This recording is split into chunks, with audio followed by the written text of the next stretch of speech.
Everybody, welcome to today's City Council meeting of Tuesday, August the 13th. We're going to start our regular open session, and as we always do, we start off with the singing of O Canada. So if I could get everybody to stand and join as I introduce our singer, Eliza. So Eliza, if you want to come forward to the mic, and is the little red light on the mic just to make sure the button is pushed? There's a little button beside it. It should be on. You can push the button and see if the light comes on. Yeah, is it light on? Okay, great. So Eliza and Joshua. Eliza's a new high school student at Holy Cross in St. Catharines. She's also an 8-year member of Girl Guides, but in her spare time, she finds time to commit as a member of the Junior Brock Badgers wrestling team. So there's a mixture, right? A little bit of music, a little bit of Girl Guides, a little bit of wrestling. Eliza's excited to be here today to sing the national anthem for the first time in front of a city council. So Eliza, the floor is yours whenever you're ready to start. Oh, Canada, our home and native land, true patriot love, with all of us command. With glowing hearts we see thee rise, the true north strong and free. From far and wide, O Canada, we stand on guard for thee. God keep our land glorious and free. O Canada, we stand on guard for thee. O Canada, we stand on guard for thee. Very good. Very good. Thank you very much. Well, Eliza, I know you're here with your mom today too. I'm sure she's very proud. You did a fantastic job. Made us proud to be Canadian. So thank you so much. We appreciate it, and good luck with high school in a few weeks. Good luck with wrestling, and good luck with your Girl Guides and your singing. We appreciate it. Thank you so much. Thank you so much. Well done. Nice job. I already confirmed if our Sergeant at Arms has any trouble tonight, she'd help them, wrestle them. So, all right. Now, next up is the Land Acknowledgement and Traditional Indigenous Meeting opening. With the aim of educating our community, I'd like to invite Michelle Elise Burnett, who is Bear Clan, Thunderbird Clan, and Métis, to join us to share her testimony as we acknowledge and thank the Indigenous peoples who are stewards of this land for a millennia before us.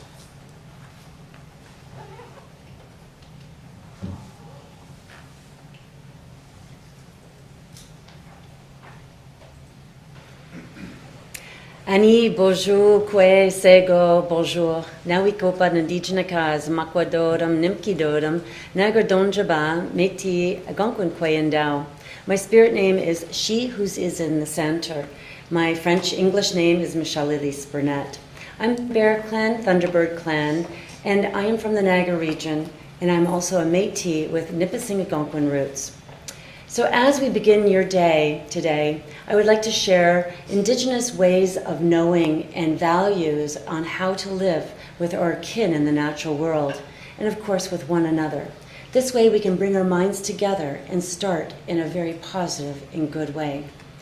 In our culture, we teach that every decision that we make today, be it personal, governmental, corporate, that we must consider the impact it will have on the next 7 generations, the impact that it will have on our grandchildren's great-grandchildren. So we strive for living Mino Bimatsuan, to live a good life, to be in balance with all life forces, to live a life that matters. It's about living from the heart and leading with love. It's about seeing, listening, and feeling and speaking and acting with basically positive intentions and never with self-serving reasons. Gitche Manitou, the Creator, gave all creations gifts to share amongst each other. Gitche Manitou also reminds us that with those gifts come major responsibilities. And our first responsibility is that one of gratitude. Gratitude for all life-sustaining gifts Mother Earth provides for us. She is our greatest role model, one who unwaveringly demonstrates generosity and gratitude every single day without ever asking anything in return. We as humans have to learn from our older and wiser relatives. We need to be reminded on a regular basis that our very own existence lies in the gifts of others in the natural world. We must give thanks to all our relations, and by thanking each life-sustaining force, one becomes tied to each of the forces of the natural world. It teaches us that we have our own responsibilities, and that we also have to understand that what is done to one part of the web of life, it has repercussions on all life forms, including ourselves. When we apply this philosophy to our workplace, home, or self, we are actively taking care of the next 7 generations. And we're doing that with love, generosity, and gratitude.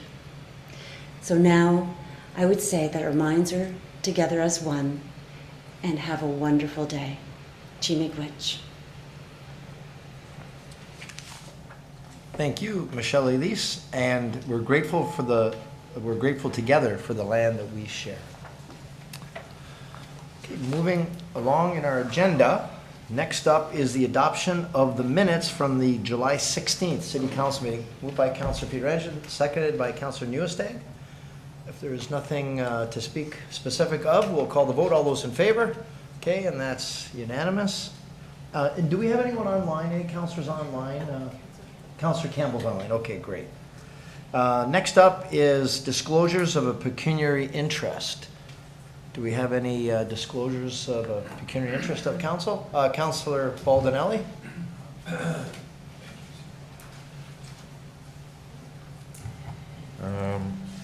Let me just get this up, make sure I have it correctly. 12.3 noise bylaw exemption for the 13th annual Heroes Run for the Children. I'm a member of the Fallsview Hose Bri. Okay, we've got that, and you'll put that on the form and pass that to the clerk. Our acting clerk tonight is Margaret Corbett, so she will receive that. Any other disclosures? Okay, seeing none, we'll move along to everyone's favorite part of the meeting, the mayor's reports and announcements. First off, we start with obituaries. Offer our sympathy to the families of Carmela Meli, grandmother of Gerry Meli of our Corporate Services Department. Also, we'd like to wish a happy birthday in advance to Councillor Wayne Campbell, who's online right now. His birthday is going to be Friday, August the 23rd, and we won't have a meeting before then, so we want to wish him all the best. I'd like to talk about some of the events. One of the events taking place in Niagara Falls is My Mulan. My Mulan is a great stage performance that's going to be this weekend, Friday, Saturday, and Sunday at the Convention Center in Niagara Falls, in the theater. I was joined by Councillor Patel, and there you can see Deputy Lord Mayor Irwin Weens and our MP Tony Baldinelli were there at the show, and what an outstanding show. I would encourage everyone to get there if you can. It's so well done. What's that? Mike? Oh yeah, yes. Also, and I'm sorry, this one slipped my mind, I almost forgot, but he's not here yet, is Councillor Strange. It was just his birthday last week, I think last Thursday, so I also want to acknowledge his birthday. We can sing later. But back to My Mulan. So My Mulan is a combination of acrobatics, gymnastics, martial arts. No words. It's not anything to understand. It's just a story, a beautiful story of a little girl who goes into battle, replaces her father because he's old and she doesn't want him killed, so she fights on the family's behalf. It's outstanding. The talent, the synchronicity, they're so organized for it. And you see the size of that cast. It's huge. And they're just so tightly orchestrated and well done. We went on opening night that's when they would have had bugs. There were no bugs. It was so well done. So really, really encourage everyone to get out, check it out. Live theater in Niagara Falls. It'll be this coming Friday, Saturday, and Sunday. And their plan is to return next summer as well with the show. So please take it in if you have an opportunity. I'd like to start by thanking Councillor Lococo for representing the city at the 100th Flower and Vegetable Show, which took place. Hopefully you got some vegetables out of the deal there. No? Okay. Councillor Pietrangelo for representing the city at the Niagara Fiesta Extravaganza. and Helping Hands Without Borders Canada charity event. Thank you. Councillor Newestay, representing the city at the grand opening of the Park 56 at the Americana, the unveiling of the Queen's Monument at the Royal Canadian Legion, and also that was also joined by Councillors Patel, Pietrangelo, and Strange. And I'd like to thank Councillor Patel for helping us with the grand opening of the Falcon Inn on Lundy's Lane. Thank you for that. Business happening. I was joined by Councillors Pietrangelo, Baldinelli, Thompson, and Patel at the opening of Crepe Delicious, which is in the food court at the Fallsview Casino underneath of the escalator. There I was making Councillor Pietrangelo's crepe with some secret ingredients. Was it good? Good? Yeah, you have a future. Yeah, okay, good. Thank you, thank you. They said I didn't. They said to find another job. But it was great. If you get a chance, the crepes are great. And they're not just dessert crepes. They've got lunch and dinner crepes too, with meats or vegetables, and then of course the traditional dessert one with Nutella and caramel and icing sugar and well, yeah, that plus some extra special unique ingredients for yours. Never had hot sauce in one of those before, have you? First time ever. Yes, good. Thank you. No, I did. I'm kidding. I didn't do that. I don't want people to start writing letters. Okay. And then Bella Cakes had their grand reopening at the new location on Thoroldstone Road, just up from Five Corners. I was joined by Councillors Patel, Thompson, Newestag, Strange, and Pietrangelo for some outstanding. I did the original grand opening in 2010 on Main Street, and she has grown since then. She's got a couple of kids, doing an incredible job making Cinnabons and cookies and all sorts of amazing desserts. Everything is made with cream and butter and wholesome, locally brought in ingredients, honey. Great. So if you need a special cake or anything like that, suggest you check out Bella Cakes on Thoroldstone Road, right next to Sticks and Bricks Realty. So thank you for everyone for joining that. And the next City Council meeting will be on Tuesday, September the 10th. So that concludes the high point of our council meeting tonight. Now on to the business. All right. So first up, this is our deputations, appointments, and presentations.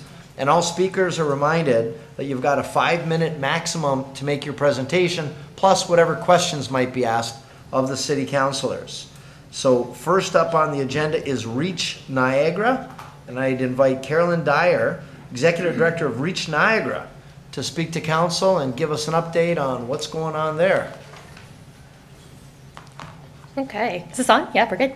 Yes. Hi everyone, I'm Carolyn Dyer with Reach Niagara, Executive Director. Really want to share a little bit about our work, who we are, what we do, and then talk a little bit about the impact that we're having in Niagara Falls and what we're seeing in our community. Do I have to say next slide or can I control it? Okay, it's not working for me. There we go, perfect. Okay. A little bit high level, I might follow 5 minutes. So who's Reach? We were founded in 2019 by a local family physician and community member. Really came from a place of no one was providing healthcare to our most vulnerable community members, and that's where it came from. We are still one of the main service providers that provide healthcare directly to our most vulnerable community members. We have a fully equipped telehealth mobile health clinic, if you kind of think of your doctor's office on wheels, which is wonderful. It gives us this flexibility to go across the region. We partner with a lot of folks. You can't do this work alone when you're talking about your most vulnerable community members. We have a dedicated substance use and addictions program. Now more than ever, we feel that program is so important. It's funded by Health Canada up to March 31st, 2025, and really is intended to encourage folks to use less of street drugs and minimizing overdoses, where we provide wraparound care, get folks stable, address why they're using substances. That's so important to get to that root cause. And then from there, we have just seen some really powerful outcomes of that program, running it now for about 2 years. We provide care as part of Bridge Housing, so just down the street over here, we have a family physician there as part of the recuperative bed unit program. So folks, again, who are homeless in hospital, need ongoing care, not a good idea to send them to shelter, and certainly not a good idea to send them on the street. They go here, and then we provide them with ongoing care. Often this is where you see amputations, more complex healthcare needs, where, again, is trying to transition out of the hospital into community. We depend on grants and donations to achieve our work. Often folks will think because we're a healthcare organization, do you get base funding? No, we do not, but we are actively trying to do that. That just takes a lot of time. We get asked, do you get funding from Niagara region? No, we do not. So I joke I'm a master grant writer as well, but also working with our municipalities as well for support. Okay, what are we seeing? We are seeing a lot. We are seeing quite a demand on our services. We service anywhere from 10 to 12 folks. Often our clinics are 3 hours in length. Accessing healthcare really should be a basic human right, but it's not. A lot of folks experience a lot of barriers in accessing healthcare service. As of April 1st, 2023, if you don't have a valid health card, you actually get charged if you need to go to Life Labs or get blood work or anything like that. So we make it a point where we do not require a health card. When you see more shelters in Niagara, that means people who have more needs. And so we are certainly seeing that with the opening of new shelters, the increase and need for critical health and social services. This is a snapshot of our clinic. You can get a sense of what it looks like. So we have our mobile health clinic, but then we also have some indoor clinics located across Niagara. Our model of care is very much focused on the lowest of the lowest barrier. So we don't require a health card, we don't require an appointment, and we go to where people are at, where people feel safe, where they trust that source. We go across the Niagara region. That's quite unique. We're not limited necessarily to one community. We support healthcare-related student placements. We take a lot of pride in that. We always have a McMaster medical student with us. And the reason for that is we're trying to encourage future physicians to get involved in social medicine and to be part of their community. We offer multiple services in one place. We've learned that too with folks. Referrals don't work for folks who are experiencing homelessness or have other competing life priorities, so we try to do it all. We do primary care, we do wound care, we do foot care, we have a mental health and addictions counselor. We do that system navigation to get folks a health card, to assist them with getting financial assistance, to complete their taxes. We really try to be that one-stop shop for folks while working with community partners who are on our mobile as well. Who do we service? We very much focus on those that are experiencing homelessness. We try to stay in that lane. Recently in the last year, we've actually expanded to survivors of domestic violence and children. So we go to Jillian's Place, we go to Birchway, because we know they need safe, accessible healthcare services. And then we've expanded to those that are at risk of homelessness. So we're seeing more and more of that with the current economy. Folks, again, who are struggling to pay their rent month to month, which often means they're thinking of, where am I going to sleep tonight? How am I going to get food on the table for my family? Which sadly means their health sacrifices. So we're trying to be more upstream and also addressing the needs of those populations. Why is this important? This model of care is very critical, mainly because folks, they struggle to keep appointments in traditional primary care. So we don't require that. A lot of mistrust in the healthcare system. That is the biggest thing that we see is people have been mistreated or been perceived as being mistreated. Where again, we very much focusing on people trusting us so they can come to us. We see a lot of trauma. I don't think this is surprising, truthfully. So often the folks that we're seeing have experienced some pretty hard things in their life. And so we take that trauma-informed lens to care. So we always are saying, how can I help you? Instead of saying what's wrong with you. And really trying to get to that root cause of maybe why they're using substances, maybe why they're living on the street, and starting from that place. This is a snapshot of our data from last year. We saw about 1,800 community members, again, focusing on your most at-risk community members. We provided about 2,500 interventions. What that means, we saw someone and we did multiple things for them. Where we are in Niagara Falls, to make it a little more relevant, so we have a dedicated clinic at Bridge Housing. Again, that is open to anyone in the community who kind of meet that population mandate of ours.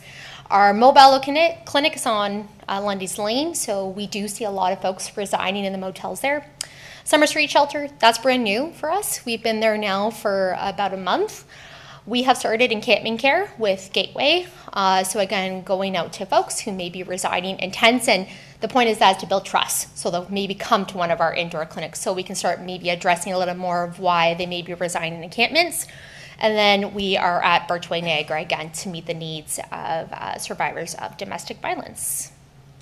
To give you a bit of a breakdown, we spend a lot of time in Niagara Falls. So again, we are across the Niagara region. 35% of our resources are currently in the Niagara Falls. 40% is in St. Catharines, but truthfully, that's actually a difference of one clinic. That's what that percentage difference really is. Then we are in Fort Erie, and then the remainder time is spent in Welland, West Lincoln, and Port Colborne.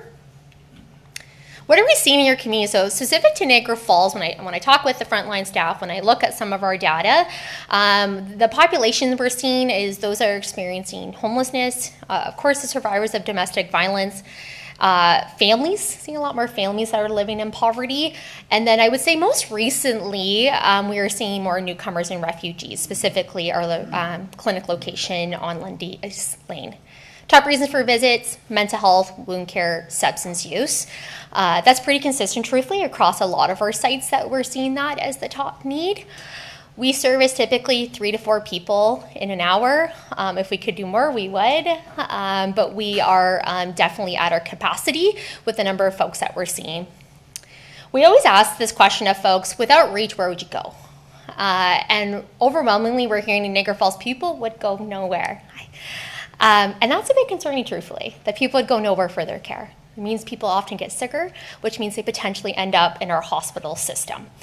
43% said walk-in clinic, and then 10% said they would actually go to the emergency department if reach wasn't around. Brief client impact story, and then I'll be done. So this is a real story from a client we supported in your community. So 33-year-old gentleman, at the time he was residing in a tent in Niagara Falls, heavily addicted to fentanyl, years and years of using substances, had shared with us he had close to 50 overdoses in 1 year, which relatively speaking, that is very high, had no source of income, and due to substance use, his health in general was declining very rapidly. We ended up seeing him through one of our REACH clinics, became a consistent client of ours, and then we got him connected with our substance use and addiction program. And that's when I will say those pretty amazing outcomes really started. We got him a case manager.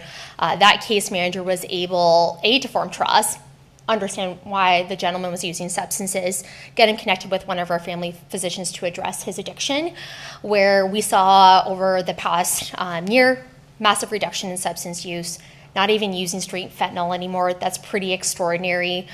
We got him on Ontario Disability Support Program, which is important. That means money in your pocket. It means that you can afford your rent. We got him to sustainable housing, and now he's at a place where he's considering residential treatment to really address that addiction. And this is a quote directly from him, so we always try our best to engage with our clients to hear the impact. And he talked about this program saved his life. He hasn't used fentanyl in over 3 months. And thank you for helping me get my freedom and life back, because that's a sad thing we hear a lot of with folks who use substances is they've lost, honestly, their life, and we're trying our best to help them regain that back. So we're coming here today, we're going across actually to municipalities to have a very similar conversation, acknowledging that we are attempting to get base funding through the province. That takes time, but engaging with our municipalities to say, can you help us? Can you help us based on the needs that you're seeing in the community? And then from our end, we provide the primary care services. That means medical doctors, nurse practitioners. We run the clinics, and then we are actively looking for base funding. So truthfully, we don't have to come to municipalities and make this request. But I will say, we're hearing across the board a lot around substance use and homelessness. It's quite a hot topic. And I think for us too, from a REACH perspective, is saying also, how can we help you? How can we be part of that solution?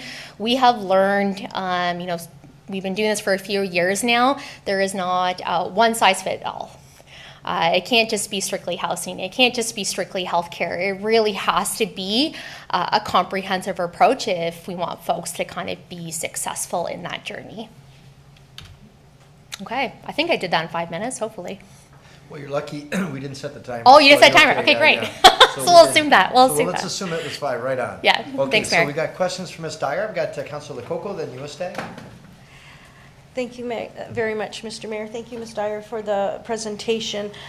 I really liked your presentation in the sense that you're going to where people are, and that's part of the challenge, is that people won't try to get help if they have to go all over the place. So I really see the benefits in that. I did have a couple of questions. You said that you're going to be going to other communities. Have you secured funding from other communities, and how much is that? Good question. Through the mayor.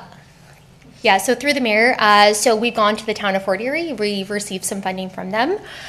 We've also gone to the city of Welland. We've received some funding through them, and now we're starting conversations with other municipalities. Great, thank you very much.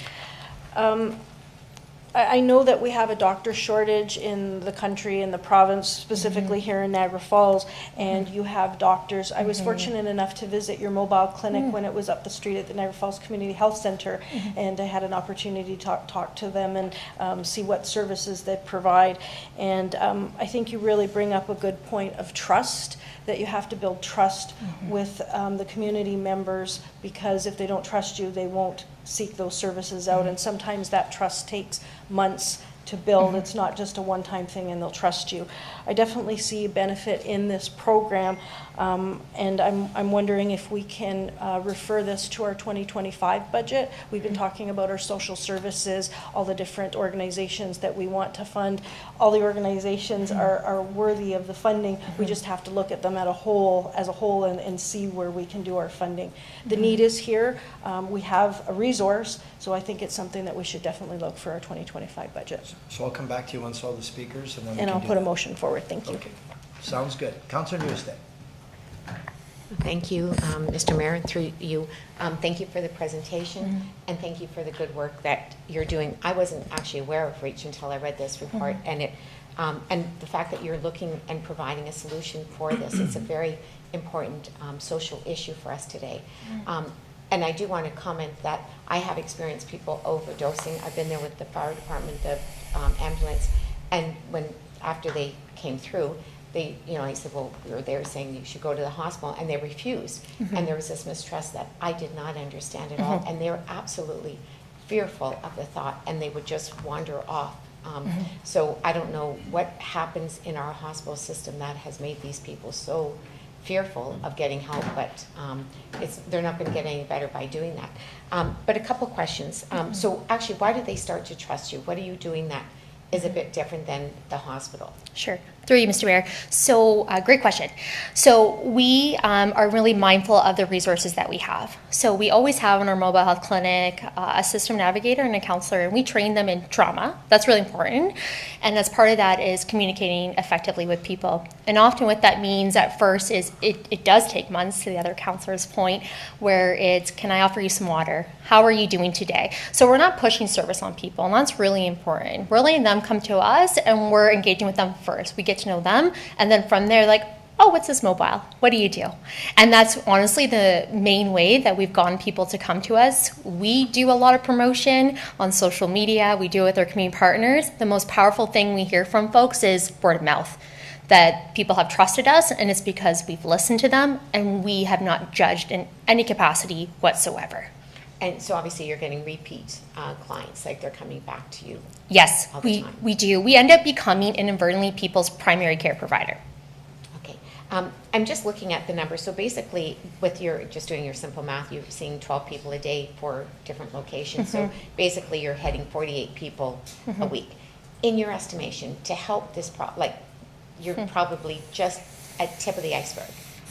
In terms of helping people. But if this is that impactful, this social medicine, and you're seeing that much impact, this should be something that should be expanded more and maybe more focused, like full time, because people don't need that care just Monday, Tuesday, Wednesday. There's Thursday, Friday, Saturday, Sunday of the week that people still need help. Through you, Mr. Mayor, absolutely. And so for us, we could be in Niagara Falls every day. Truthfully, we could. I spoke to my staff this morning at Howard Johnson. We had to turn away 4 people because we were so busy. And we're seeing that at Summer Street, we can't service everyone there, but it's also, again, we have limited staffing, we have limited resources, which is why I think we've done a good job, I think, in building trust with our community, demonstrating from a data perspective the need, where now we can go out and say, hey, we got a really good model here, we can show some powerful outcomes, it's working, can you help us? Can we expand service so we can have more of a presence in the community? Is this social medicine model anywhere else in the province? Yeah, great question. Through you, Mr. Mayor, it is in Toronto. So we've learned a lot from our colleagues in Toronto. It's in Hamilton and in Ottawa. Those are the main cities that have they call it shelter health model. We call social medicine, and that's because we not only service those that are residing in shelter, but also other at-risk populations. But we are seeing this provincially, and we're seeing it when we talk to our partners as such a great need everywhere in the province with the homelessness crisis. Because, through you, Mr. Mayor, the traditional way of us helping or not even helping this population group, we're not succeeding. We are failing drastically. And it's so disturbing, and it's just wrong that these people are, it's life-threatening illnesses, and we're leaving them on the street to fend for themselves. A couple weeks ago, I mentioned, or the last council meeting, that we are spending a lot of money on things that aren't actually having any impact at all. We're cleaning up encampments, we're doing other things. Actually, we've asked for a report back to see how much money we're spending. Is there any way that you can quantify, because if we're going to spend money, I'd rather us spend, and it may be more than this amount that you're asking for, so I probably will agree with Councillor Lococo in deferring, so that instead of just spending money, here we go, we'll help you. If this is a model that's really going to have the impact in helping people, maybe we need to look at funding it better, and maybe we as a municipality need to help you to get to the province to help fund this better. Is there any way you can quantify the cost, that this is like what it's costing, and that they're not wasting money in different ways? I don't know how. So instead of having, so they're in my parking lot, we call the ambulance, the police, everybody comes, and we can tally up what that cost is, because there's no impact on that. They just do that Narcan stuff, and they get up and they're alive again, and they wander off. That's not helping anybody. It's really sad when you experience that firsthand. But is there any way of being able to quantify? Through you, Mr. Mayor, that's a good, hard question. So we've started to look at, from an emergency department, because you can quantify actually the cost of an ED visit, right? So you can say an ED visit costs a few $100s per system, right? And so this is why we actually asked that question. With outreach, where would you go? And so we're actually getting that data to say, actually, this is the number of ED visits that we're preventing. This is how much money we are saving the system. Acknowledging too, sometimes it's really appropriate that people go to the hospital. So we've started to look at ways to show how are we saving money to the system, but then also showing ways, particularly with our substance use and addiction program, the powerful outcomes of that. I will say some people want immediate short-term outcomes. When you're talking about complex folks, it takes time, honestly, to show those outcomes, but we are always tracking data, even if it's just little baby steps that someone came to us twice in a clinic. We track that data, though, to show that we're doing something for these folks. I think that's all my questions right now. Thank you. There's probably a few more. I just want to thank you so much, and thank you for doing this work. It's something so needed. Thank you. And a different model than our traditional hospital center. Thank you. Thank you. Okay, thank you. Next up, birthday boy, Councillor Strange. Did you guys do that already? Yeah. Oh, okay. You Thank you. sang, Mr. but you weren't here. It was a bit awkward. So just 33, I turned 40 again. Yeah. Yeah. And thank you, Mr. Mayor. And thank you for the presentation, Mr. Dyer. I just wondered, so you're a mobile, but you have 5 different places that you kind of hang out. Yeah. And, you know, the story that, you know, the client impact story was a 33-year-old, you know, homeless, overdosed like 50 times in 1 year, and now is doing very well. I can imagine how hard it would be for that person to stay off that every day, like an alcoholic or whatever it may be, like not trying to. Now, do you see it at these different places where you see someone that doesn't belong there that may be preying on some of these people with drugs or fentanyl or whatever? And do you have a police presence or someone that you may phone if you see this happening? Or do you not go there at all? Through you, Mr. Mayor, we don't go there really, I think, because it's just not our role, right? Like we really try to best to stay in our lane around that health and social services aspect. I think with that being said, one thing we do struggle, and we do hear from our clients quite actively, particularly those that are using fentanyl and trying to use less fentanyl, is if they are homeless, where do they go? Yes. Right, that's something we've heard that firsthand from our program is something, a conversation we're having with community partners is a lot of our shelters are low barrier. That's wonderful, but that's tough for folks who are trying not to be around substances and trying to make some changes in their life. And we've heard that firsthand. That can be really tough for folks. Yeah, just because I see the problem, especially with the homeless. Like, some people became homeless because of fentanyl. Some people became homeless just because they have no funds, and then took up fentanyl and were preyed on, I'm sure. So I think that I would love to have some kind of sharing where you could actually, if you see this happening, you phone the police come down, and I know the penalties aren't, you can, I see it as a police officer, you go and you can give someone a ticket for, 10 kilometers over the speed limit, but with our laws right now, someone who's caught with fentanyl or dealing with fentanyl, they let them go the same day, which is just totally wrong. And I think a lot of the homeless population are homeless because of this fentanyl issue. And I think it's so bad. It really is. I know I'm getting a little bit off talking with the police thing, but I think you guys did a great job, and you do a great job. I just would love to see some kind of connection with the police so we can. The big thing is getting fentanyl off the street. And it's such a cheap drug, and we know that people prey on these people, like this young 33-year-old who was homeless for so long and is off fentanyl now, and all they need is one more little taste, and it's getting these people away from the shelters where they don't belong. So I would love to see some kind of partnership with the police presence and helping out, even if I know it's not your lane, but I would love to see some kind of partnership, and maybe you can bring it to whoever you have to talk to in your group, because I think that would be such a great partnership where you get these people out of there and let these people able to go to the transitional housing, get off the fentanyl, because these guys are just sitting around the corner waiting, and you're there helping them out, and then they go, and then there's a person waiting to give them fentanyl for such $10 or whatever it may be. It's the cheapest drug in the world and the worst drug in the world. So we need these people off the street. So anything we can do and partner up with you to make this happen, I think would be amazing. Yeah, through you, Mr. Mayor, just to comment on that, actually. I mean, fentanyl use is so complex because it's an addiction too, right? Which is, addiction is a disease. So that's something someone will live with probably most of their life, truthfully, right? But I think for us, this is where what we're seeing right now, because we are seeing overwhelmingly a lot of substance use, is how are we as partners, though, being creative and working better together, though, to help folks who do want to use less, who want to maybe not use at all. And how are we doing that for them to be successful? Because I think that's where we struggle a little bit, is we can get them to a really good point, and then it's kind of like, then what, right? And housing's a big part of that, truthfully, is that they have safe, secure housing where, again, they may not have other folks around them using substances, because that's a big piece of people's journey, right, is that environment that they're in. I will say with the police officers, too, we have started to have conversations with their, I don't know the term, but it's almost like their social outreach police officers who are in Niagara Falls, and core unit, thank you. Yeah, core unit.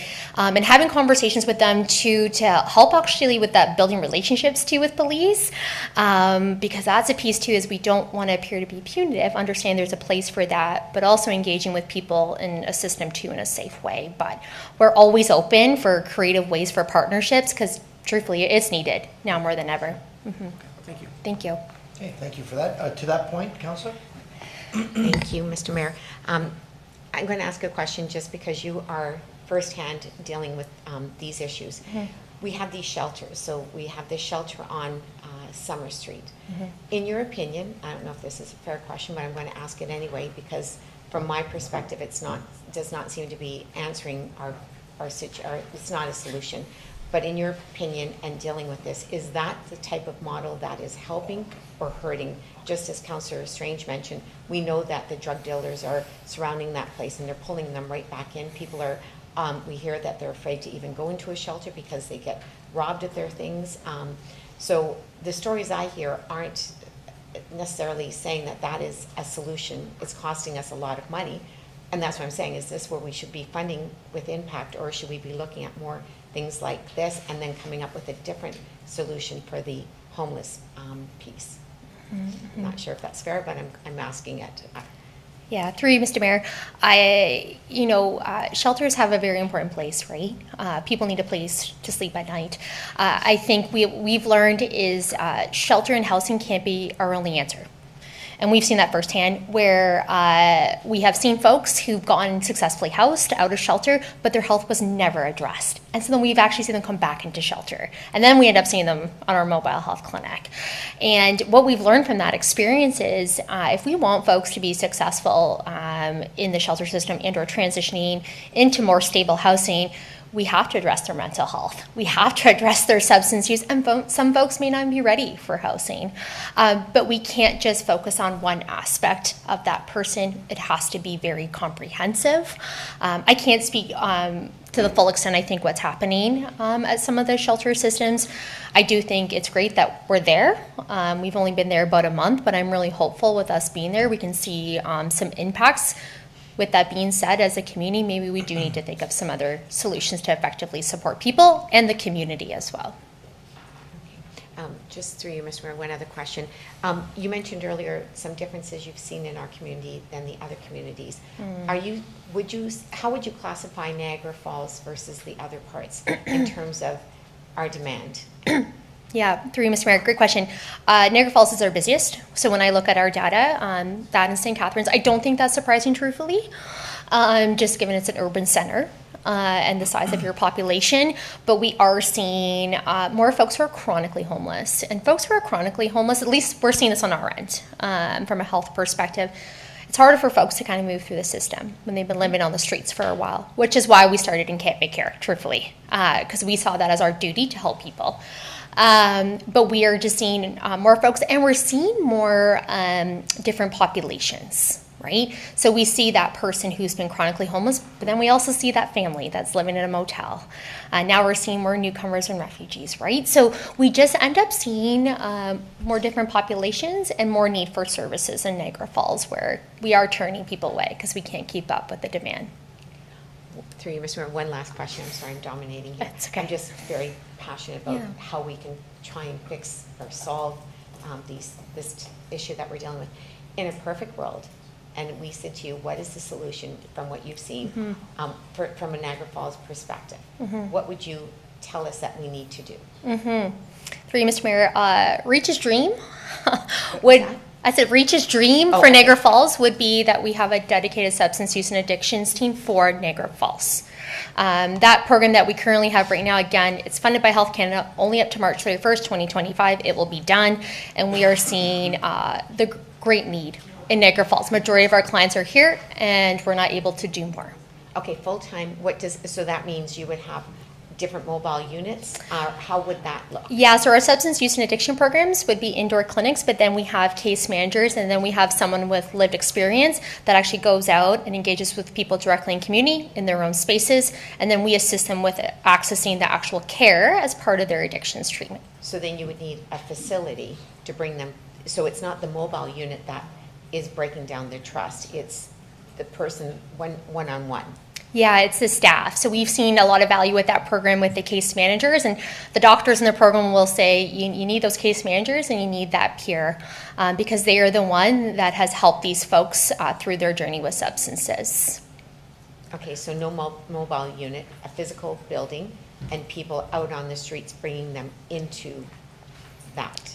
Through you, Ms. Mayor, you can be creative, right? And I think that's a wonderful thing with our model is we have, yes, a mobile health clinic, but then we also have other indoor clinics, and then we have outreach teams that go and camp. I mean, that's the thing with Reach is we're here to do what the community needs. First and foremost, we're here to work with the community to figure out what do you need so we can help you be successful with what we've learned, truthfully, along the way.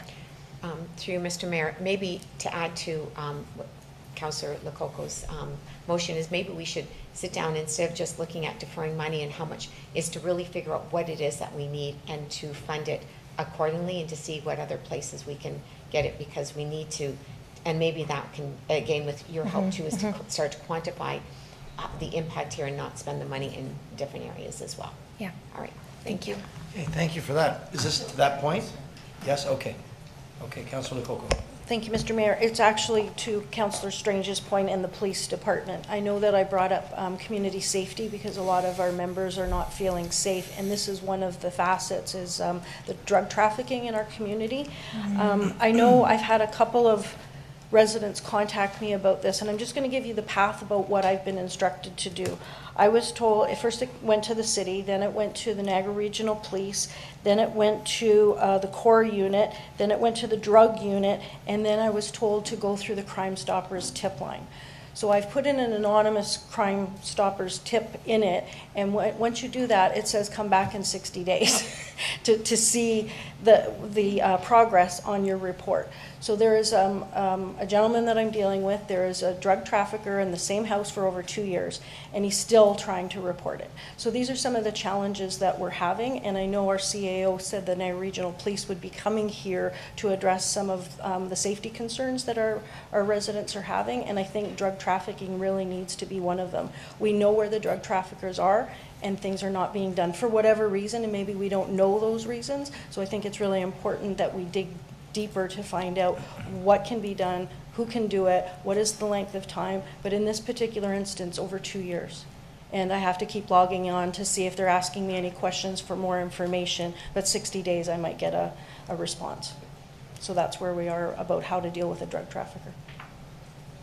Well, one thing I can tell you, I know with dealing with the police, sometimes there's active investigations and they just can't tell you, and sometimes they're watching to see who's buying and who's selling, and it's a much bigger operation than what we think and what we see. But there's no question, drugs are a big problem, especially out west. It's much, much worse. It's coming this way.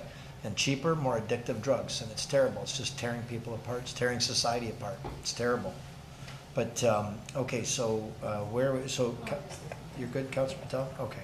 So if there's no other questions, so maybe we'll entertain a motion, Councillor? So I'll put that motion forward that we defer this to our 2025 budget, but not just to defer it to the budget, to have deeper conversations. And I think that's what we're going to do with our social services report to figure out what we're doing with our social services. Refer it to the budget. Yes, sorry. Yeah. Okay, yes? Thank you, through you, Mr. Mayor. Thank you very much for presentation. The one thing I would suggest is maybe work with the region, because we have Nassau, we have Gateway Niagara. They do provide similar services, and if they can use the resources the same, because shared resources will go further. Because it's just not fair that you have to go to municipality to municipality to ask for funding. You guys are doing a great job, and shared resources will go far. And there is a set model that is working in the region. So if we can connect Rich Niagara with the regional services, if there's some way, I know they didn't want to, but if some way we can help them to connect with those services, will be great. Yeah, I know there's such a great group. When I met with Carolyn, well, I had no idea what they did. Never heard of them, and I couldn't believe it all these years, because they're very organic, grassroots, a little bit under the radar, but they're doing a lot. Very effective. Does our CAO? You want?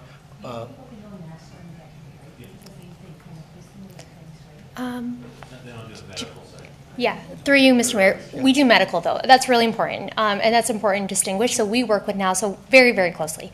We actually go and do an encampment care with them. And what we've learned for that is NASO, they're experts in housing. There's no question about that. We're not here to be experts in housing, but we're experts in health. And you got to address both of them. So that's the key difference, I will say, between us as agencies, is we do work so closely together, but we really specialize in the health, and that is addressing the physical, mental, and social well-being of the person. So a bit of a difference, but great partnership. Right. Through you, Mr. Mayor, I understand you're doing health, and that's wonderful. Have you been successful to connect people with the hospital or other medical service providers? Like, it's trust is a big issue. I know I have a sister-in-law who is an outreach worker, and she works in Sarnia, and trust is a big issue. So you created a trust, and most of the population on the street, they do not trust the health system. So is there a way, do you have a success story that you have created the trust between the health system and the individual needing the help? Through you, Mr. Mayor. So we try our best as folks get stable that we transition them to another primary care team, often a community health center. And so we do have that wonderful partnership with our community health centers where we do transition them, but that takes so much time, right? And I think that's what we're finding is it just takes a lot of time in building trust until people are ready to get that to that point where they can go in person to an appointment. They can keep appointments. They have access to transportation, right, to get to these different buildings. So always our goal, and we've seen, definitely we've seen that, but it takes time. Yeah. Okay, thank you. To Councillor Strange's point, we are working with addiction, we are working with mental health until we deal with the supply on the street, until we deal with that illegal drugs flowing on the street. I don't think we are going to see much results of people coming. I know you are doing a great job from bottom up approach, but I think the approach has to come from top to down too. That's the only way we are going to make some difference. So thank you very much. Okay, thank you. So can you repeat your motion, Councillor, please?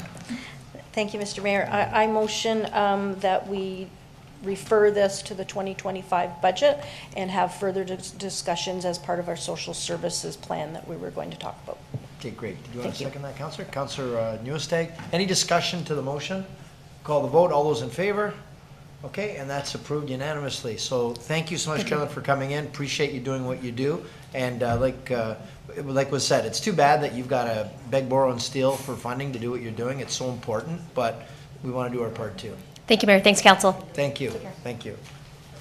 All right. Moving along the agenda. Okay. One more, right? One more speaker.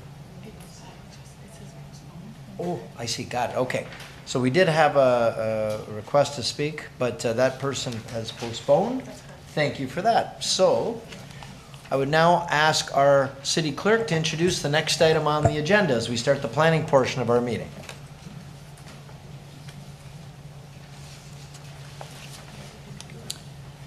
Okay. Planning public meeting is now being convened to consider postponed amendment, postponed, I've got that on the brain. A proposed amendment to the city's official plan and zoning bylaw to facilitate the development of a 192-bed long-term care facility with an associated clinic at 6888 Drummond Road. Notice was given by first-class mail in accordance with the Planning Act on July 16th, 2024, and by posting a sign on the property in question.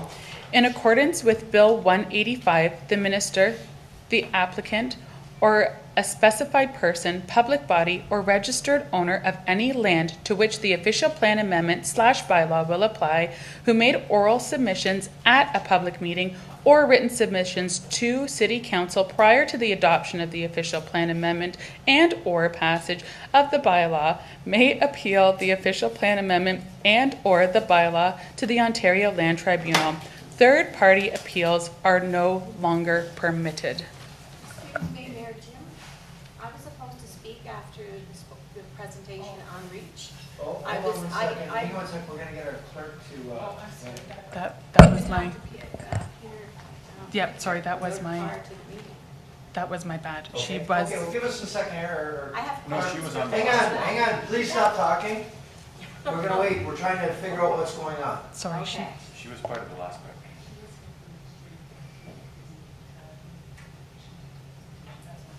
Will it be relevant now? Well, she's not here.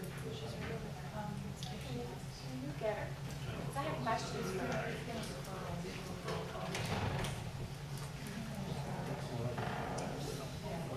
Okay.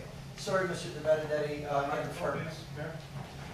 And thank you, and for everyone that's here for the planning meeting, we're just going to slightly delay. There was a little bit of a mixed communication. I'll ask our clerk if she would just please maybe just let everyone know what's going on right now. Yep, sorry, that was a procedural mistake by myself. I do apologize. But we do have a member of the public that is here to speak to regarding the REACH item. So at this point, what we'll do is we can go back after and start the planning public meeting again. That was my fault. I do apologize. But if we do have a member of the public that would like to speak, so why don't we address that now, and then we can go back to the 5 minutes to speak, and then we will go back to our planning public meeting. Okay, great. So it's not reflected in our agenda, so we do follow our agenda pretty strictly. So if you'd come forward, you've got 5 minutes. If you'd like to speak to this topic, please. If you'd start by stating your name and your address, and then we'll start the clock. My name is Sandra McKinnon, and I live on McLeod Road. Thank you. I wanted to ask the lady questions, but I'm going to first just talk a little bit, as quick as I can, because 5 minutes is a short time to talk about your life. But I do want to say that I'm a mother of 3, and I have 6 grandchildren. And I'm a social worker by profession. And homelessness I'm very familiar with. It was part of my whole life since I was a child.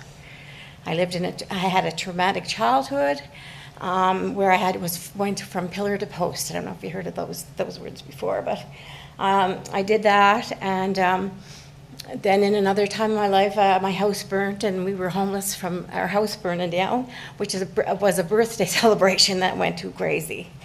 I couch surfed. I believe she mentioned couch surfing. Yeah, I did that 15 times, couch surfed.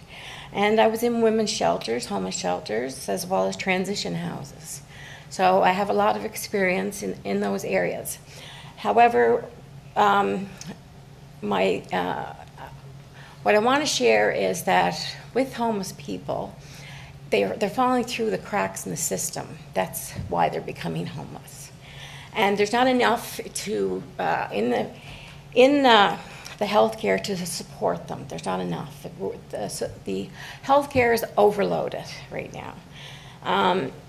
Anyway, I don't want to get too much in myself. I want to talk about the homeless.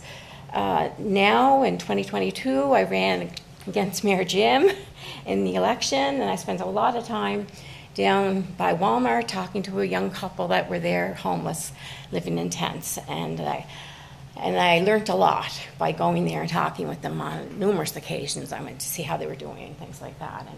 And the young guy was homeless since he was 11 years old, running from shelter to shelter from the age of 11.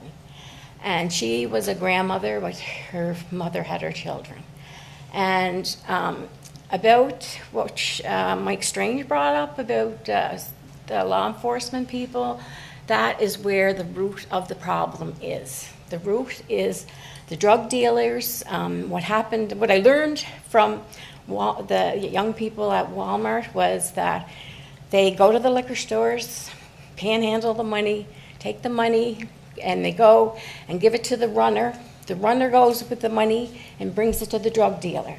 And then it's just a vicious cycle.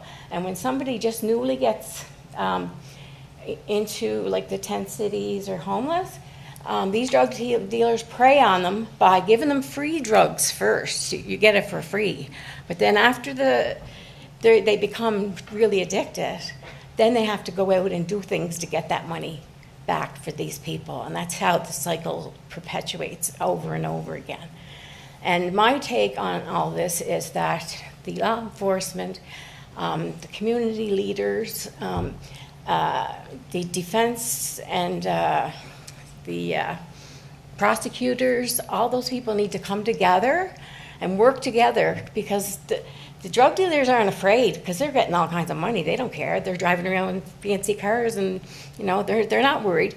They need something to be fearful of.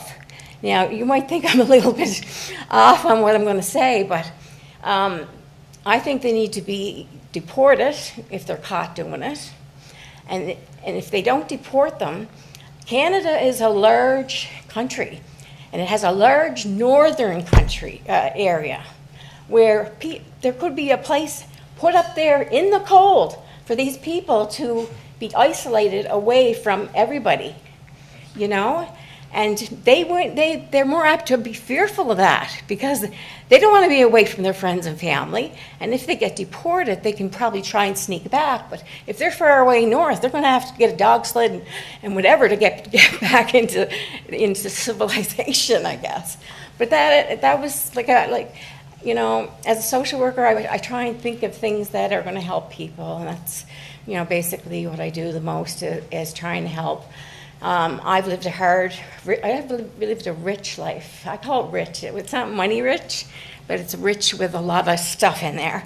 And I don't work as a social worker right now, and I don't want to. I like not to be paid. I'm comfortable in my life where I'm at right now. So that's what I wanted to talk about, was the homeless, this cycle that's going on. And it's the root of the problem. If you don't work on the root, it's never going to change, never. You know, and I think that if law enforcement and everybody gets together and it says, well, okay, you know, you're going to be shipped up way past the Yukon somewhere, you know, up the Arctic Circle, or I don't know, but far enough away that they're going to be fearful, and they're not going to be so apt to be selling drugs, because if they're caught, they're gone, and they need to have major fear in them, because they don't. And that's why they take advantage of all the people, and that's why we have so much homeless.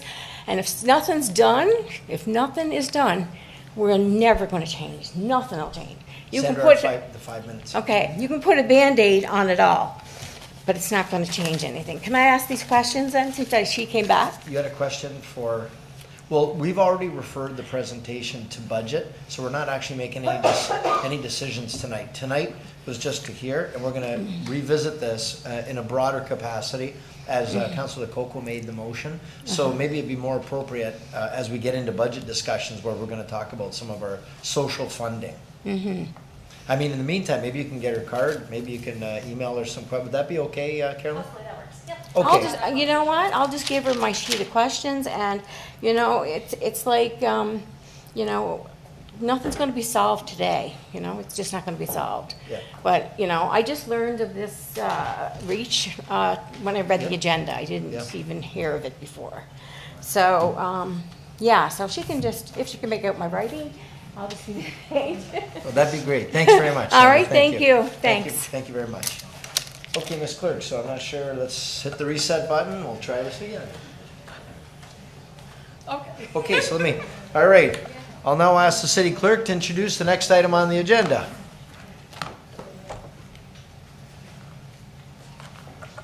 Okay.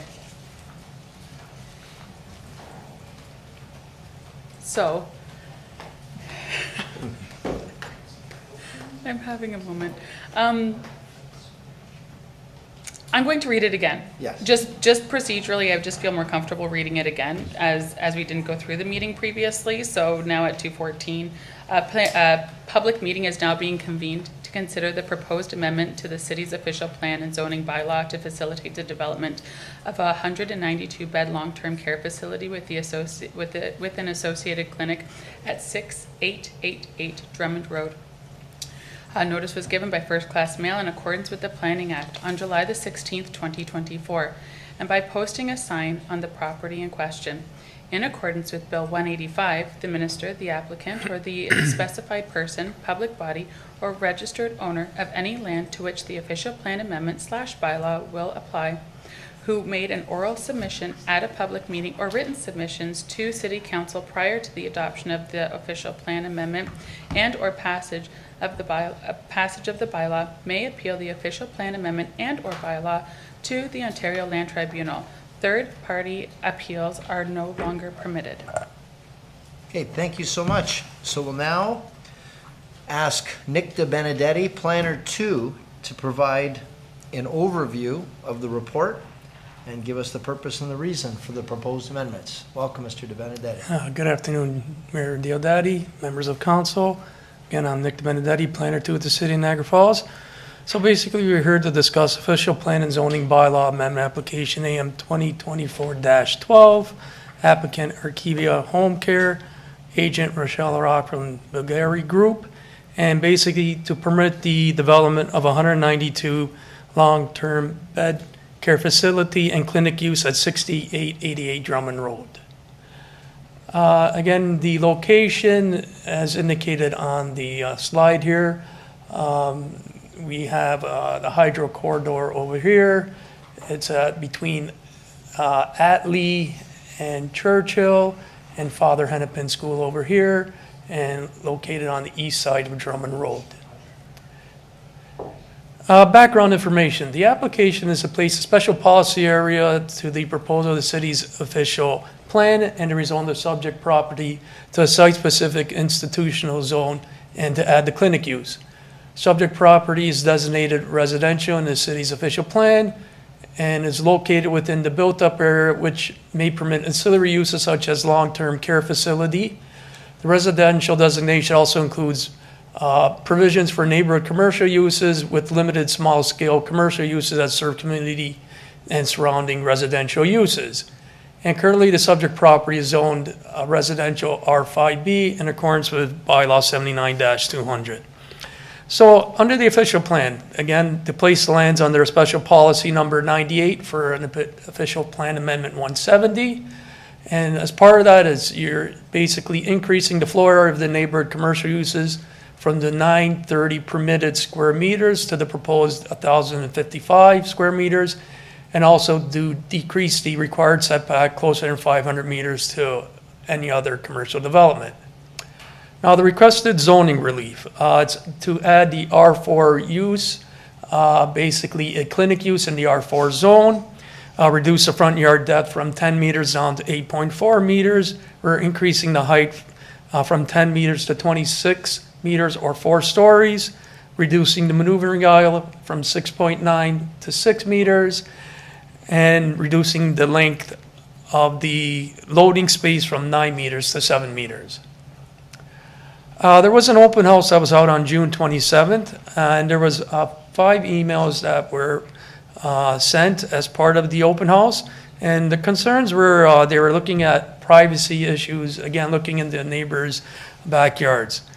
The response was the proposed building and parking area are located on the same site as previously proposed apartment buildings. The parking lot is proposed on the south side, which will create a buffer. There will be no windows overlooking the adjacent backyards. Fencing and planting will be provided around the perimeter, which will give additional screening. Now, the design of the long-term building is setback 16.96 meters at the shortest and 19.6 meters at the full length. And the proposed setbacks are more than half the height of a building when we look at a typical residential side yard setback for an apartment building. Construction noise was also a concern. If approved, the construction will occur during the limits as indicated in the bylaw, noise bylaw. And should noise occur after this, then bylaw enforcement can be called. Another concern was snow removal. The grading plan will ensure that there's no negative impact on the surrounding properties. The stormwater is also controlled by using an underground stormwater system. The tank will release into the storm sewers at a controlled peak rate and is less than the pre-development peak flow rates. And finally, there are parking on site and overflow parking on the Churchill. The proposed parking area complies with the requirements of the standards of the long-term care with 4 extra parking spaces, and city transportation staff reviewed and had no concerns. Planning analysis. Basically, the long-term care facility is located on Ontario Road, which minimizes disturbances to the residents. Can be accessed by means of walking, public transportation, motor vehicle, and it's located 50 meters to a transit stop. The clinic use is directed on Ontario Road, which the floor is located on the front of the building, which assists in the creation of a more active street, supporting neighborhood walkability and complete communities. The property will utilize existing infrastructure, and the proposed development provides a denser form of housing that conforms to the residential designation of the site. So recommendations that council approve bylaw amendment as recommended in the report PBD 2024-31. Thank you very much, Mr. De Benedetti. Are there any questions of councillors? Yes, Councillor Pietrangelo. Yeah, thanks, Your Worship. Through you to Mr. De Benedetti. Nick, just looking at the report, it says that the height of the building is proposed to be, is it 26 meters? 26 meters with the 4 stories. 26 meters. Now, I understand that it says 4 stories, but typically what would 4 stories be? Like, well, it depends on how you want to go for each floor, right? You're looking at approximately 10 to 12 feet of floor. Right. So you're looking, if you added up 40, 45 feet, so. Right. So that's what I had in my head, to be honest with you. So if it was a residential building, it would be about 40 feet high. Maybe a little bit higher, depending on Okay. the slope of the roof and everything. Okay, 45 maybe. But this one's going to be 85 feet high. That's quite the jump from, like, I know it says, again, 4 stories. Yes. But an 85-foot building, why so tall?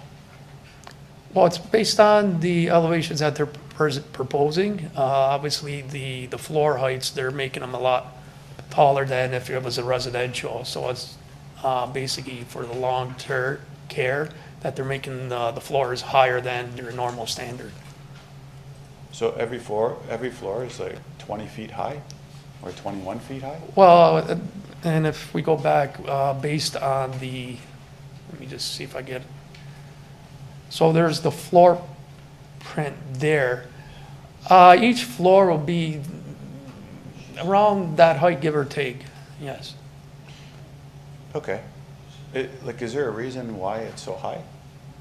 Like, I understand, Yeah. I mean, so we're changing the use from residential to industrial, or that's the proposal that's in front of us? Institutional, It's yes. different to say that it's gonna be a 4-story residential building as opposed to a 4-story institutional building, obviously. I mean, this seems to be more than double the height of a residential 4-story building. Although it's, again, in the report saying that it's only gonna be 4 stories. Just wondering why so high? Like, is this typical for institutional? Well, I mean, that was the proposal that was brought to the floor based on the application. As far as I'm aware, like those are the size of each height of each floor. I don't have a specific answer why they're doing it taller than the usual standard. Okay. Maybe the applicant, Rochelle, could provide a little bit further input why they're Sure. going a little bit higher than the normal. Okay, I'll ask them. Thanks, Nick. Okay. Thank you for that. Any other questions of Mr. De Benedetti? Okay, seeing none, thank you very much. Members of the public are advised a failure to make an oral or written submission at this public meeting could result in the Ontario Land Tribunal dismissing any referral that it receives. Council will now hear from anyone other than the applicant who wishes to speak to the proposed amendments.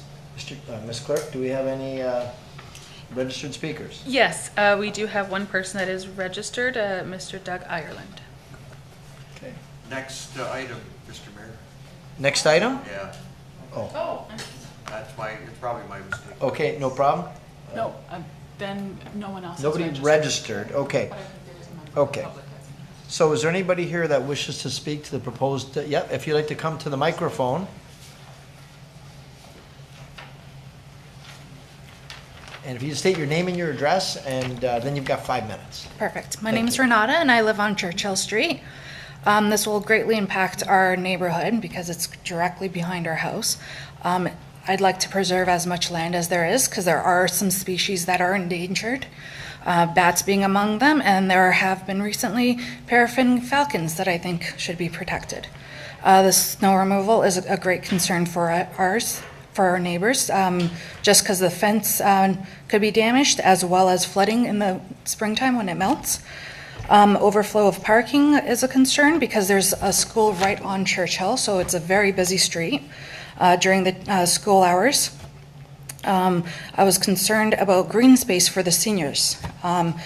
The building behind it is protected land from the school, so I was just wondering how would the seniors get to some green space that is required.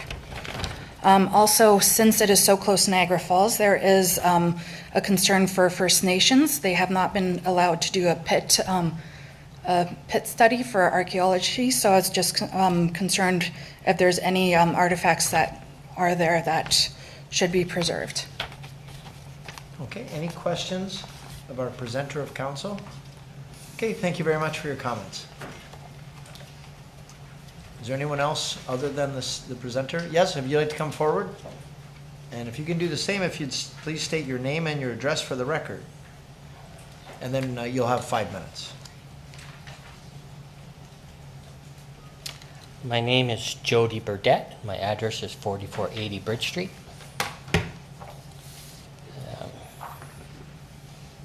The information I have here is going to be too long to read it for 5 minutes. Can I submit it? Yes, you can. Okay. I just want to make sure that I don't run afoul of any rules of submitting. This document has the image and the watermark of the Lady Justice. Is that permissible for me to put this on the agenda? Well, it'd be submitted. Yeah, it'll be accepted Okay, as you thank you. submit it to the clerk. I'll just skip to the ending part. Okay.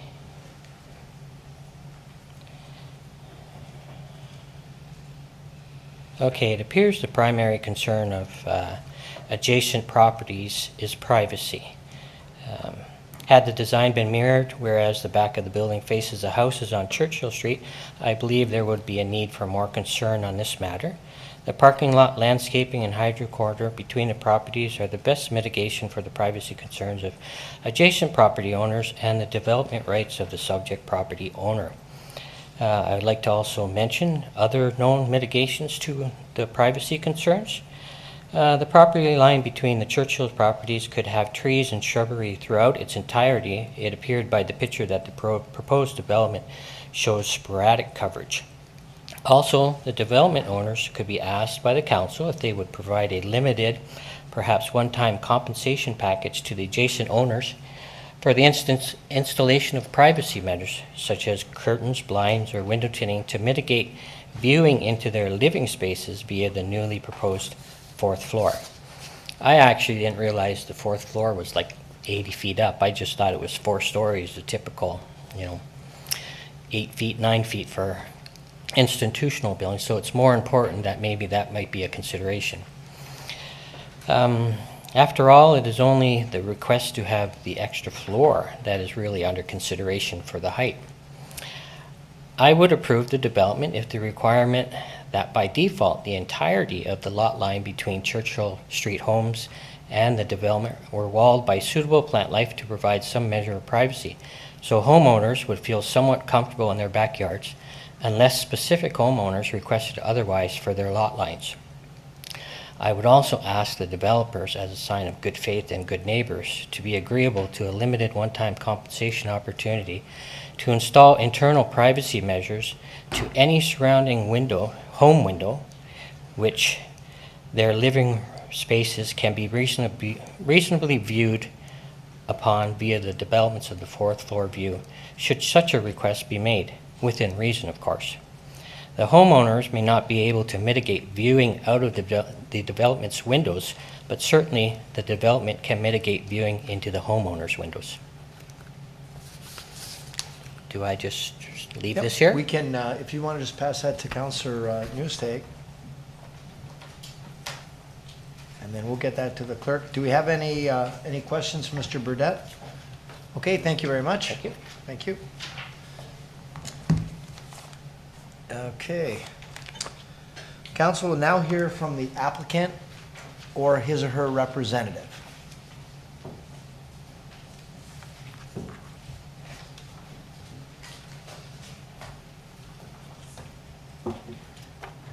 Thank you, Mr. Mayor and members of council. My name is Rochelle Larocque. I'm a registered professional planner with the By-law Group.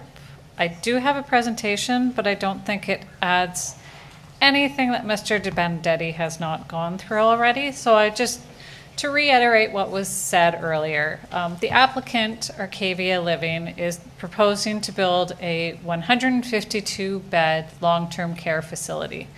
It's been identified by my client as well as the province that there is definitely a need for long-term care facilities within Niagara. This is an underserviced area with an aging population because, as many of us know, a lot of people retire to Niagara. So we need a place to continue to have our loved ones live within the community.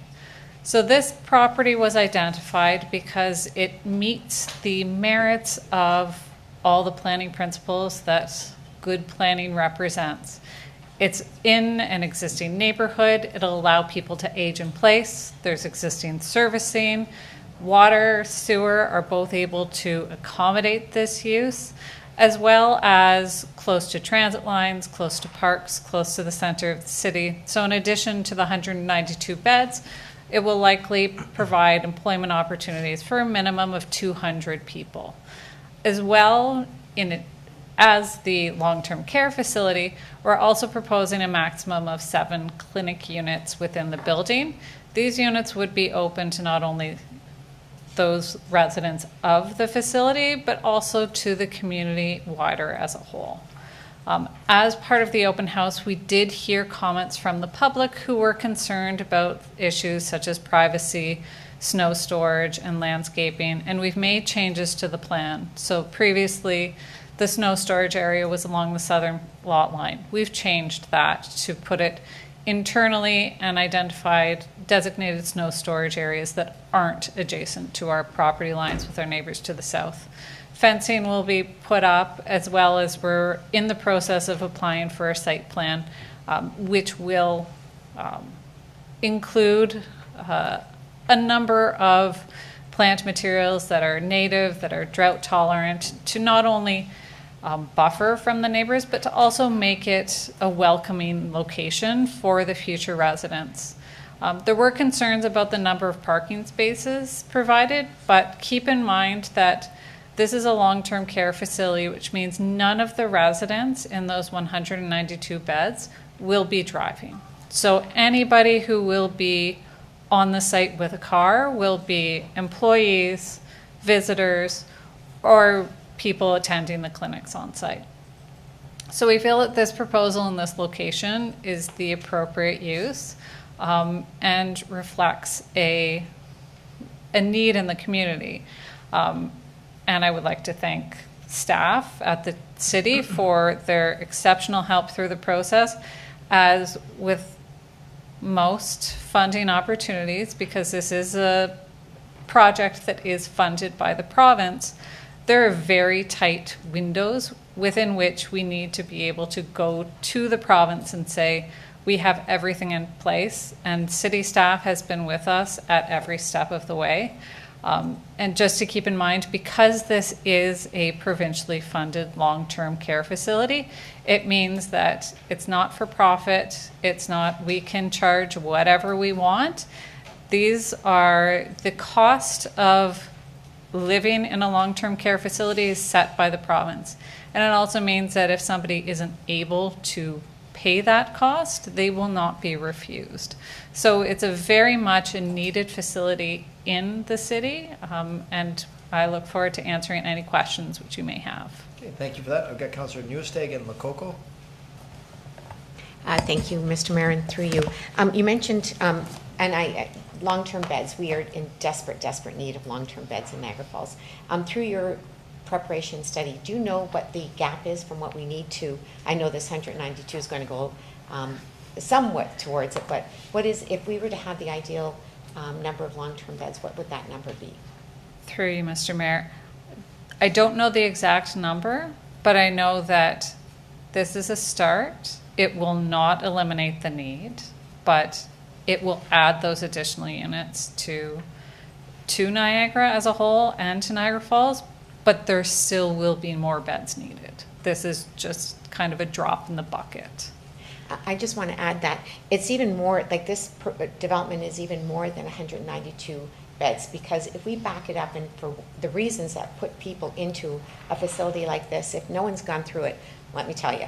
So what happens is somebody gets sick, they go to hospital, the hospital says, okay, we've gone as far as we can right now, you need to go. Well, if they're not mobile and they can't go back home because their home isn't accessible, they are stuck, family is stuck, and it is a complete fear of what do we do with our loved one. There is nowhere to go. They may stay a little bit longer in hospital than should be, which then is leading to our hallway medicine. We don't end up having beds for people who really do need them. So this is far bigger of an issue than just a long-term care bed. So for those, so I 110% support this development for all those reasons that it affects, because it's like a domino effect. So we so much need, and I hope we have some more coming this way. I think the location is absolutely fabulous. This land has been sitting there for decades the way it has. I know it was proposed as an apartment building at one point, but what a great use of space sitting in that area of town. We haven't really seen a lot of development there. I think for the residents there, knowing that there's a clinic so easy able to get to, so it provides that as well. I didn't even think about the employment opportunity. So I think this is a fabulous development for our community and so well needed. But that was the only question, was how many more do we actually need?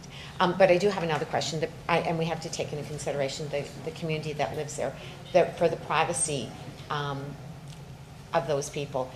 If you had a home on Churchill Street, do you see this do you see what we're hearing from them? You've been in this design. Is it really going to impact them from privacy, or do you think we've set back far enough? Through you, Mr. Mayor, I'm not going to assume that I'm not going to step into the neighbor's shoes, because I don't live in their neighborhood and I don't have the same experiences that they do. However, we're proposing what's essentially a one-story addition to what's already approved on the site. So is it, in terms of magnitude, a significant increase going from 3 stories of apartment building to 4 stories of a long-term care facility? In my opinion, no. We've proposed the building in a location that it's as furthest north on the site that we can go while still maintaining the required setbacks, and then provided a very significant setback to that southerly lot line where those houses are. Everything to the north is commercial or the hydro corridor. Those uses aren't impacted as much as those to the south. So it's about, I think, a 16-meter setback at the closest point, 19 at the furthest to the southerly lot line. And that's just the lot line. That's not to the houses. So we have provided a significant buffer distance, as well as providing landscaping and fencing that'll further provide buffering to those neighbors. And through you, Mr. Mayor, I think you make another good point in that it is already approved as an apartment building. And somebody living young in an apartment building overlooking a neighbor is probably going to be more socially active than a resident in a long-term facility. They're not going to be making a lot of noise, or probably not even going to be, they're sometimes immobile, not even able to look out. So I think if you're looking at between the two, I'd rather, if I was living there, prefer this one as opposed to the other. Anyway, thank you. Okay, thank you. Councillor Lococo? Thank you, Mr. Mayor. Thank you so much, Ms. LaRocque, for your presentation. I had 2 questions. I know that you're going to be planting some trees. Will you be able to save any of the trees on the existing property? Through you, Mr. Mayor, the intent with every development is that you maintain as many trees as possible. Due to the extent of the development on site, it's unlikely that we will be able to maintain any of the trees, and any of the trees that are on site will be likely damaged and die shortly after. Okay, thank you. That's very unfortunate, but we have to move on. Regarding the drainage and the concerns of flooding, because the parking lot is adjacent to the Churchill residence, I think lot grading is more important with the parking lot rather than green grass, because with the grass, the water can go down. With the parking lot, it was going to run off. Do you have different lot grading for parking lot? And are you using any permeable surfaces to keep the water away from the residents on Churchill? Through you, Mr. Mayor, there's an overall lot grading and drainage plan, which will be the grading for the building as well as the grading for the parking area. As well, we have a landscape strip along that southerly property line with the residents on Churchill. There will be a swale through that area, which will collect any of that runoff, bring it to the stormwater facility at the southeast corner of the property, and there it will be then sent back to the storm facilities within Drummond Road slowly. Okay, thank you very much. We definitely need long-term care home beds here in Niagara. Personally, I believe that we should be looking at public, not private, but I am supportive of this proposal to get the beds into Niagara Falls. Thank you. Any other questions from council? Councillor Pietrangelo. Yeah, thanks, Your Worship, and through you to Ms. LaRocque. I just was wondering, is there anything, what am I missing with this building in terms of the actual height of it? As I look at other 4-story long-term care buildings, they just don't seem to be as high. I'm not going to argue the use. I understand that that is very much needed. But I heard you say that, this is only a 1-story addition to the approval that's there. But the approval that's there is for a 10-meter building. And this one is for a 26-meter building. Through you, Mr. Mayor, so the 10-meter height is what's permitted in the institutional zone. So that's not the height of the site-specific residential exception on the property that would permit the 3-story building. So the requested amendment to the zoning bylaw is from the 10 meters, which is 2 stories, and that's what's permitted in the city's zoning bylaw, to 26 meters or 4 stories. So it's not that the permissions for the 3-story building is for a maximum height of 10. It's that we have to vary it, or we have to amend a different section of the city's zoning bylaw to allow for that 4-story building. Okay, but 10 meters is still only, what, 33 feet? And this one is going to 85 feet. So I guess that's a difference of 52 feet. It's quite a lot for someone to look at an 8-story building all the time in their backyard. I was just wondering if there's anything special about the building in terms of, you know, the height of the floors. I think that takes each floor height to around 20 feet, unless the main floor is a lot higher and, you know, floors 2, 3, and 4 are a little smaller. I don't know. And through you, Mr. Mayor. So there is community areas, common areas on the main floor. So these will have larger ceiling or higher ceilings, will have a more inviting atmosphere, because that's where the intent is. These are the more community spaces for residents. And then the upper floors, of course, because it's an institutional use, there are different building code regulations. There's different equipment that needs to be put through the ceilings, which require the higher floor heights. I am not the architect of the project, but this is similar to another project that my clients have, are under construction for in Aurelia. So it's a similar floor design, floor height, which has been identified as optimal for a new long-term care facility to provide, you know, airier rooms, provide nicer spaces for residents in these facilities. Okay. Yes, Councillor Baldinelli. Yeah, I have the same concern on the building height, especially in through you, Mayor, at the south side of the city. I mean, I understand we need the facility. I'm not understanding why we would have to build such a tall facility. I mean, you put what would fit in the neighborhood, and then if you need more, you're going to have to find a different location if it's provincially funded.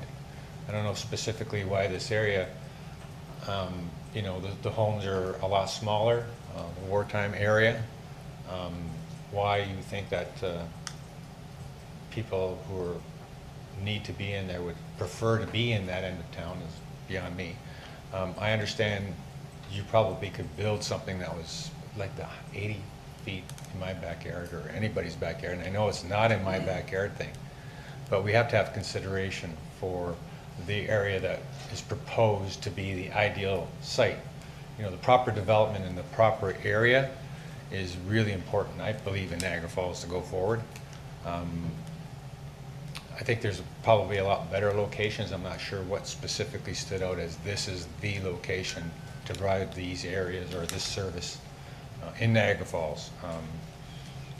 I'd like to see it, you know, half the height. If it's going to be 80 feet tall, like Mr. Pietrangelo or Councillor Pietrangelo stated, I don't think it really fits in the area. I do know that we need the beds. I just don't feel that it should be intrusive on the surrounding area and the surrounding population. Thank you. Do we have any other questions or comments of council? Okay, anything else from our speaker? We're good? Okay. Good, thank you. The public meeting with respect to the proposed official plan and zoning bylaw amendment is now concluded. What's the direction of council? Councillor Newestad? Okay. Okay, second by Councillor Thompson. Do we have any discussion to the motion? Okay, then we'll call the vote. All those in favor? Okay, and the motion passes. Okay, thank you for that. Thank you for everyone that was involved in the presentation.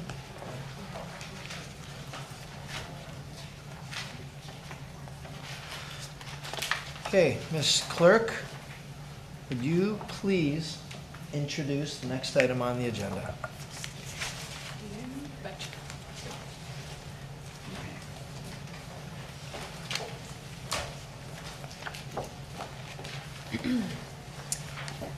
A public meeting is now being convened to consider a proposed amendment to the city's official plan and zoning bylaw to permit the development of an apartment dwelling containing 2 towers with maximum building height of 15 and 19 stories and a total of 295 dwelling units at 2430 St. Paul Avenue. Notice was given by first-class mail in accordance with the Planning Act on July 23rd, 2024, and by posting a sign on the property in question.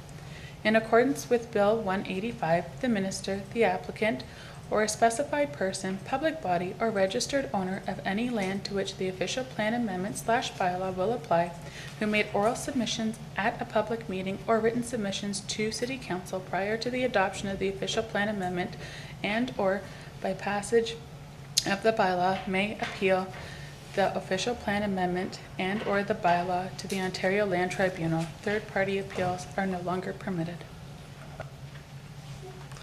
Thank you, Ms. Clerk. I now ask Mackenzie CC, Senior Planner, to explain the purpose and the reason for the proposed amendments.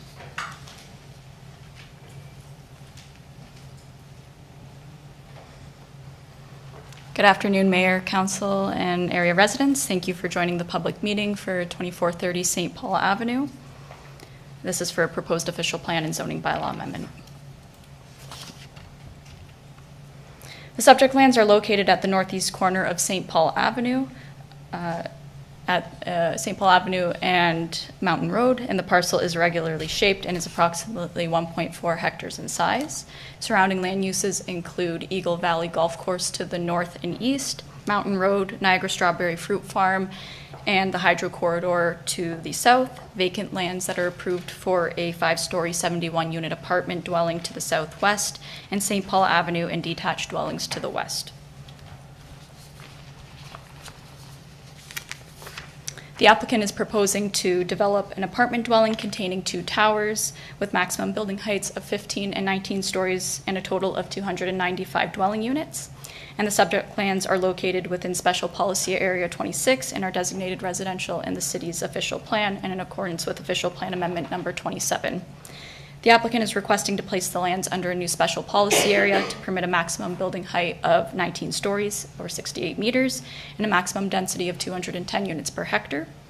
The lands are zoned to site-specific residential apartment 5B density zone, which permits the development of a 10-story 101-unit apartment dwelling with or without neighborhood commercial uses on the ground floor. The applicant is proposing to introduce a new site-specific residential apartment 5B density zone. This slide shows the site plan that was submitted with the application, and 2 towers with a shared podium are proposed with at-grade parking. Majority of the parking is proposed below grade. And the next few slides show some conceptual elevations of the towers. So this one's showing elevations of Tower A, followed by Tower B. And this one shows both towers as well as perspectives from both the front and the rear of the site. Staff support the applicant's request to increase the maximum building height as well as the projection of balconies. And further, staff support the requested reductions to the minimum lot area per dwelling unit, the minimum front yard depth, the minimum interior and exterior side yard widths, and the parking space requirement.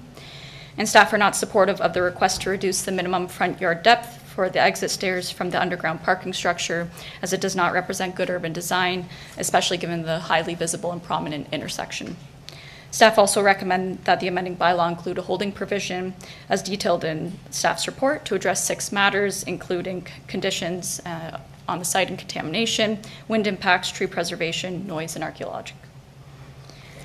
Lastly, to encourage timely development, staff are recommending the inclusion of a sunset clause which would require the developer to obtain site plan approval or draft plan of condominium approval within 3 years with the possibility of a 1-year extension.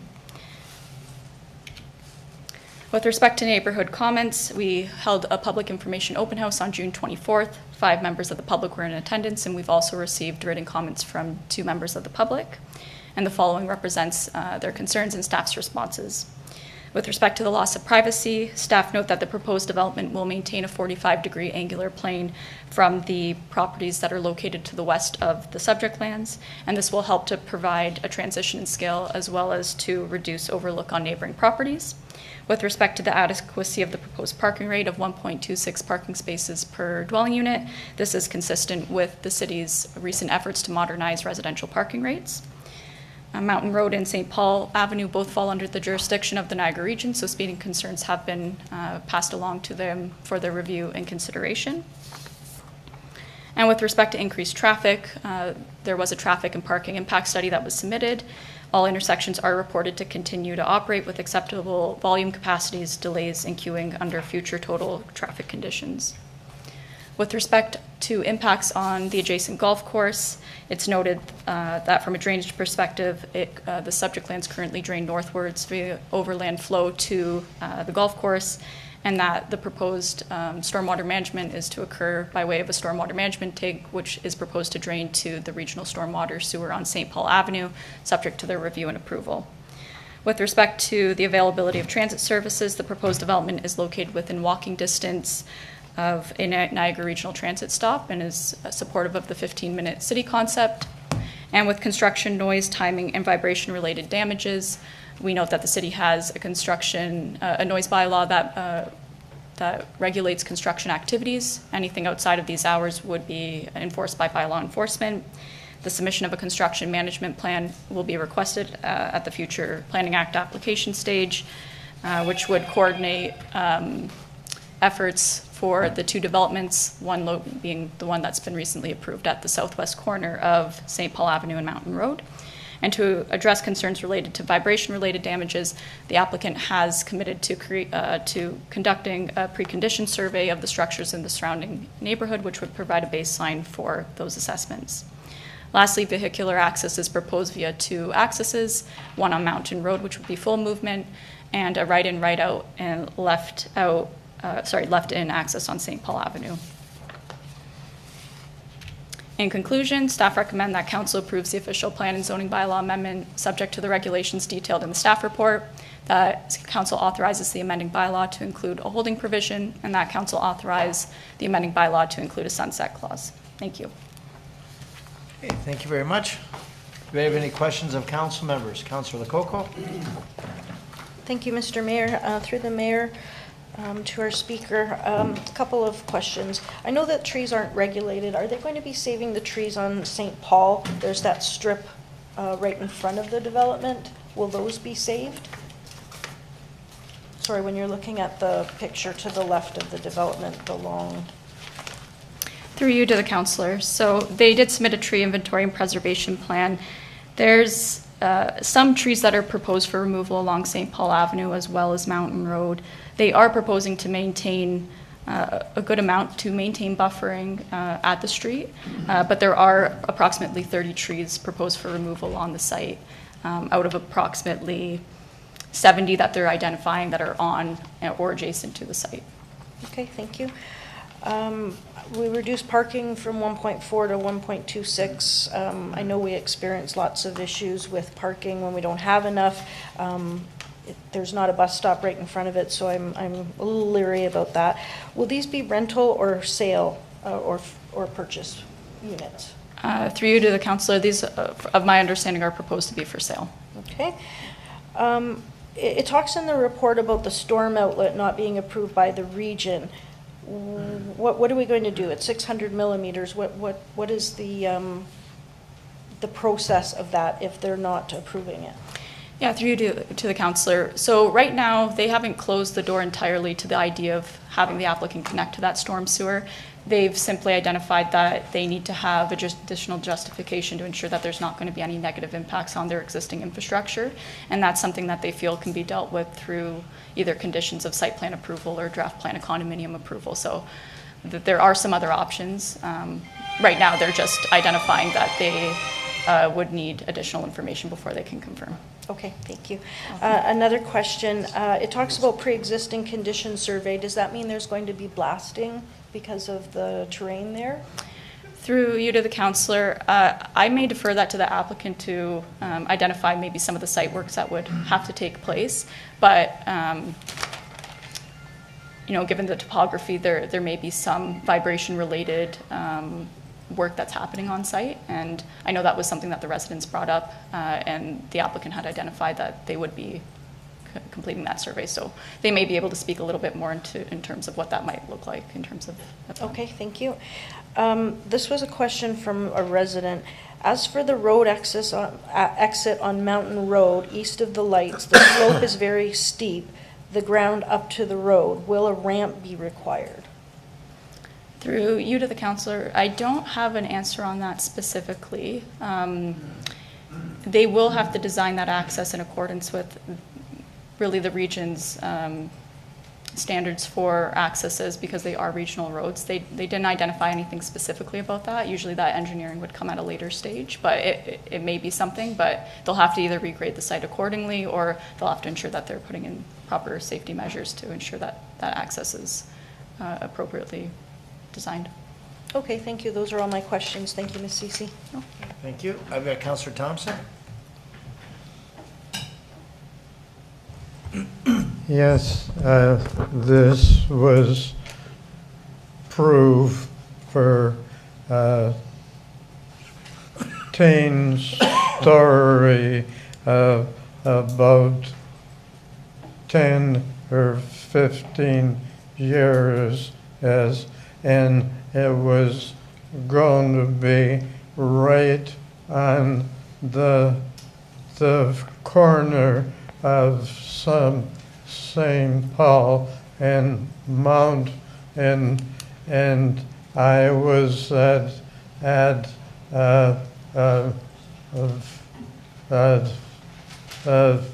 meeting about the new project, and I was really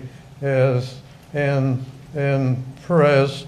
It's right out of the corner, and it's right looking the Gulf, and it's a beautiful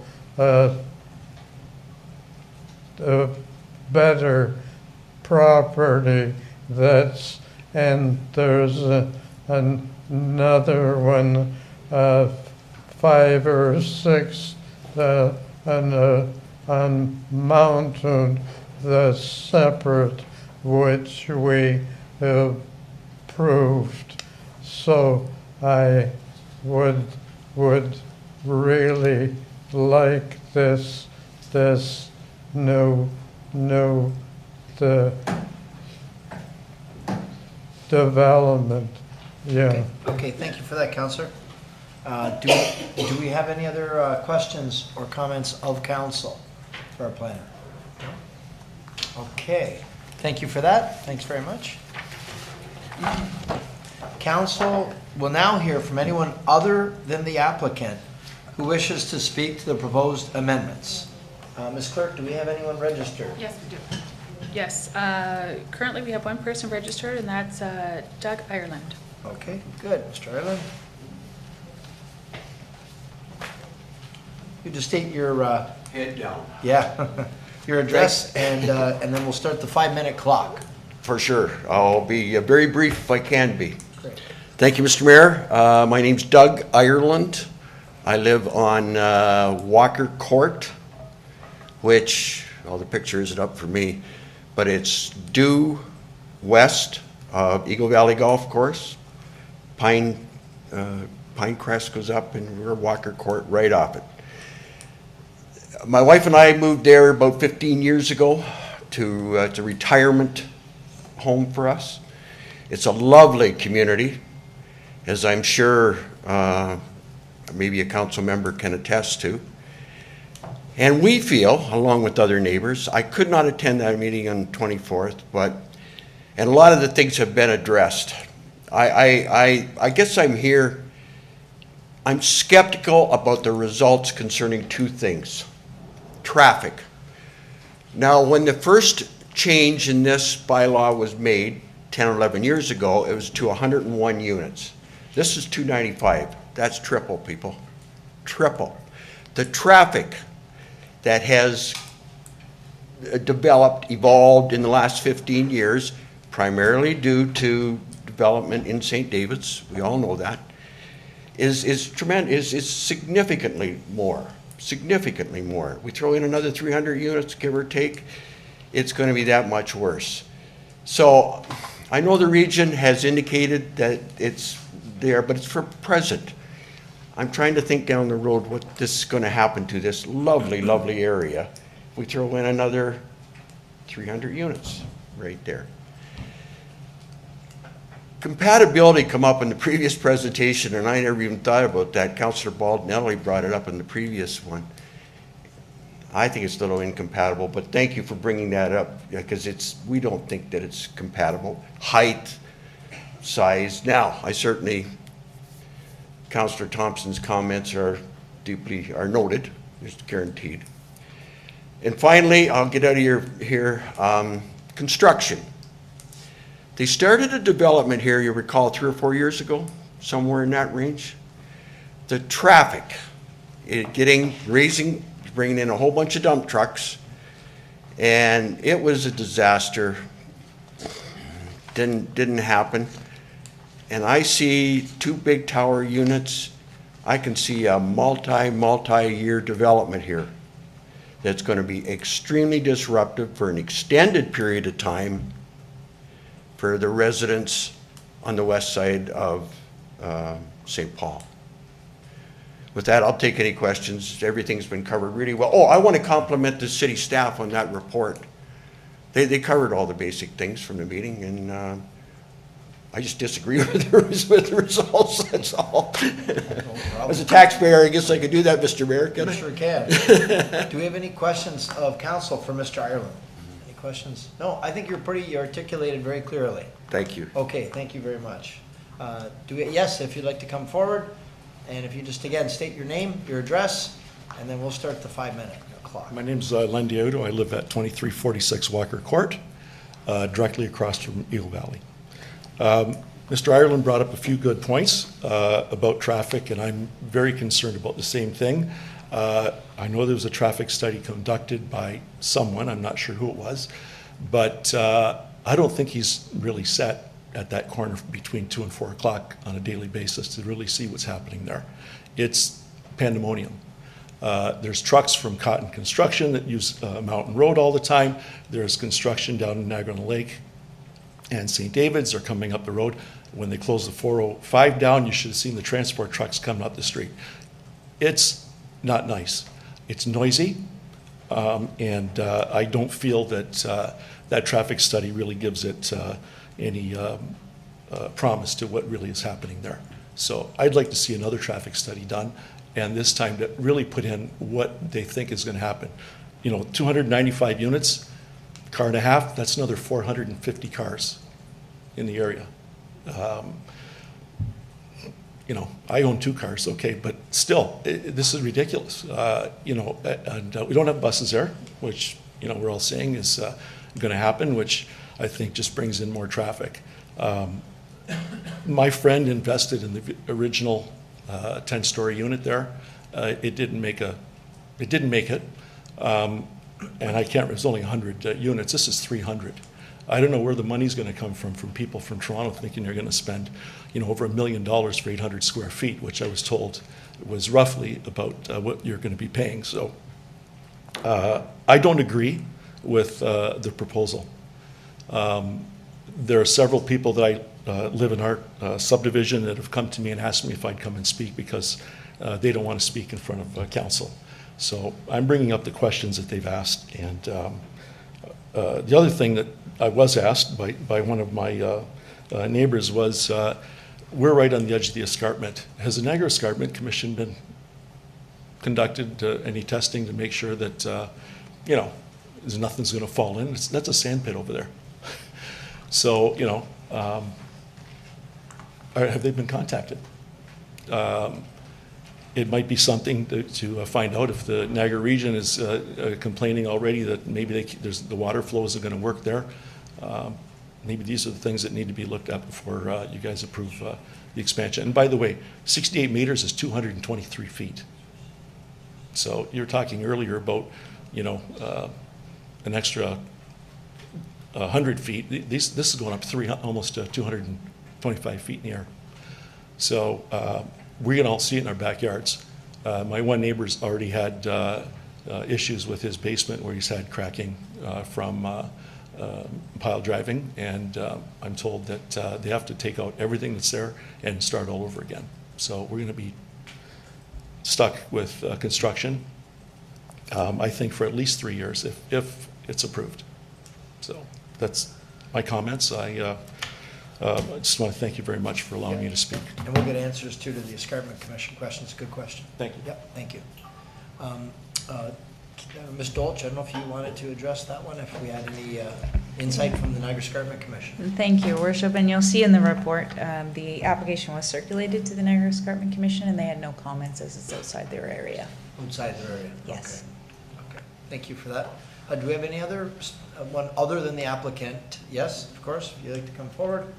And again, if you can state your name and your address, and then we'll start the 5-minute clock. Jody Burdette, 4480 Bridge Street.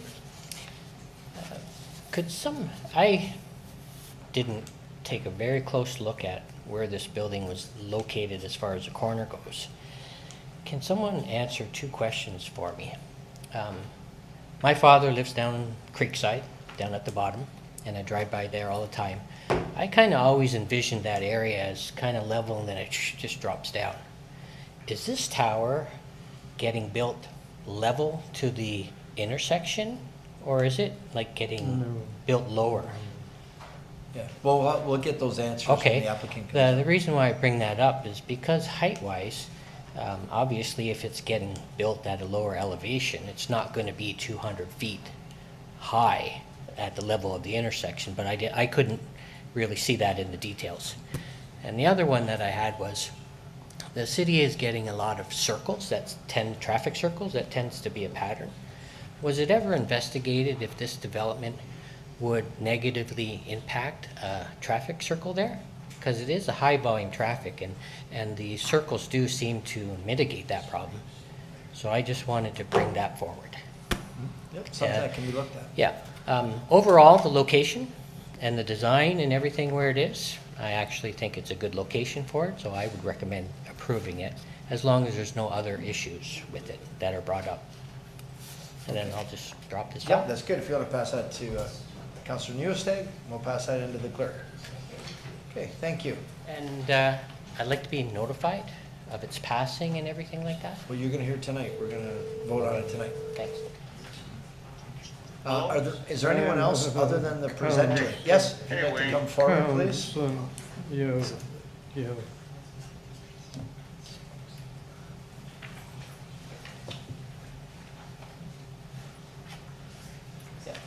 Yeah, if you can just state your name and your address.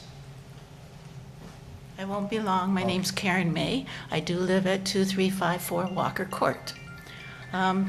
In regards to the gentleman's comments, I'm very simple in the sense that this started out about 3-4 years ago as a 10-story condominium. There was a lot of concern. Plus, the area is an ancient tribal site, heritage site. However, it got passed to be residential, a 10-foot condominium. Okay, it went into receivership. It's all calmed down. So we're going from a 10-story, one building, to an adjacent 18 19-story building, a second building, almost double the size. The first building went into receivership at 10 stories. Now you want to do 3 times in our backyard? Why? Why? Money, of course. I understand that. But when does it stop?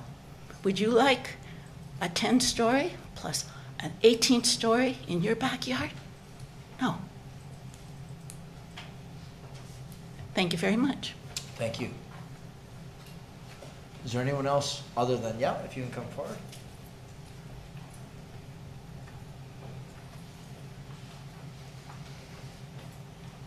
And again, if you can state your name and your address for the record, and then we'll start the 5-minute clock. Hi, my name is Leslie Lawn. I live at 5525 Rexinger Road, Niagara Falls. And my concern is more about substrate and structural support being on the escarpment. And I'm sure that I would assume that all of the required substrate studies have been done. But again, those previous approvals were for a 10-story. And there were mentions of the issues that occurred with the surrounding buildings with the pile driving to get down to that sturdy substructure. So if there are damages that have occurred from those past construction issues, one, will the existing tests that have been done support these larger buildings? Your escarpment is made basically of dolomite, sandstone, and shale.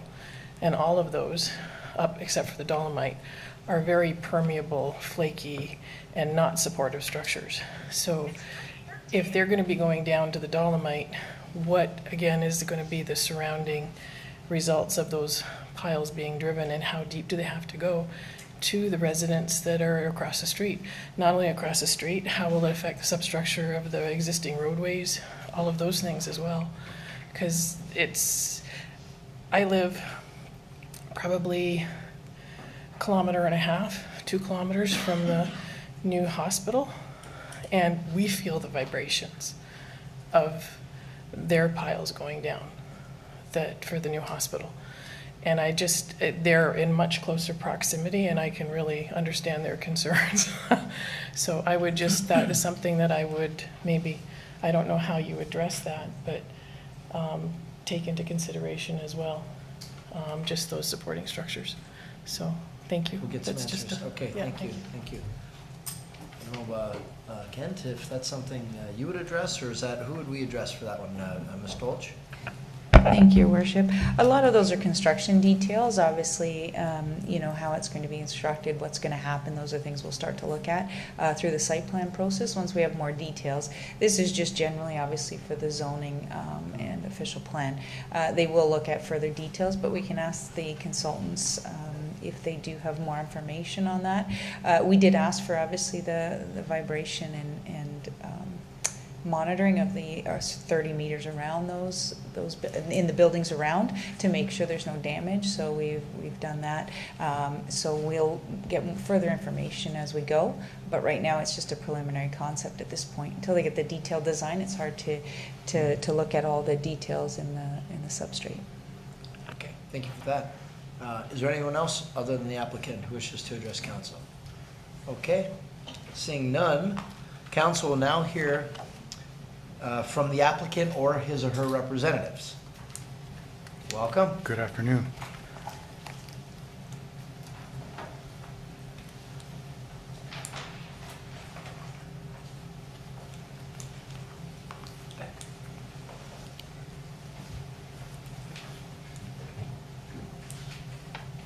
Okay.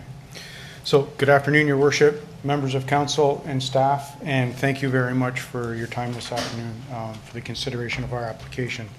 I am joined this afternoon with Aaron Butler, one of the principal planners of the Niagara Planning Group.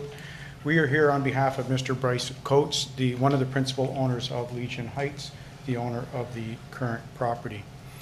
As you can see from the title page in the presentation, we have included a number of consulting reports in our submission to city staff as required. And notably in all of the submissions, They've concluded with positive results and support for the proposed development, with some minor recommendations as we move forward with the site plan agreement and into the construction of the project if approved. And those are with respect to the tree preservation, which we can get into some more detail, typical minor noise mediation with construction aspects, as well as wind. But again, I would just like to note that all of their recommendations were for the support of the proposed development. Thank you. As most people are familiar with the site at the northeast corner of the intersection at St. Paul and Mountain Road, as I think everybody's pointed out and realizes, it's an extremely unique piece of property. One, it's within the urban boundary of the city itself, with existing residential communities to the west of it, urban amenities directly to the south of it, but it's also surrounded by the natural serene landscape of the golf course and the escarpment beyond. And I'd like to kind of start off at this point with it. We're not within the escarpment boundaries, although we're taking consideration of it. And it's also a great opportunity in the vistas and vantage points of the development. As I move forward with the presentation as well, the one benefit of this site is it's also in great walking distance to the village of St. David's, more importantly to all the urban amenities in the Stamford community, as well as all of the natural trails, bike paths and so forth, directly at its doorstep.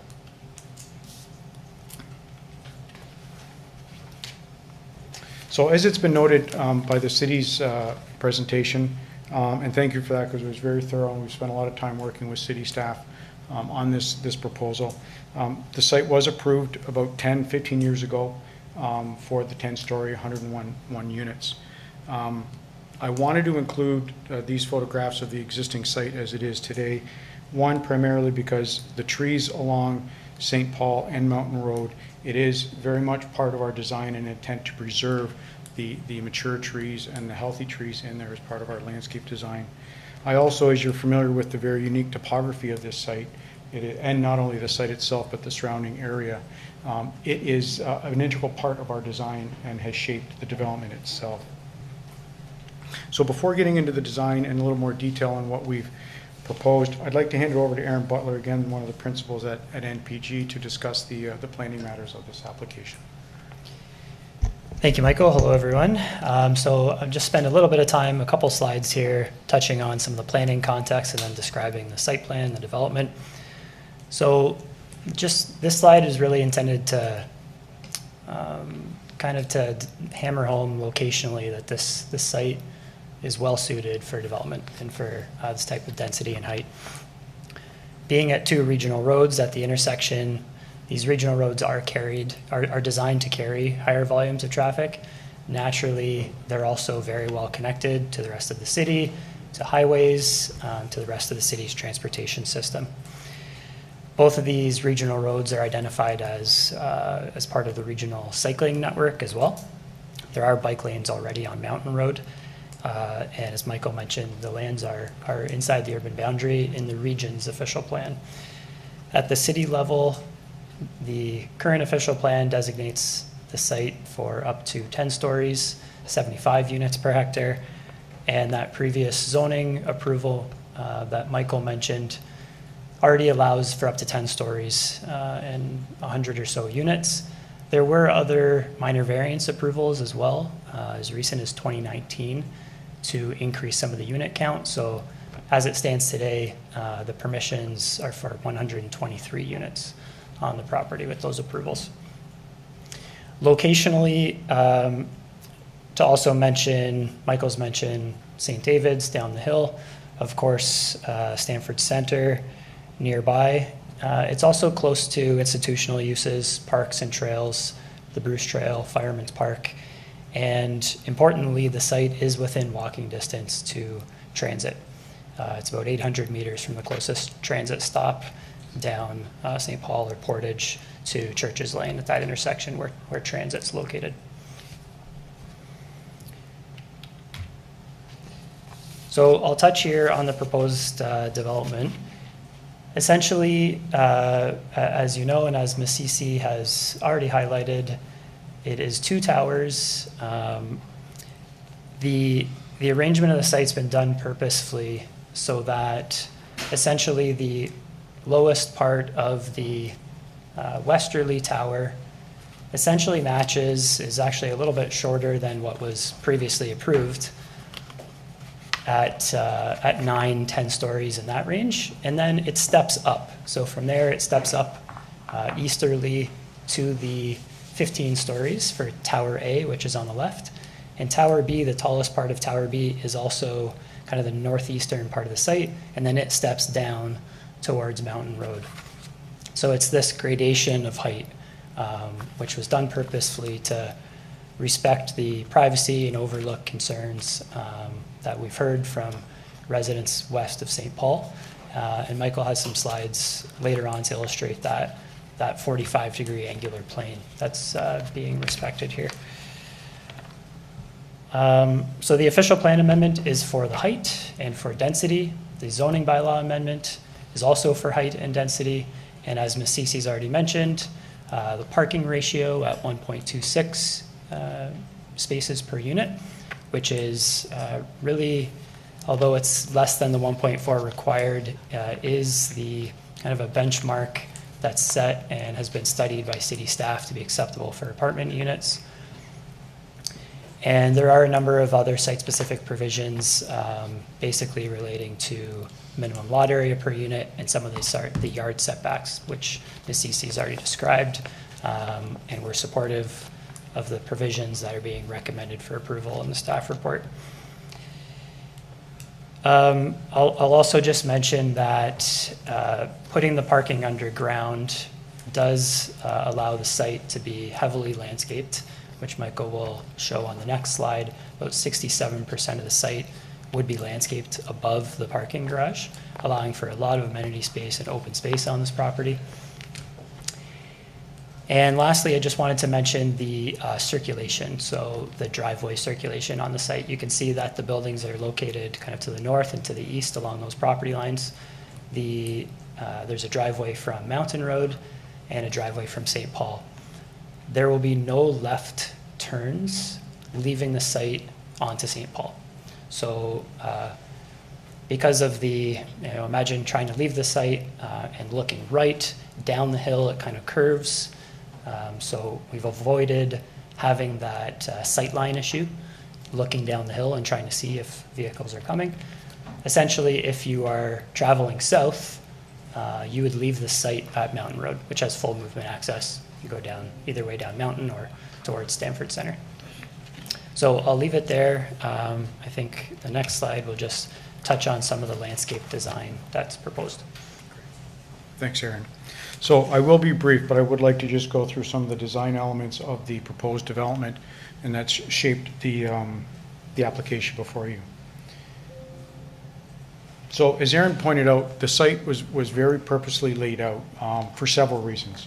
First and foremost is we wanted to capitalize on the views of the golf course and the escarpment to the north and so forth with it. But by positioning the buildings as we've done into it, it also gave us the opportunity to create a framework and create this design at the major intersection rather than creating buildings that would be directly at the street. It allowed us to preserve the landscaping and get more landscaping in the court aspect of it. But more importantly, in the design as I go through it, you have all the existing residential community to the west. The way we've designed the building is there is no units looking into the existing residential development. It's all to the north and to the south, and then with building B directly into the intersection and northeast. So that was very important in the design aspect of it as well. As Aaron briefly noted as well, we kept the 2 access points. Now, if anyone recalls the original development that was approved, these access points are pretty much in the exact same spot, although we've designed them differently to work with our layouts. We've designed it with the right in and right out at St. Paul to restrict the traffic flow along that area, as well as utilizing Mountain Road for the access. We've purposely put the point 2, the underground parking, center to the site Again, it was strategically done so that we didn't want to create a wall of building. We wanted through look so that you're able to see through the site and beyond to the escarpment as well. Keeping in mind Mountain Road and St. Paul, both major arterial roads, it allows the traffic to flow, to be fluid to the urban parts of the city, down to Niagara Lake, and then to the highway access points as well. But in doing so, and putting the majority of the parking underground, we've maintained 20 parking spaces on the site. That'll be for visitors, delivery, pickup, things of that nature. But what it does allow is for a very extensive landscaping on the podium, and we are doing 67.5% landscaping of the site itself.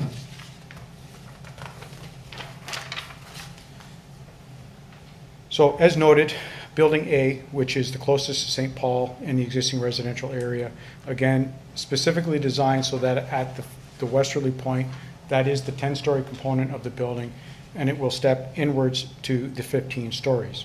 And I will get into the discussion of the grades, but that building ultimately is lower than at the major point of St. Paul and Mountain Road. Building B, same thing, will be 12 stories at the closest point to Mountain Road, and will step inwards to the 19 stories.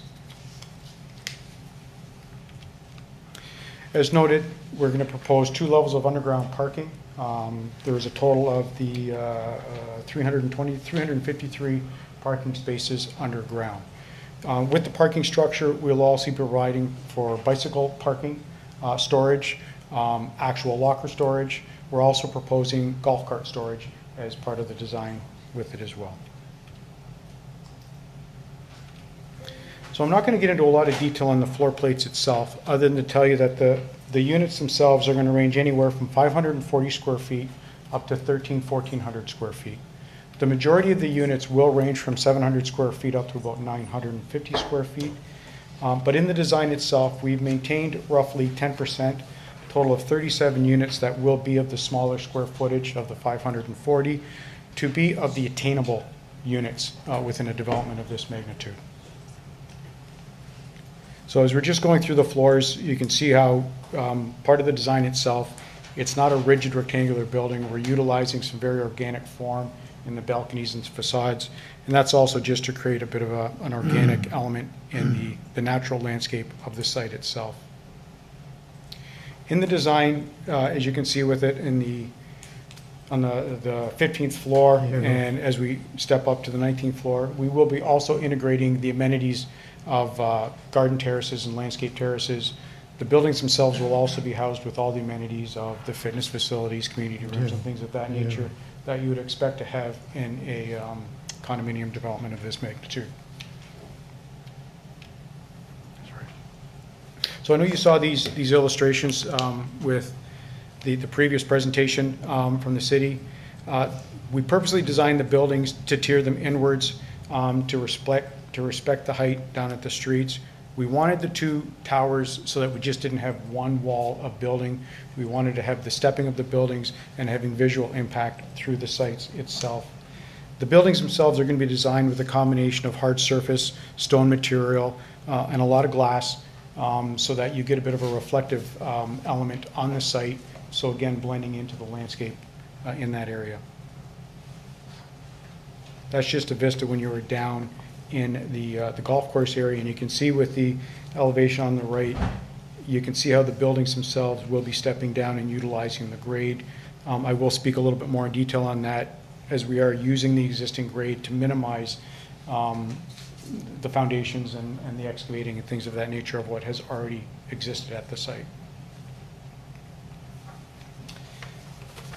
So privacy and overlook is always a big issue in any development that is in an area where there's already existing residential development and so forth.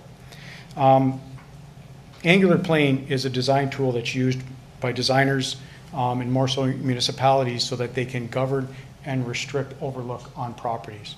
And in this case, the first illustration shows the townhouse that is closest to our development, which is directly across the street on St. Paul. And as you can see the angular plane, we're not impeding on it at all. It shows how the site itself drops down. This is along Mountain Road, and again, you can see where the views into the market area, which is commercial, we're not impeding on overlook or privacy at all. When we get into the design of these type of developments, it works both ways. We also want to respect the privacy into the developments as opposed to out of it as well. But I also want to reiterate that the buildings, again, were positioned so that no unit itself is facing to the residential area. As you can see from the site sections, it's going to be the stairwells primarily.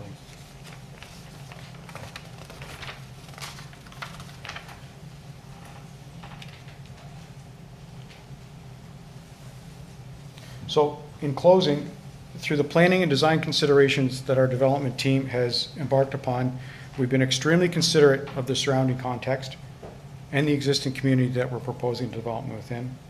We've been extremely diligent and conservative in utilizing the existing infrastructures that surrounds the property that can be utilized, allowing us to design and propose a condominium lifestyle within the serene context of the already existing urban built-up area. So in closing, our proposed development will provide new housing within the area that already has parks, trails, commercial use, and so forth. It will provide an increased range of different housing types.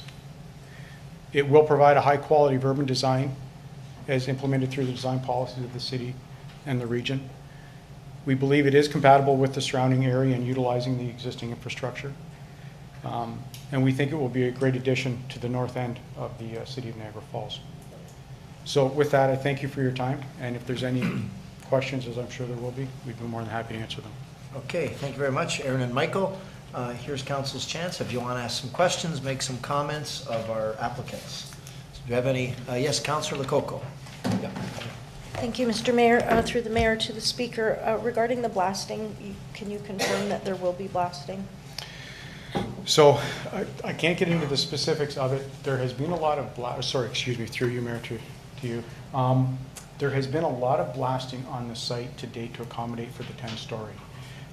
In this new development, where our parking podium is proposed, it's exactly where the previous parking podium was proposed. It's full of granular fill at this point, so there will be a ton of digging out. We will be doing pile driving. The blasting, I don't think there's going to be a lot of it. There may be some, but I don't think there'll be much in that. Okay, thank you. Okay, thank you. Any other questions or comments to this? Okay, seeing none, the public meeting with respect to the proposed official plan and zoning bylaw amendment is now concluded. Councillor Thompson? Yes, I motion for the development. Okay, motion in favor of the Yes, development of yeah. proposal, seconded by Councillor Patel. Mr. Mayor, it is a beautiful development, and I'm really happy to see that they preserve most of the mature trees on the property, and 67% off is the landscaping. So it adds to the value to the developments around it, and they also are considerate about the privacy of the existing neighbors. So I believe it's a really good development. It's beautiful, and it fits in surroundings, so I will support that. Okay, thank you for that. Any other comments, Councillor Pietrangelo? Thanks, Your Worship. I just had a question. I know a couple of the speakers talked about the increased traffic.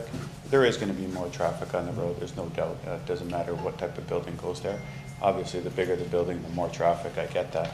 But, I mean, Mountain Road is really becoming a thoroughfare. Obviously, I've brought it up before, Your Worship, the Highway 405 becoming fully functional. I know the last time that I brought it up, you did bring it to the Minister of Transportation, who said that they wouldn't put it into the long-range plans. At that time, the city said that we would do some traffic studies ourselves to determine how many big trucks were on that road. I think it's really the big trucks that we have to get off that road, to be honest with you. I mean, there's no reason why they can't be using the existing highway system that's there, which is the Queen Elizabeth Way, and then the 405 to get to the Stanley Avenue cutoff, Your Worship. I don't like the fact that they're going through the residential areas, to be honest with you. So I'm just wondering, where are we with that traffic study? Have we started it? Do we have it on our radar yet? I think it's a good time to ask, and if staff don't have the answer, I can appreciate that, because we didn't know that the question was coming, but perhaps they can get back to me on that, Your Worship. Yeah, so why don't we do that? And I know we'll be at AMO, and I'm guessing Minister of Transportation is going to be up there. We can readdress it with him. Prabmeet Sarkaria. And you're right, and when they had the closure of the 405, Mountain Road was nothing but trucks. And they were supposed to go Stanley to Thorold Stone, but a lot of them shortcutted and went up Mountain Road. And it caused a lot of problems to, you know, the congestion. You couldn't even get out onto the roads. It was overwhelming. Thankfully, they opened 405 back up. But you're exactly right, the 405 should be fully functioning. And we even said, even if it's down the road, start acquiring the property now for the on-ramps and the off-ramps. So I don't know, do we have anybody here? Is not a good time? Yes, Mr. CIO? Yeah, staff can follow up, Mr. Nichols, that because it's also, there's some regional applications on that too, so I think they're going to try and share some information. As far as truck traffic on the road, we can take a look at, you know, there are ways to enforce that only vehicles of a certain weight appear on certain roads, so we can also take a look at that too. You know, once you start enforcing it, then they can be motivated to take the appropriate routes through, you know, through the city. Yeah, is that good? And then we can come back? Yep, okay, great. Are there any other comments or questions for the proposal before us? Okay, so we've got a motion for approval by Councillor Thompson, seconded by Councillor Patel. We'll call that vote now. All those in favor? Okay, and opposed? And one opposed. Okay, so the proposal is approved. Thank you very much for everyone for coming in and weighing in on this. Thank you. Thank you. Okay, what we are going to do, I'm going to request of council to move 2 items forward before we go in camera, because there are some people online that are waiting to weigh in. The first one is 8.2 and the second one is 8.11. So pardon me? Yeah, I think it's better. Okay, moved by Councillor Pietrangelo, second by Councillor Newestag, that we move these 2 items forward before we go in camera. I'll call the vote. All those in favor? Okay, thank you, that's approved. So if we go to 8.2, and I believe we have someone online. 8.2 is Grassy Brook Secondary Plan, Preferred Land Use Concept. So there's a recommendation, but let's just jump ahead. We've got our staff here, Mr. Dick. Give me half a second here for some reason. It's not coming up. There we go. Okay. So is it going to be Mr. Dick, or who's going to be doing this? Like to weigh in? Through you, Mr. Mayor, I'm just going to have a couple opening remarks, and I'll turn it over to our consultant, Ms. Martel, Kelly Martel from Dillon Consulting. Good. Okay, why don't we do that then? Okay. Thank you, Mr. Mayor and Council. I just have a few opening remarks before Ms. Martel proceeds with her presentation. The purpose of today's meeting is kind of twofold. So we just want to inform Council as to the work that's been progressing behind the scenes on the Grassy Brook Secondary Plan since our last touch point with Council. That would be the spring of 2023. And we're just kind of at a high level introducing a preliminary preferred land use concept. And we're just seeking permission to proceed to the 3rd phase of the study, which will allow us to further refine the land use plan and develop land use policies for further consultation with stakeholders. A preferred land use concept plan is needed, as it will then allow further study work to commence and continue, such as like the fiscal impact analysis or the development phasing plan. And staff will come back to Council with a final preferred land use plan once key studies, such as the subwatershed, have been released to the public for review. Thank you. Okay, thank you. I introduce Ms. Kelly Martel. Hello, Ms. Martel, welcome. Thank you. Good afternoon. Happy to be back here again this afternoon in front of you all. If you could bear with me a moment, I want to make sure everyone can hear me. And I'm just going to move this. Or do I need this to advance the slides myself? Just push the arrow button, I think. Are we going to do it, or are you going to, what do you prefer? I think she just wanted to move it off the podium so she can put her notes. Yeah, so if I can just, gotcha. If I can just next slide and you'll take care of that, thank you so much. So if we can proceed to the next slide.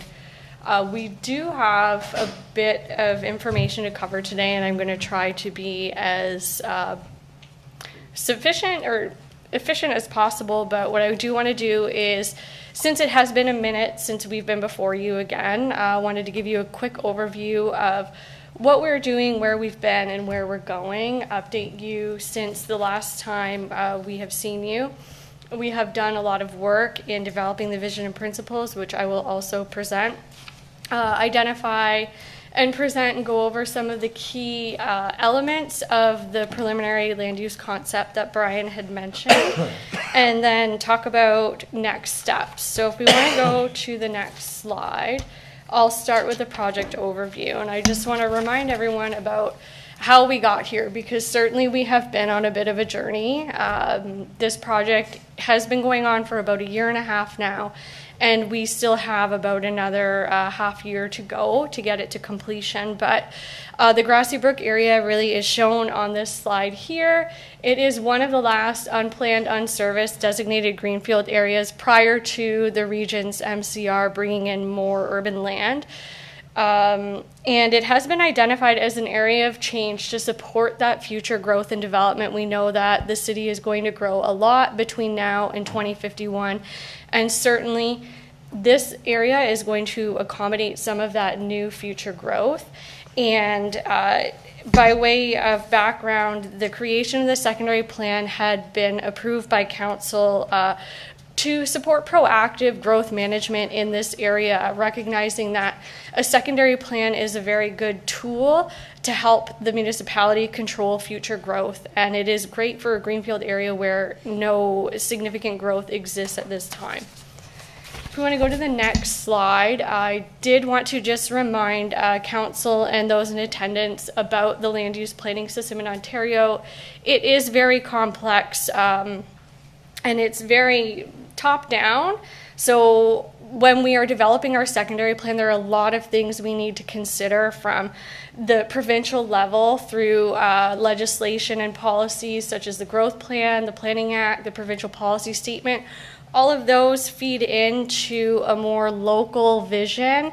Here, right now, the City of Niagara Falls is in a 2-tier with the region of Niagara. So the region's official plan and the City of Niagara Falls official plan also guides the development and growth process in the city.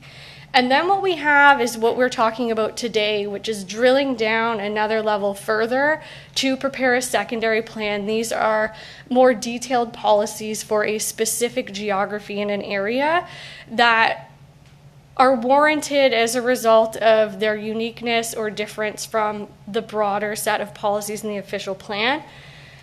And then you have the more site-specific and site-level regulations that come into play after your secondary plan gets approved. Those things are more detailed, nuanced, site-specific elements that could be dealt through zoning or individual development applications, site plans, and subdivisions.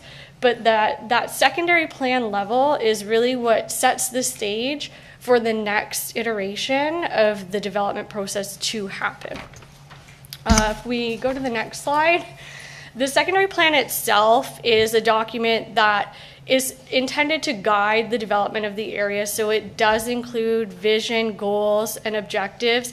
It identifies specific land use designations for areas within the secondary plan, and identifies the future road network, including environmental mapping and infrastructure planning. And it is an iterative and long process, as I have said. So we started this a while ago, and we're touching in with you again as we go through, recognizing there's a significant amount of feedback required in order to get us to the final secondary plan, for which the city can then use to support their land use planning decision making. But at the end of the day, really what the secondary plan does is set that foundation for ensuring that there is a future complete community in this area that is comprehensively planned. Next slide. There are a number of phases in this project, and it is very iterative. Each phase builds upon the next, and we get a kind of another level deeper in the analysis as we go on. So we started in phase 1 at the project initiation, where we did the preliminary background analysis. We looked at opportunities and constraints. We went out to the public and got some information from them as people on the ground with lived experience in this area about what they thought the opportunities and constraints in the area would be. We did a lot of desktop analysis to understand the existing conditions to get us to a stage in phase 2 where we looked at identifying goals and objectives for the plan, as well as potential land use options. And so we're in that phase right now.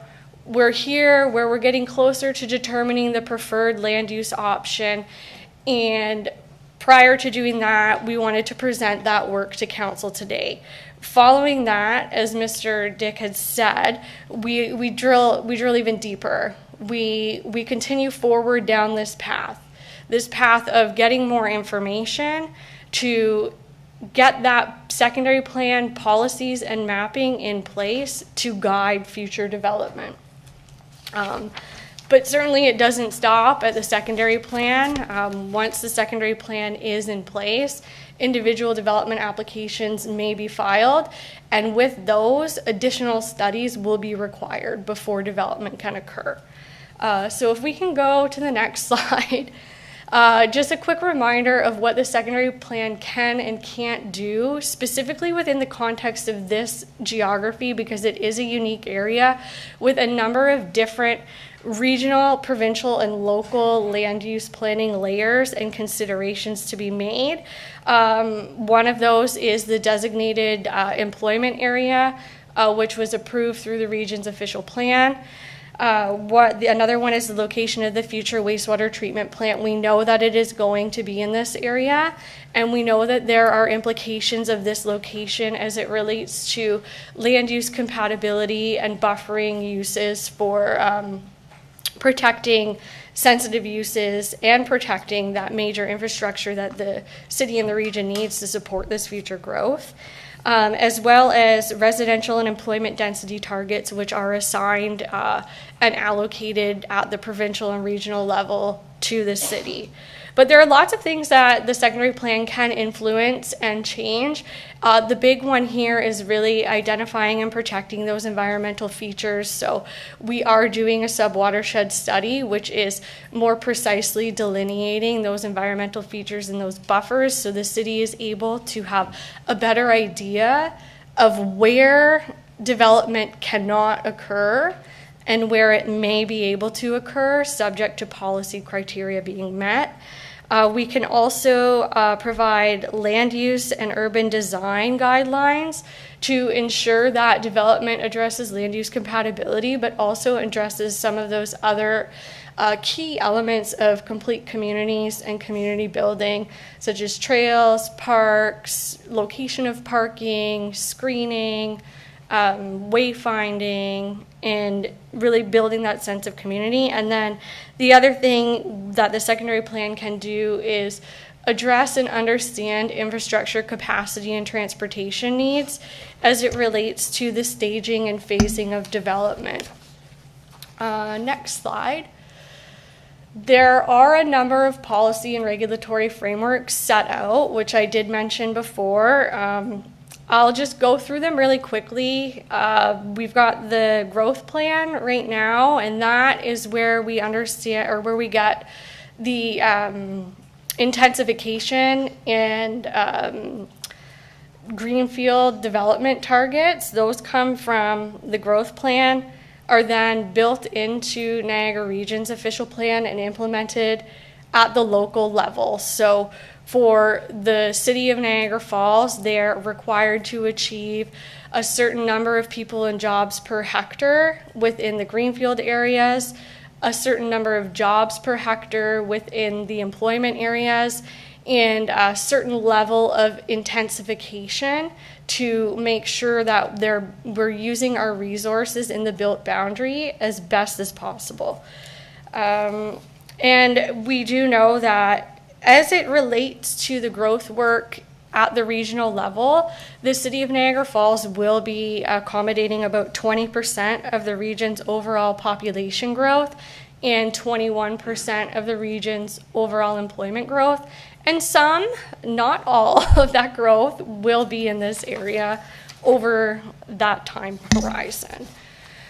So by way of update, if we want to go to the next slide, and the next one, we have completed a number of technical reports to date to inform where we are now, and there is more work to be done to help keep us going and refine and finalize those set of policies.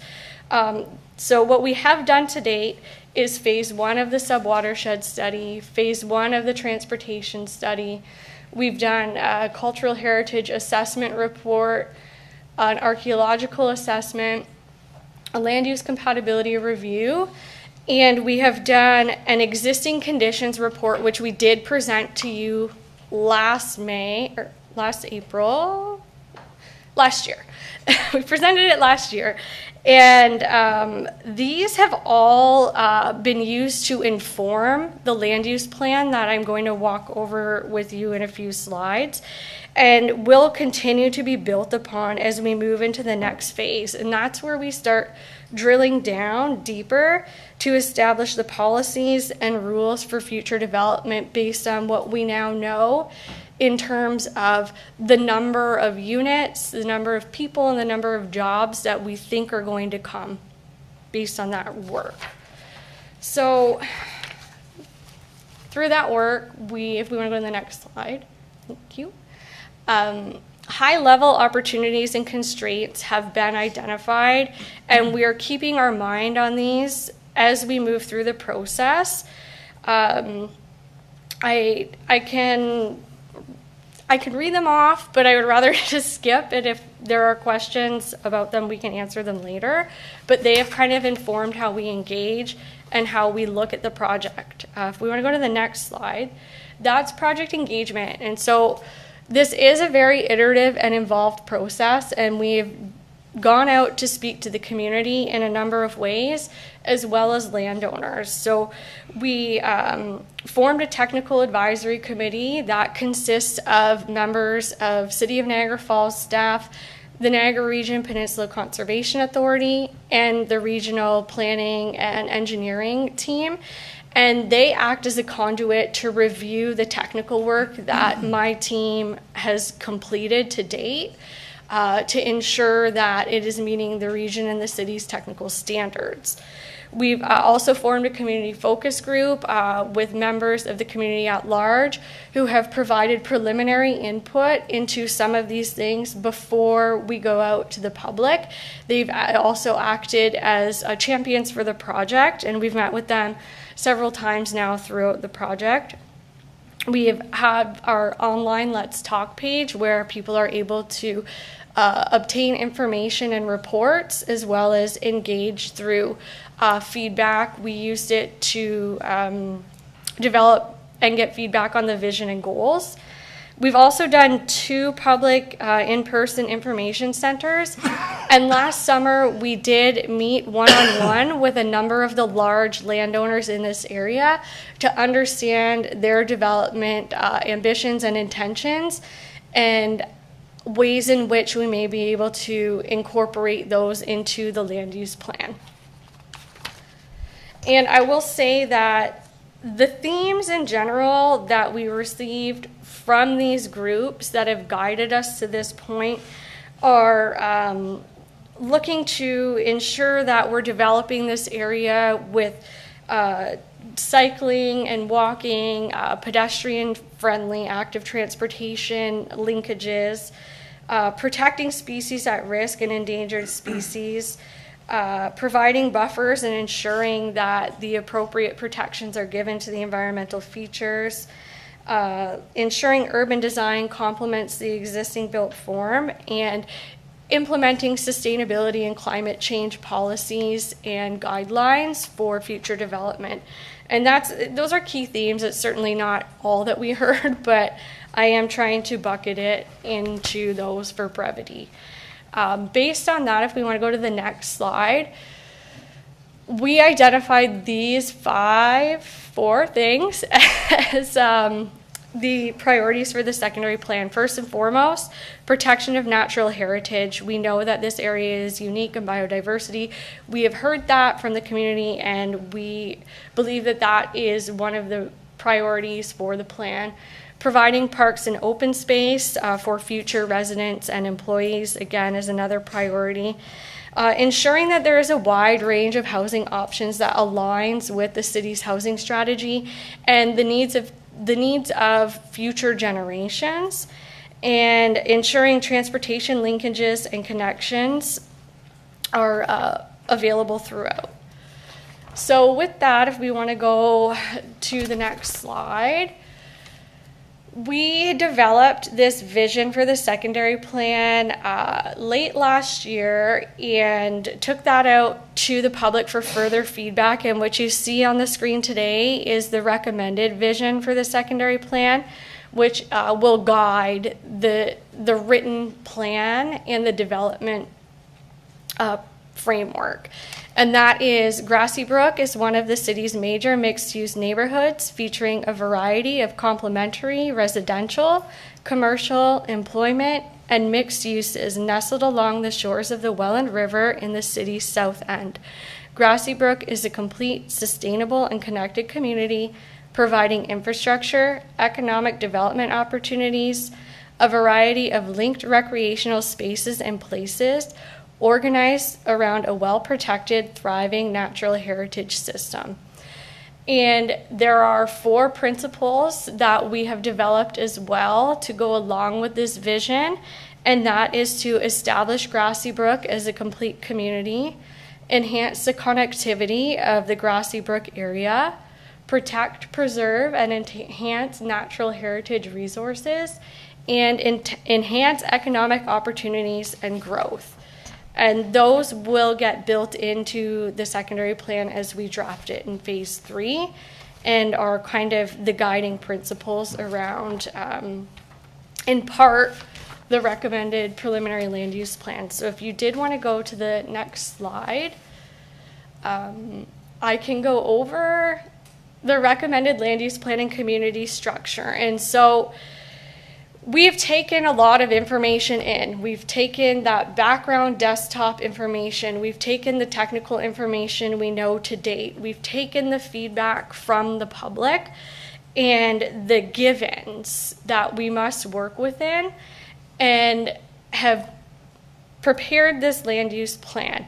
I'll say that this is an updated version. The version that we had presented in April at the open house was a bit different, and this version does reflect some of those comments that we received from the public at that time.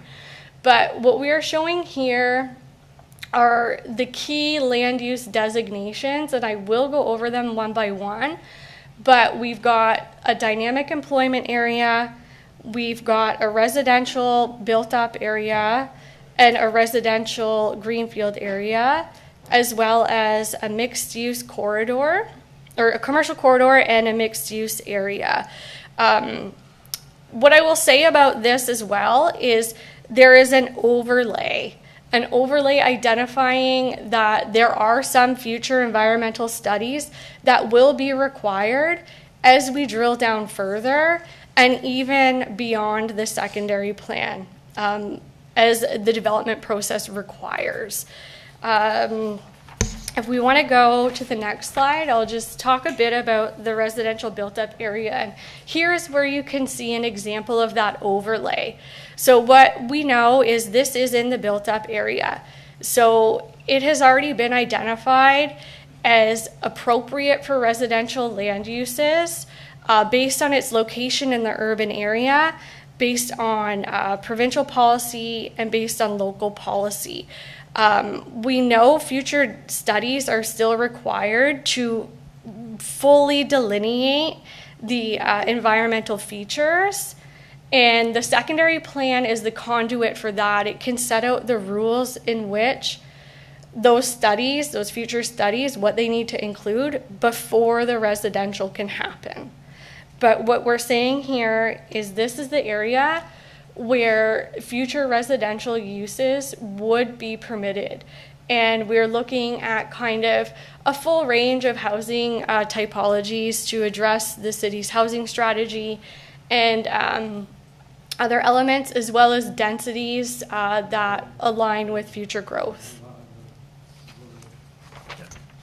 You just continue on. Yeah, okay. If we want to go to the next slide, then this is the other residential area. It is kind of shown in orange on the screen at the bottom there along either side of Lions Creek Road. This is the proposed residential designated greenfield area.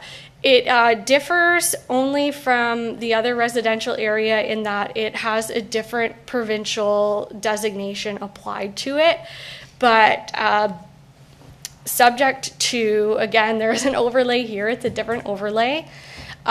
This overlay is in relation to land use compatibility, so we know this is a bit closer to that wastewater treatment plant. There could be compatibility issues within that buffer, and some of those we won't know now. Some of those we can't know until a development proposal is brought forward with a specific building footprint in which to do a larger land use compatibility study. So what we're showing is the orange, the future land use here would be residential, a bit lower intensity than the residential that I had just spoke about before, so long as the land use compatibility studies demonstrate that there aren't any issues or that issues can be mitigated to the satisfaction of the city and the region as it relates to future employment uses and protecting that wastewater treatment plant for its purpose. And here, like I said, we're looking at a bit lower intensity, recognizing the environmental constraints around the area and the existing composition. And if we want to go to the next slide, we have here two commercial corridors. They are located along Rexinger Road and then along Stanley. These areas are identified as commercial, and really they serve two main purposes. Both of these roads are heavily traversed for not only car traffic, but industrial traffic based on the existing industrial parks and the future industrial use or the future industrial designation in the employment area. And what they would do is provide opportunities for retail uses to service the future residents, but they are also within that compatibility buffer area. So they provide a little bit of a buffer for those residential uses that are located further beyond. And here we would be looking for overall development to support and enhance the achievement of that 53 residents and jobs per hectare. But we do want to recognize that these areas do need to be a bit more flexible in what can be permitted as it relates to overall commercial land need. If we want to go to the next, we're here at the mixed use designation. So this is located immediately to the east of Stanley Avenue. And we've identified these as mixed use. You can see that they are within the land use compatibility overlay area. So if a future landowner did want to develop these for residential purposes, they would not be able to unless the land use development compatibility study demonstrated that was appropriate. It is, again, another one of these transitional buffer areas to help ensure that the dynamic employment area can function as intended while meeting all of these other land use planning objectives we have to meet in the secondary plan. And here we're looking at residential uses could be permitted where the studies demonstrate compatibility can be achieved. Otherwise, commercial buildings and mixed-use buildings could be permitted. We're looking kind of in this 2 to 6 story range, and again, to support that overall goal of 53 residents and jobs per hectare here. If you want to go to the next slide, that is the dynamic employment area. And this is, I think, aside from the environmental area, the largest land use designation within the secondary plan area. And this is where the city is going to accommodate future employment uses, guided by the employment land strategy and the region's direction that this be developed as a dynamic employment area. The intention is really traditional and lighter industrial uses, office parks, institutional uses, really to meet this minimum density target of 20 jobs per hectare. And we would be looking to permit probably heights in that maximum 2-story range. And again, the wastewater treatment plant is there. We know it's going there. It's designated dynamic employment, but it is not in and of itself. It gets discounted from the actual employment land need. So everything around it is going to accommodate the shortfall of employment land need identified. And if we want to go to the next slide, about 236 hectares of the secondary plan area is identified as environmental protection. So that is everything that is green. These areas are identified in green, and development in these areas is prohibited. These were informed by the outcomes of the subwatershed study work to date. And within this green area, it includes provincially significant woodlands or wetlands, NPCA regulated wetlands that are greater than 2 hectares, provincially significant areas of natural and scientific interest, significant habitat of endangered and threatened species, floodways and erosion lands, and environmentally sensitive areas. And essentially, this is where development cannot go. It would not be permitted.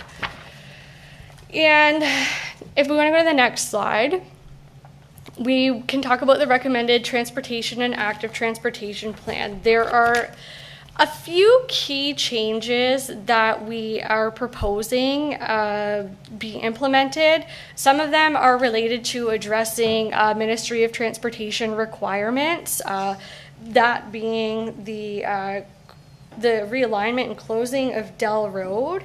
It is too close to the existing interchange. And then there are a number of intersection upgrades that are required. Those are shown on this map with these little purple dots. And we are proposing as well a trail network, an active transportation network, which are those lime green dotted lines.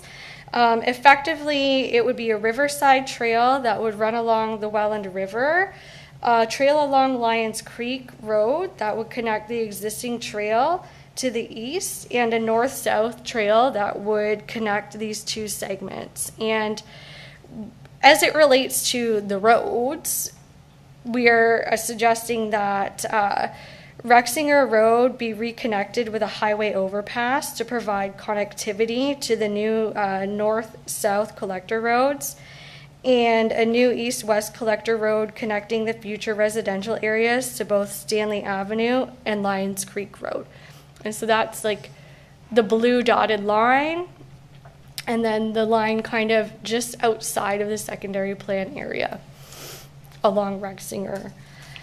And with that, I know that's a lot of information, so I'm sure you have a lot of questions, but I have a couple more slides if you'll bear with me. I appreciate it. In terms of next steps, like Brian said, the work doesn't stop here.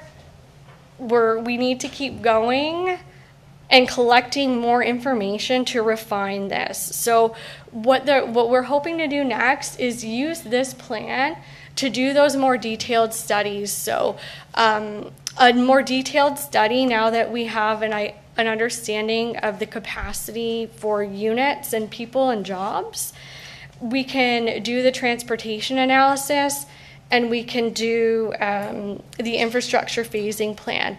Both of those will identify the costs related with upgrading and implementing this infrastructure, and those then get used to prepare the fiscal impact assessment as part of the next iteration of the plan.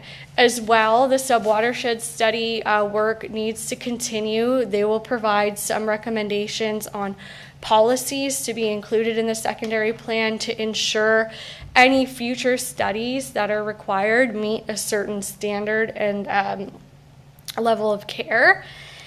And the secondary plan itself, we just have to develop that. But there is opportunity still to tweak and move forward. This is definitely an iterative process, and we want to continue to do that and get the next set of feedback and then come back to you in phase 3 once we've gone to broader public engagement and got their feedback on the secondary plan and any revised land use plan that we have to accompany it, and then present that to you with ultimately the goal by the end of this year. So with that, I thank you for your time. And if there are any questions, happy to take them now, or if there's anything Brian or Kira have to add, I would open the floor. No, that was great. You sure you don't have any more slides, or is that it? No, I think that's it. We can go back if you want. I'm being facetious.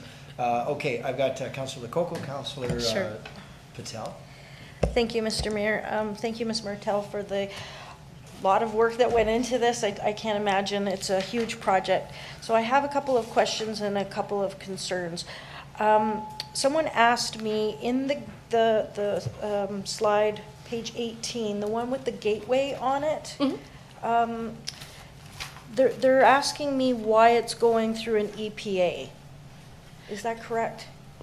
Through the mayor, what I can do is provide an answer. It's a conceptual gateway. Certainly a gateway dressing is meant to address the road. It's really more to provide a wayfinding, signage. I'm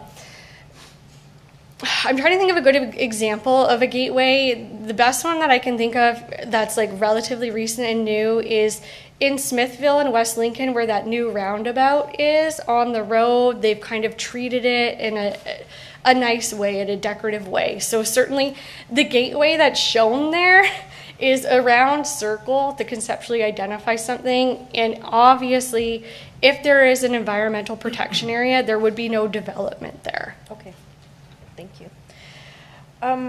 There's a lot of outstanding issues with compatibility with residential employment.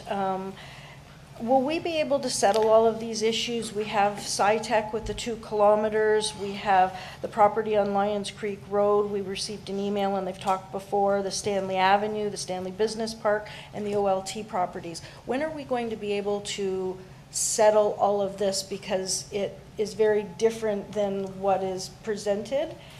I know it's very complex and there's a lot of different players here, but these are all outstanding items, and when do we get to that point?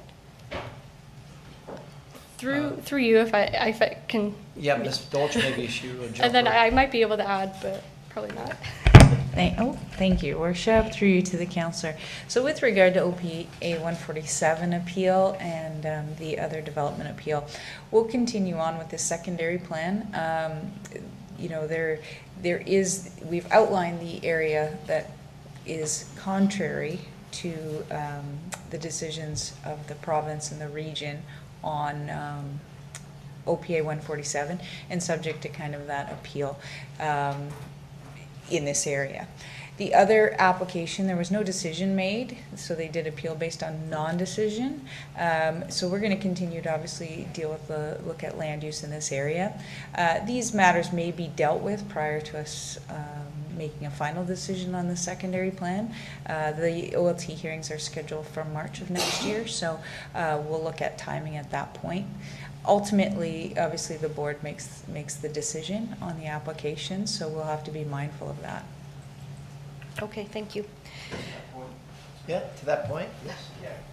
Should those lands be designated as like deferred then as well? Like, especially the ones on Stanley on both sides where it's commercial, and then the other one, until a decision is made? Through you, Your Worship, to the councillor. No, I don't believe so. You know, the difference here is we're doing the study work, we're informing ourselves for obviously, as the hearing comes forward, we'll have more information on information. Again, they have their information as well. So I don't think it's necessary. As we hope, we may even get to a settlement decision at that board hearing, and we'll have more information based on the work we've been continually doing. So I think at this point we'll continue course. In the end, should council wish to show these as deferred longer term once we have more information, but we want to inform ourselves, as Ms. Martel said, we do have to kind of pick land uses in order to move on with the additional study work we have to do.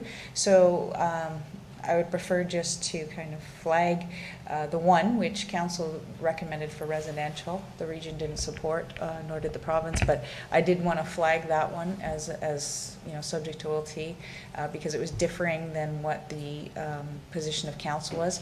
The rest isn't different than the position of council previously. So we are continuing. We'll continue down that path. And I think it'll be helpful, like I said, as we move forward, we'll have more information on that as we go. And I don't know if you have anything else to add, Ms. Martel. Through the mayor, I think you got it all. Okay. Awesome. Thank you. Have we received all of the studies on the pieces of property that we need to? My understanding is that there's some landowners that won't allow the studies to happen. Is that accurate? And if that's accurate, what is the plan for that? Through the mayor, so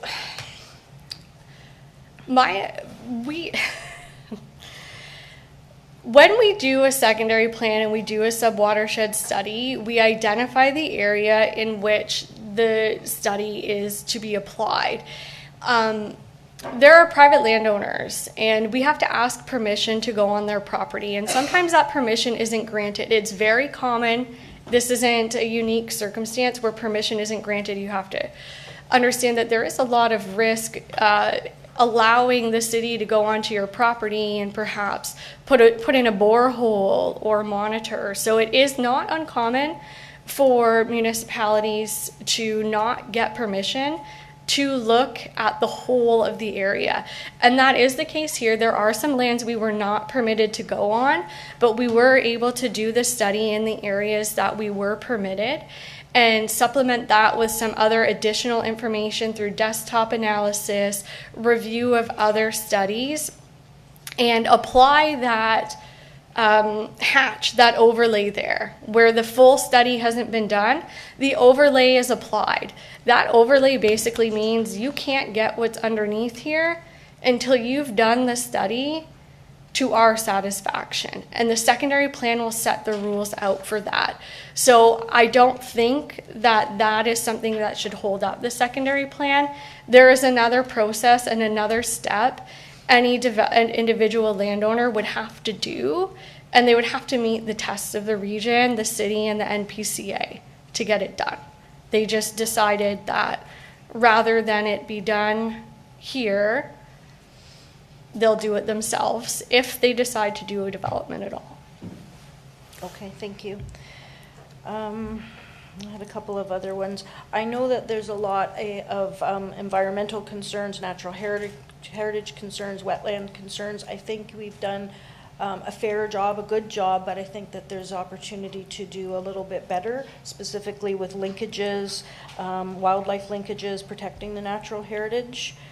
A couple of more things. There's a lot of studies that you've talked about. Can these studies be posted to the Let's Talk page? A lot of residents are interested in reading each of those studies. Through the mayor, I can answer that. To your first point about identifying the linkages and eco-passages, what I will say about the Phase 1 subwatershed study is that the region and the NPCA have reviewed it, and they did request a similar map for identifying those items be included in that report.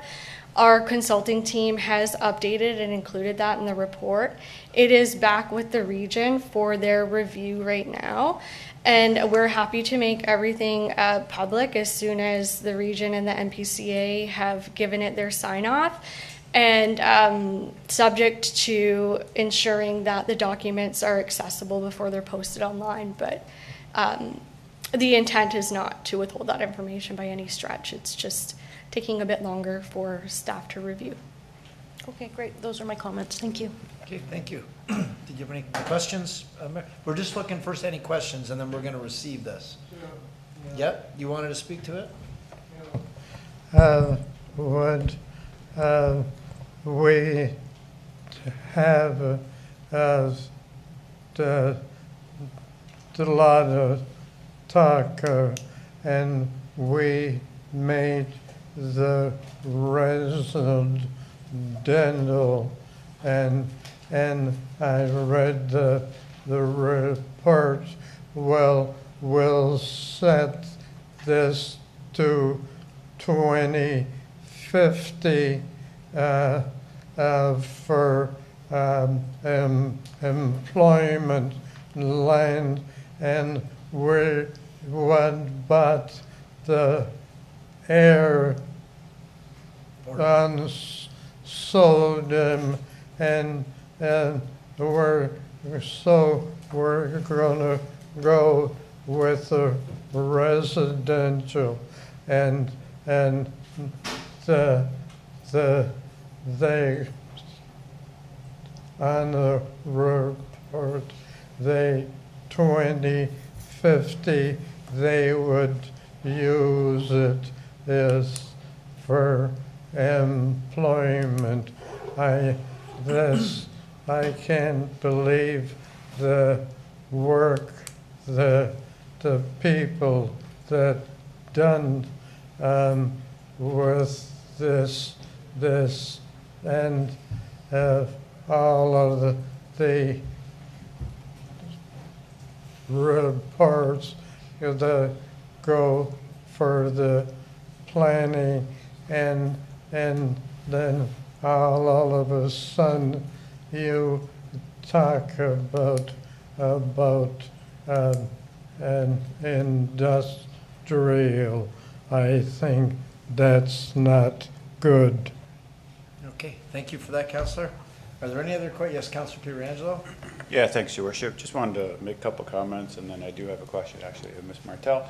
I just wanted to start off by saying that 48% of the land in this entire area is slated to be preserved, which to me, speaks to a couple things. I think one is, yeah, that's the south of Niagara. It gets a little bit more wet and swampy than the north end would be. And secondly, I think, there's a clear shift in policy, Your Worship. If you look back decades ago, and I know none of our planning staff were around then, but a long time ago, I think they just used to look at a giant swath of land and say, okay, let's pick this area over here for parkland, and then the rest became developable. And obviously, it's a little bit more scientific nowadays. There's environmental impact studies that need to be done.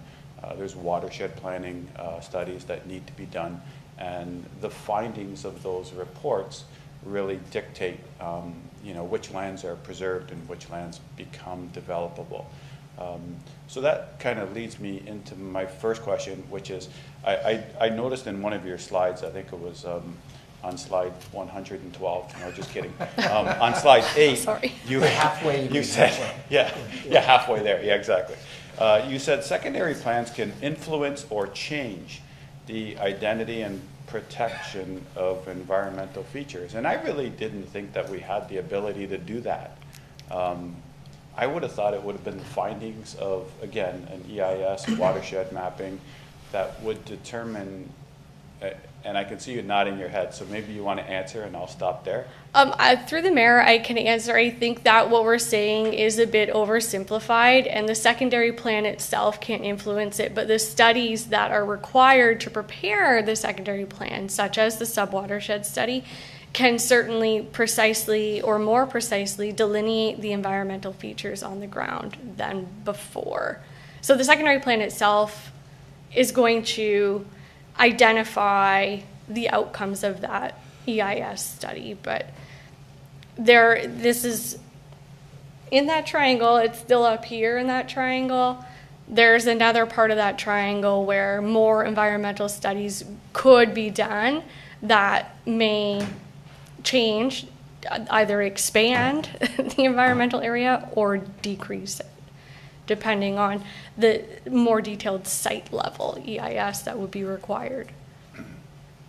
Okay, and that's good, because I really didn't think that we had the ability to just kind of pick a parcel and say, I want to keep that as environmental, I'm not going to allow development on that, or vice versa, right? Like to pick a parcel and say, I'm going to allow development there. I thought it would have been based on, the findings of an EIS or a watershed planning. So I was just a little bit, anyway, okay, we have that cleared up. So we don't have the ability to do that, because I don't want the public to believe that we do have the ability to do that. That's why. Through the mayor, yes, I think I would clarify. The secondary plan can influence it in as much as it's informed by the technical studies required. So if the technical study says it's not environmental, the secondary plan can't show it such. Okay. Next question, Your Worship, then, is just in regards to a question that was already asked about the studies being completed on all the lands that are inside the secondary plan area. And I understand that not all the landowners have allowed the studies to be completed. So if and when that ever happens, how would we deal with the findings of those studies? Could they possibly change the plan, or is the plan that we have here today? Through the mayor, I'm going to start, and then I might need either Ms. Dolce and Mr. Dick to provide kind of a local nuanced context. But what we've done in the secondary plan is, if we want to go back to that, the big land use plan slide. There we go, thank you. Through our work, we have taken all that information in and determined that the general principle of land use, notwithstanding that perhaps we haven't been able to get onto all of the sites, is residential in this case. But we don't know how much of it is residential versus environmental. So that's where the overlay comes in. And the secondary plan, as that overlay, will have policies that are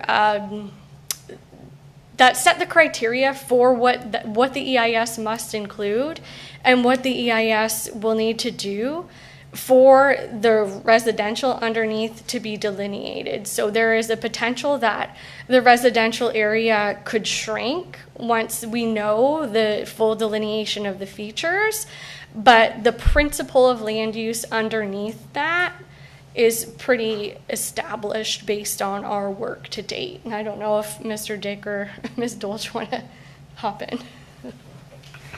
Thanks, and I'll just, through the mayor to the councillor, in terms of obviously that overlay, environmental study work, once it's done, there's usually policies in place, and again, we're not at the policy stage yet, but that provides some guidance that should obviously a significant woodland appear, something like that, it would be recognized based on PPS or the region's policies. So we would have that threshold in the policies, and vice versa. Should it not be connected in any way? It can be considered a provincially significant wetland. All those things would be established through either as guidelines the region has, or I know Ms. Martel said that we will have some set up guidelines in our policy document. So those are the things, one way or another, that will be kind of communicated. But ultimately, it'll be up to that EIS to fine tune, especially on those sites that we haven't been on, because we have no environmental expertise that have been on the site particularly at this point. Okay. I guess just to follow up, can it only go one way then? Can the EPA designation increase as opposed to the residential, or can it go the other way as well?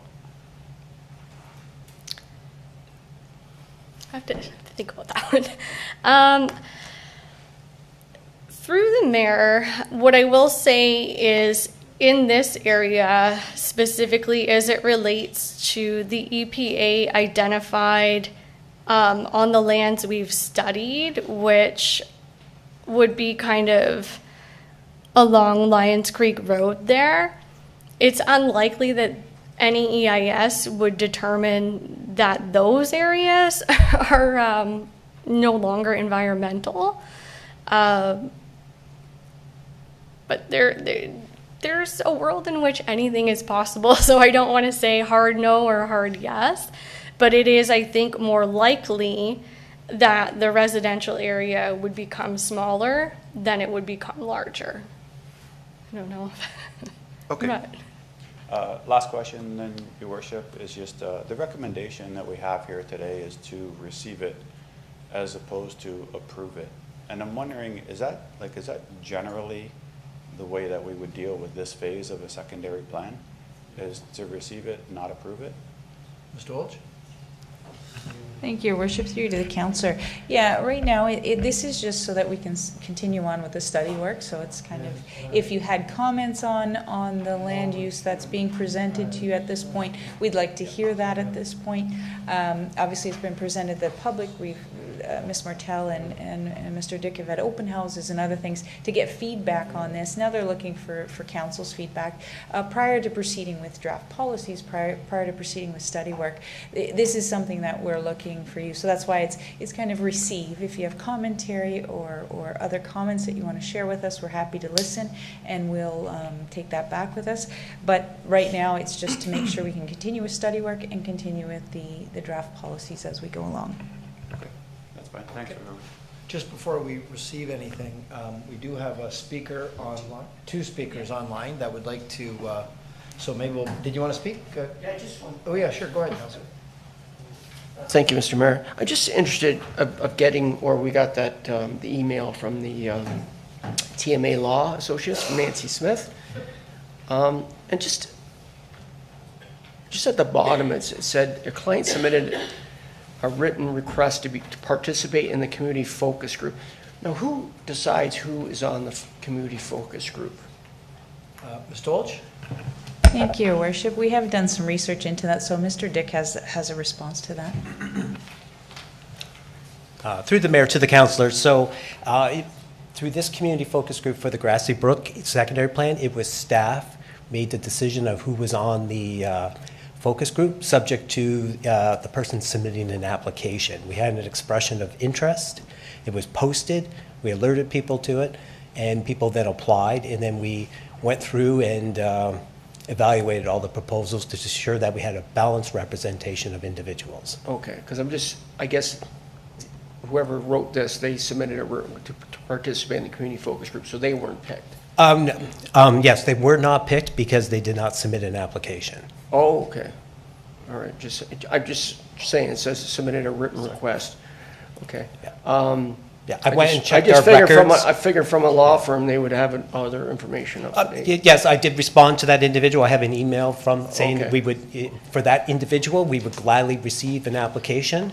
But we did say for that expression of interest, it's clearly stated that we want the specific landowner, whoever that may be, to sit on the committee, not a representative. Okay.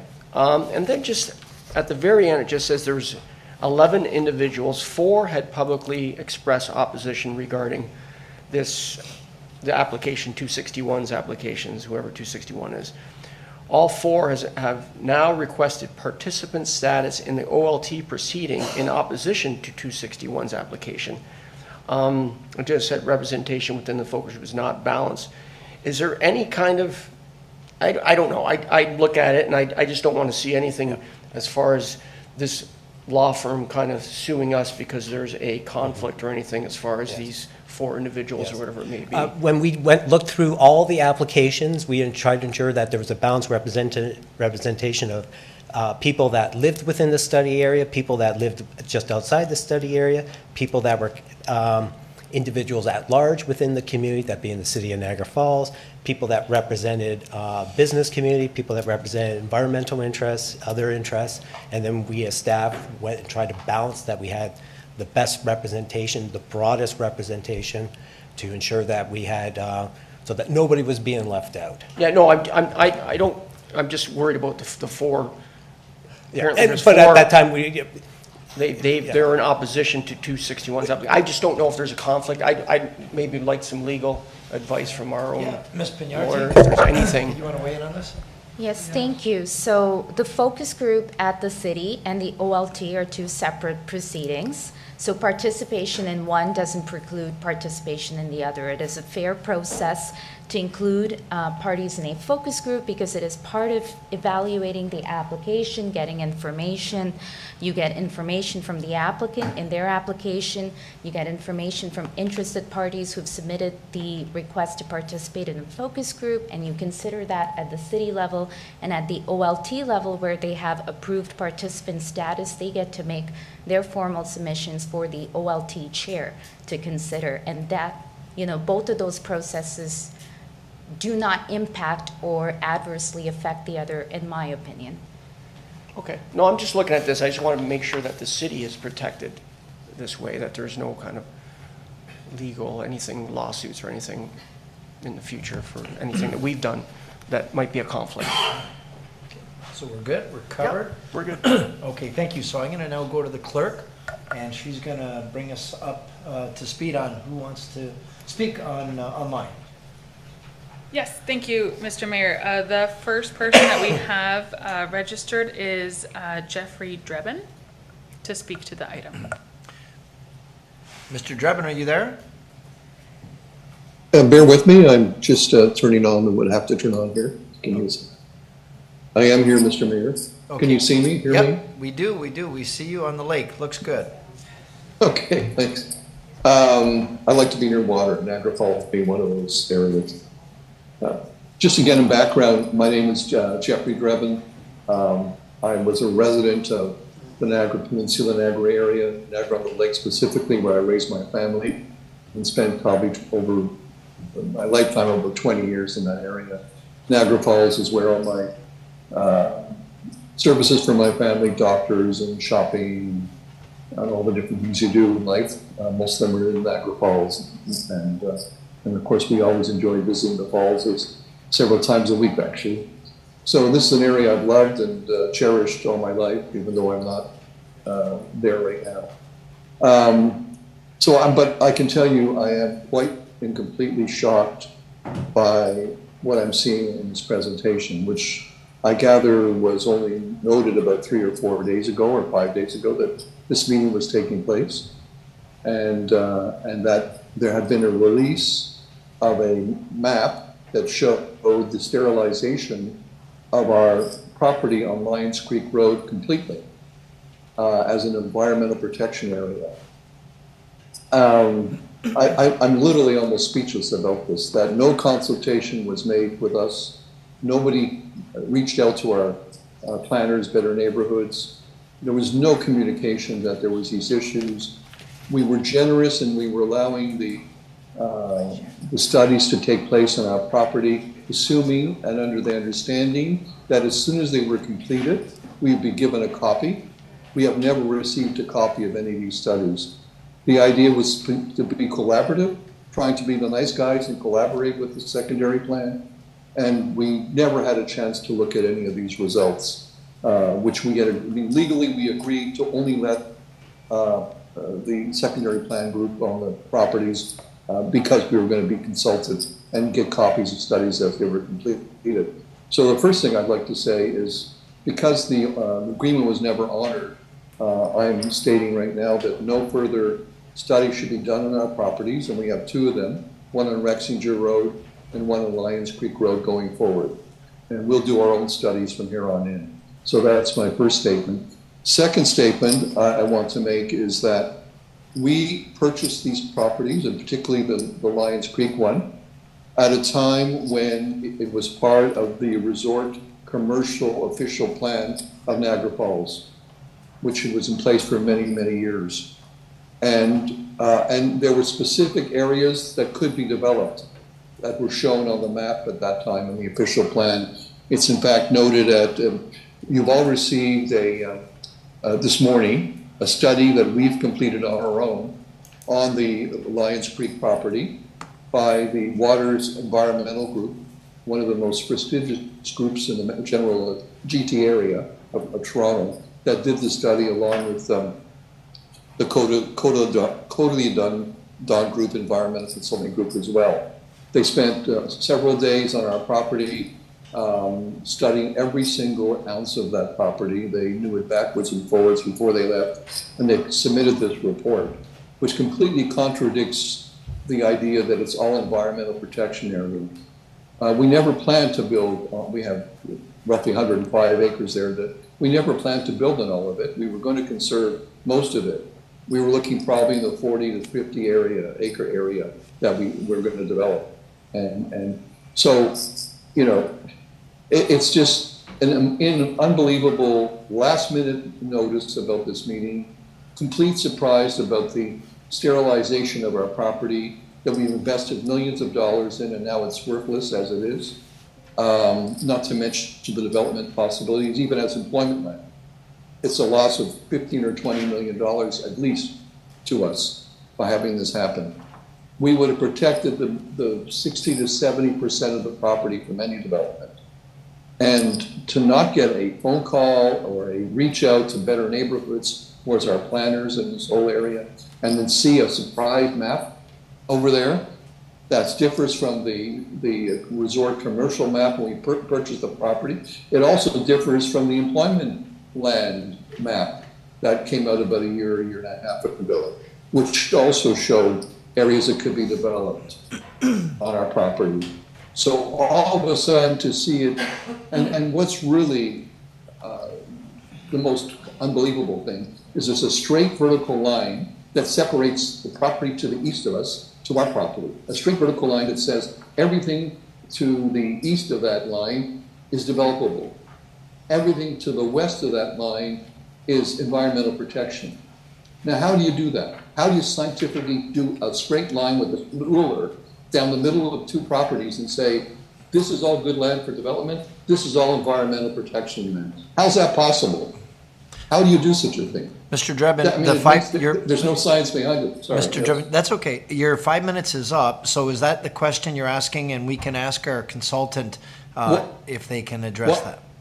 Yeah, I'd like to hear their answers, and I also would actually like to have this whole thing deferred at this point until this is cleared up, because I think this is false information to have this whole area greened out and put as environmental protection. I think this should be a referred study for future look at, and at least you should be looking at our environmental study that we did with our environmental consultants before you go and make conclusions that all of a sudden none of it's developable. So anyway, that's my position. Two things: no more studies on our property as of today, because we had a breach of our agreement. We never received one study as it was completed, and number two, to us it's completely it goes against the official plan when it was resort commercial and the official plan when it's employment.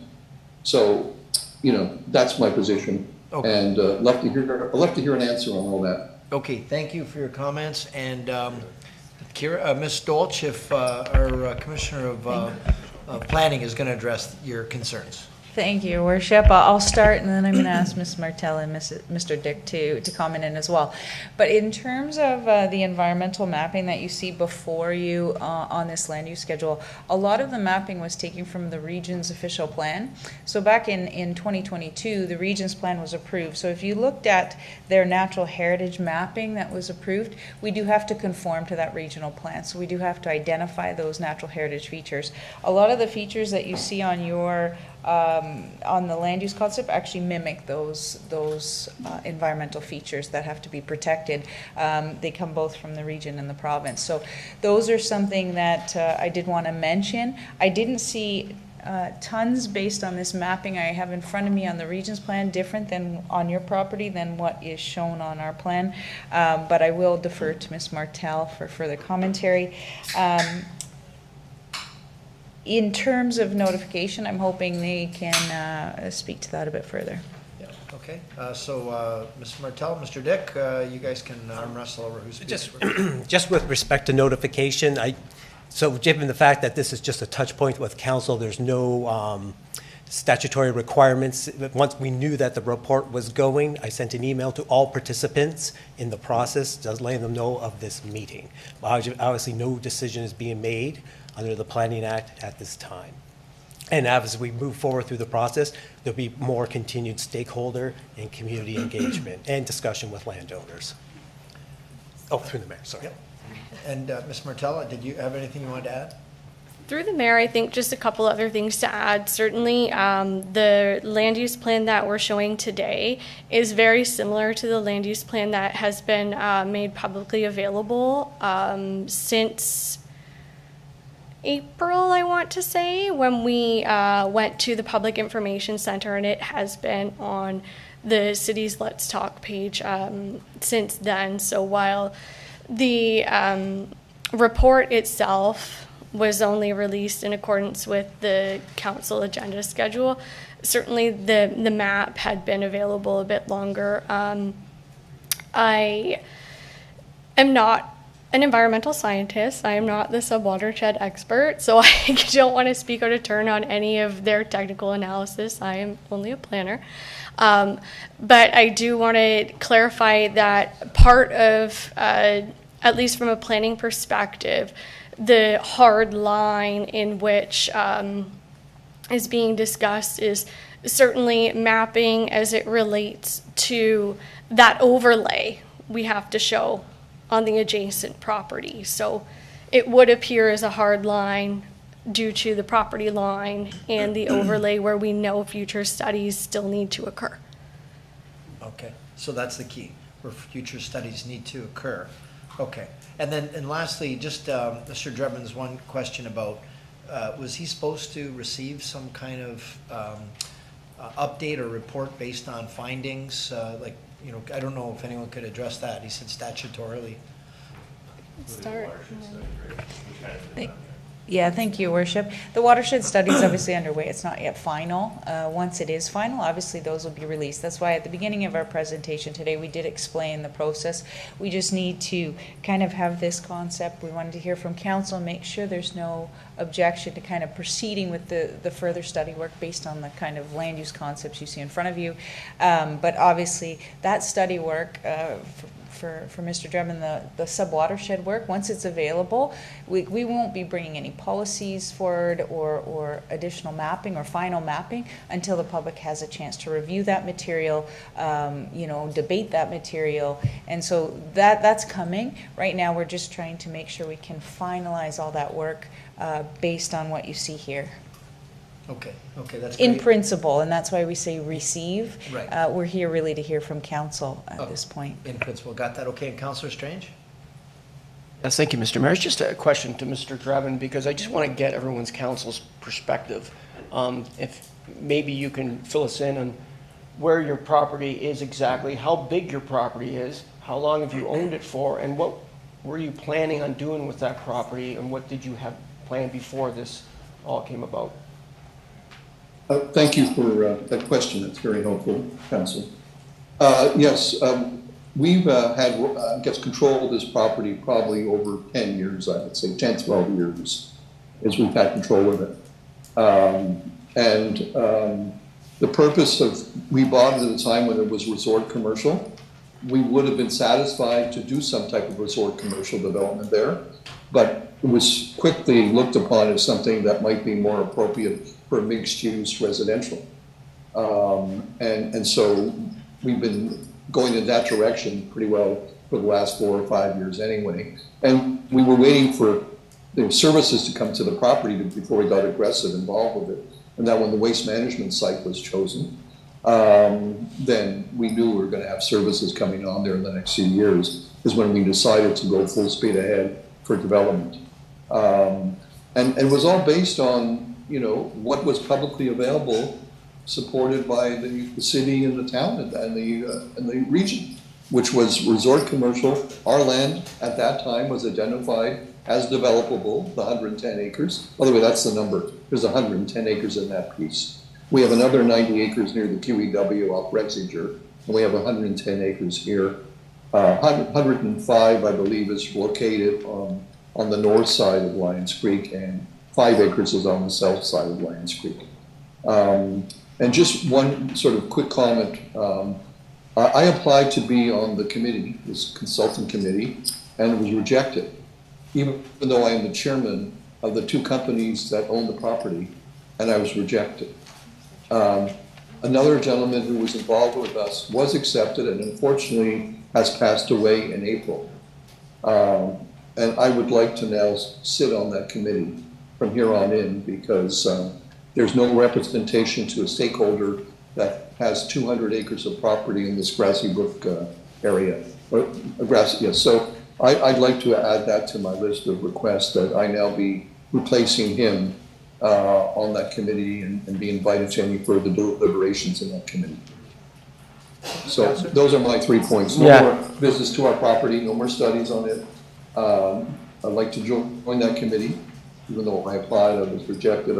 I'd like to rejoin as chairman of the property owner, of the owners of the property on the 210 acres and the 90 acres. And the third thing, I would like consideration to be given to the report we just sent in today, which just luckily was ready yesterday to come in, not realizing that this kind of story was going to happen today. But luckily we did have that report completed by yesterday. It'd be nice if everybody in your planning group had a chance to read it, and hopefully the council members at some point will have a chance to look at it as well. So anyway, those are the 3 requests I'm putting in at this point. And to me, the appropriate thing would be to defer the receiving of this until this is sorted out, because right now there's a public document with a whole chunk of 100% of our land, literally, that's been now sterilized in that property, in that Lions Creek property. And that's just outrageous to have that out there in the public view.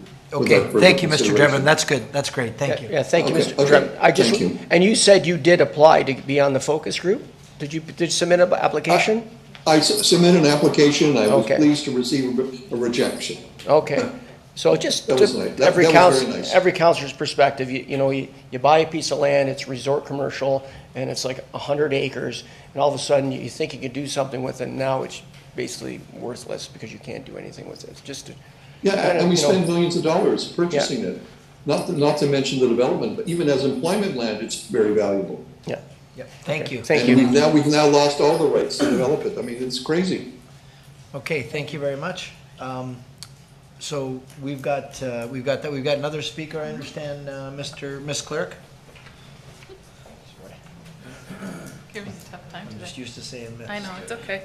Mister. Yes, we do have one more speaker. We have Jennifer Ricci that has also asked to be a delegation to the item. Okay, Miss Ricci, can you hear us?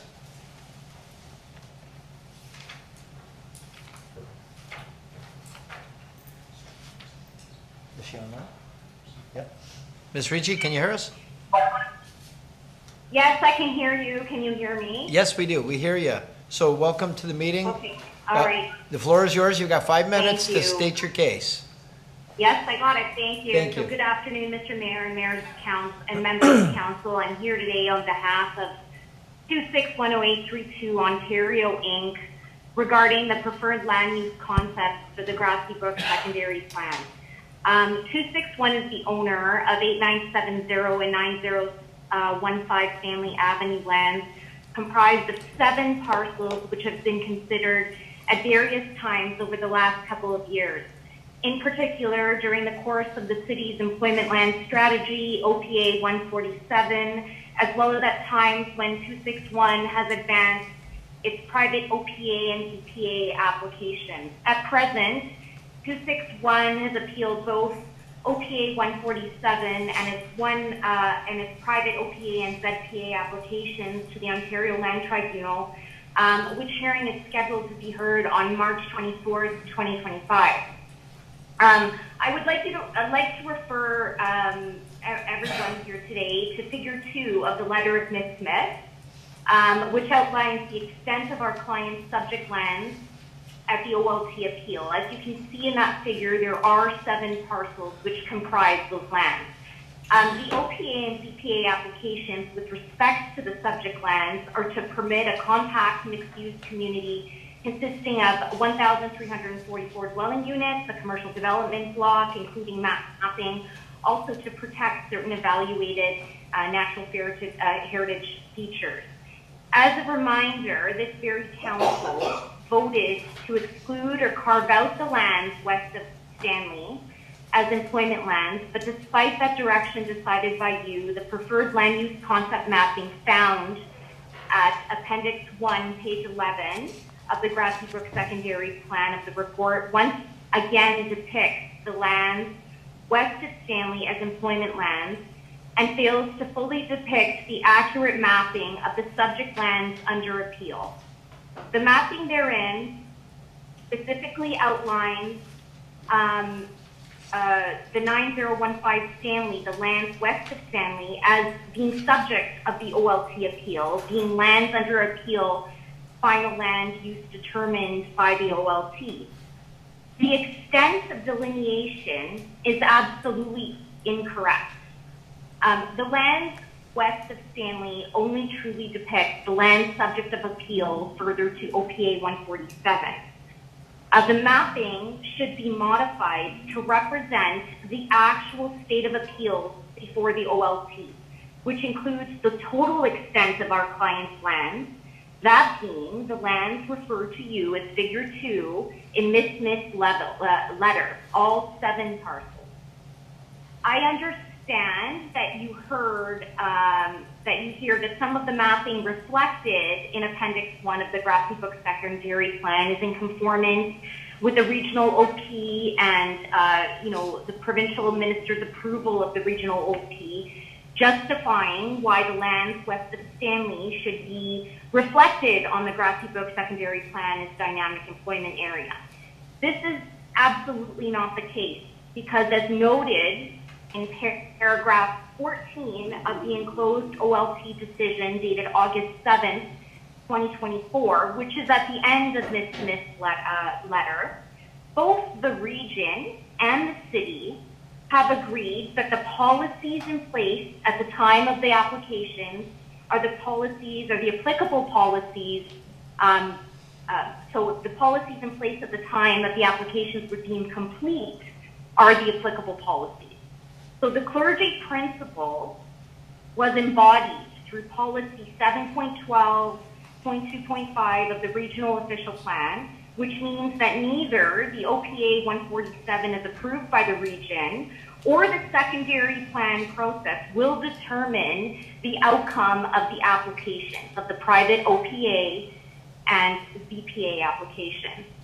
The mapping for the Grassy Brook Secondary Plan as proposed by staff should be modified such that no land use designation should be assigned to the subject lands, the totality of 261 subject lands at this time, as the land use designation will be determined by the Ontario Land Tribunal.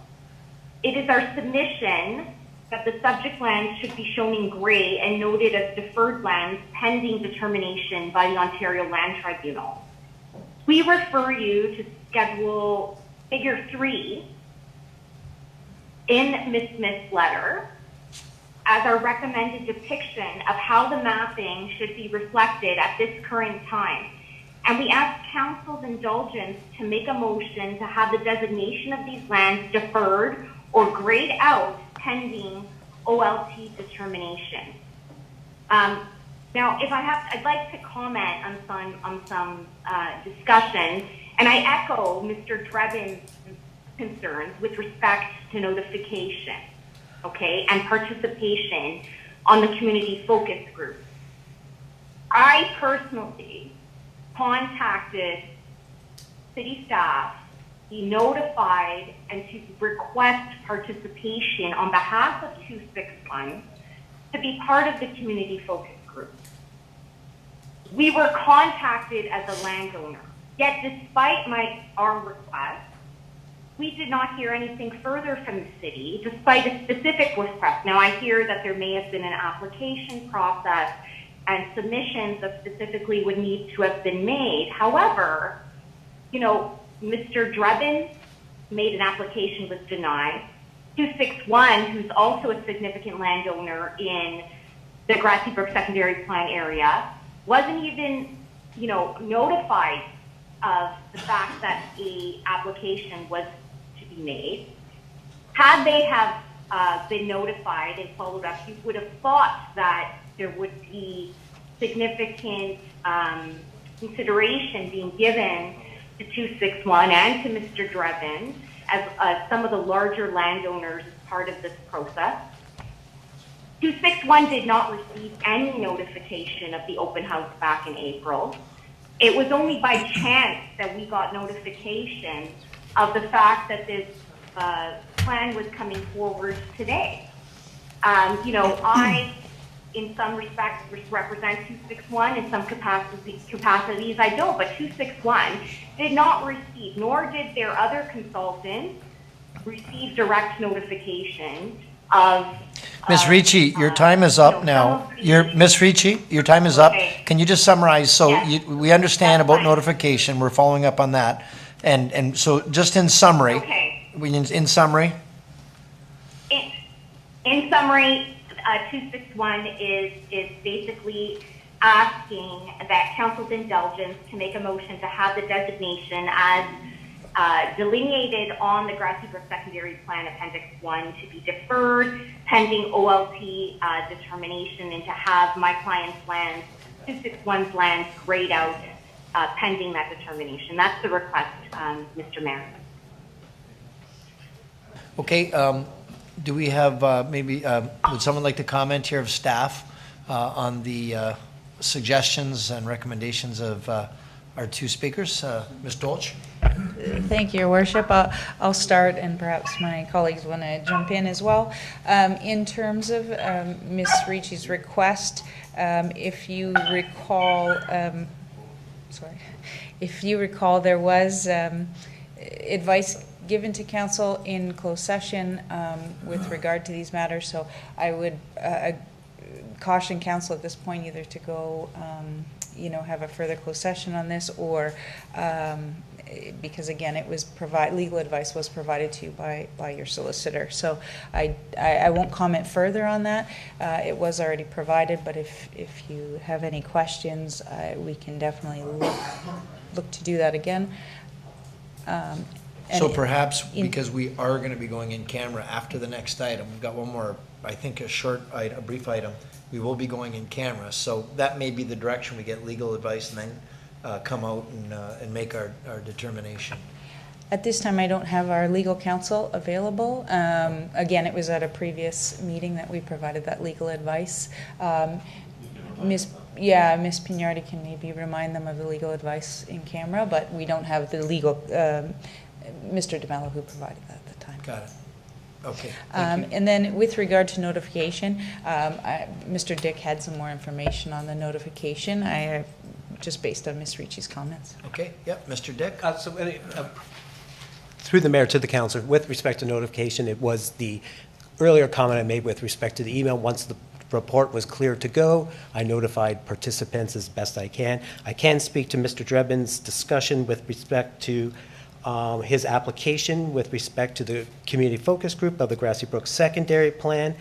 He did apply, and he did submit an application. He wasn't selected. He had a gentleman that also represented or was an owner, Will Overhaul. He was selected to the community focus group, Mr. Overhaul. And unfortunately, if I may just check in my notes, he withdrew his application before the first meeting. So he was representing or an owner of Global Country of World Peace. He did submit an application along with Mr. Drebin. Mr. Overhaul was selected over Mr. Drebin. They both represent the same interests, and then he withdrew his application. And then yet again, thank you. Okay, thank you for that. Ms. Martel? Through the mayor to council, if I can also add, both of those respective landowners, we did interview them independently last summer to understand their development interests and intentions. And I just wanted to make sure that that was clear for council, that while they may not have been in accordance with any of the city's process in assembling the community focus group or sitting on the community focus group, we did meet with them last summer. Okay, thank you for that. Appreciate that. Councillor Newestag. I've been listening to this conversation go back and forth, and to me, just having that amount of, or through you, Mr. Mayor, that amount of land, should they just not be part of the focus group automatically because they have significant interest here? And instead of having that separate ownership group, should they not be at the table? Well, through the mayor, so based on the expression of interest that we advertised, it was basically we tried to get broad community support, and because they were, hope that's on, so through the mayor to the council, and because they were a direct landowner, we interviewed them directly. And then they were invited, and then, we had to balance the needs, and we asked them to, as a landowner, to sit on that committee if they chose, but they would have to submit an application. Of course, in the case of Global Country of World Peace, there was 2 individuals from Global Country of World Peace. We selected the one individual over the other. Okay, through you, Mr. Mayor, I don't understand this process at all. Oh, sorry. To me, a landowner should automatically be part of that focus group because they have vested interest there as well as other community people. Having them just as ownership, that's a one-time meeting where a focus group, you're continuing on. It wasn't just one meeting, correct, as a focus group? The focus group is repeated meetings. Yet again, landowners were invited to participate and submit an application, and in this case, Mr. Overhaul was selected. But the other 2 who have significant land interests there were not part of were not selected. It seemed like you didn't even include them. Mr. Drebin, so Mr. Overhaul was selected over Mr. Drebin, and I'd have to double check my notes on that. And then the other individual did not submit an application. So what he's saying is they did have they did have a representative. He just died now. So maybe we're gonna have to get him replaced. So, pardon me? Yeah, but they did choose one of their land representatives. But why would they all have been?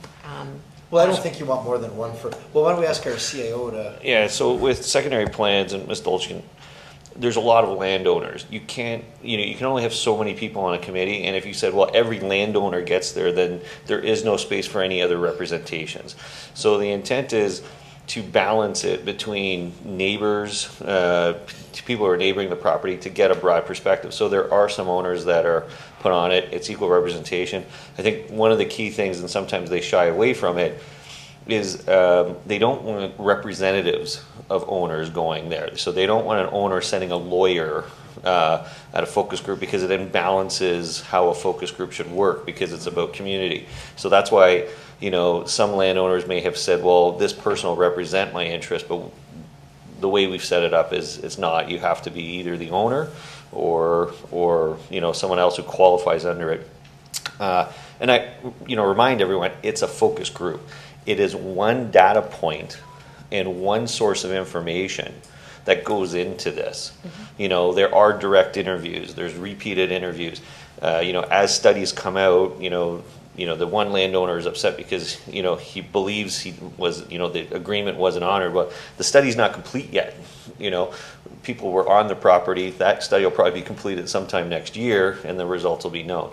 So it's an iterative process. It's also a public process where people can come to these individual meetings, including this one.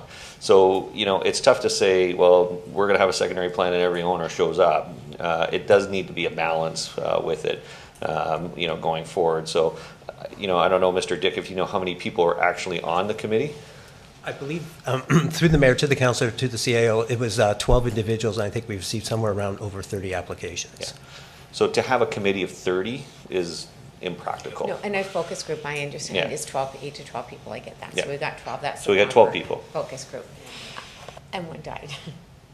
But can we, were they, through you, Mr. Mayor, were they informed, like they understood that they couldn't send a representative on their behalf? Yes, it was directly in the expression of interest. Hopefully I have it here.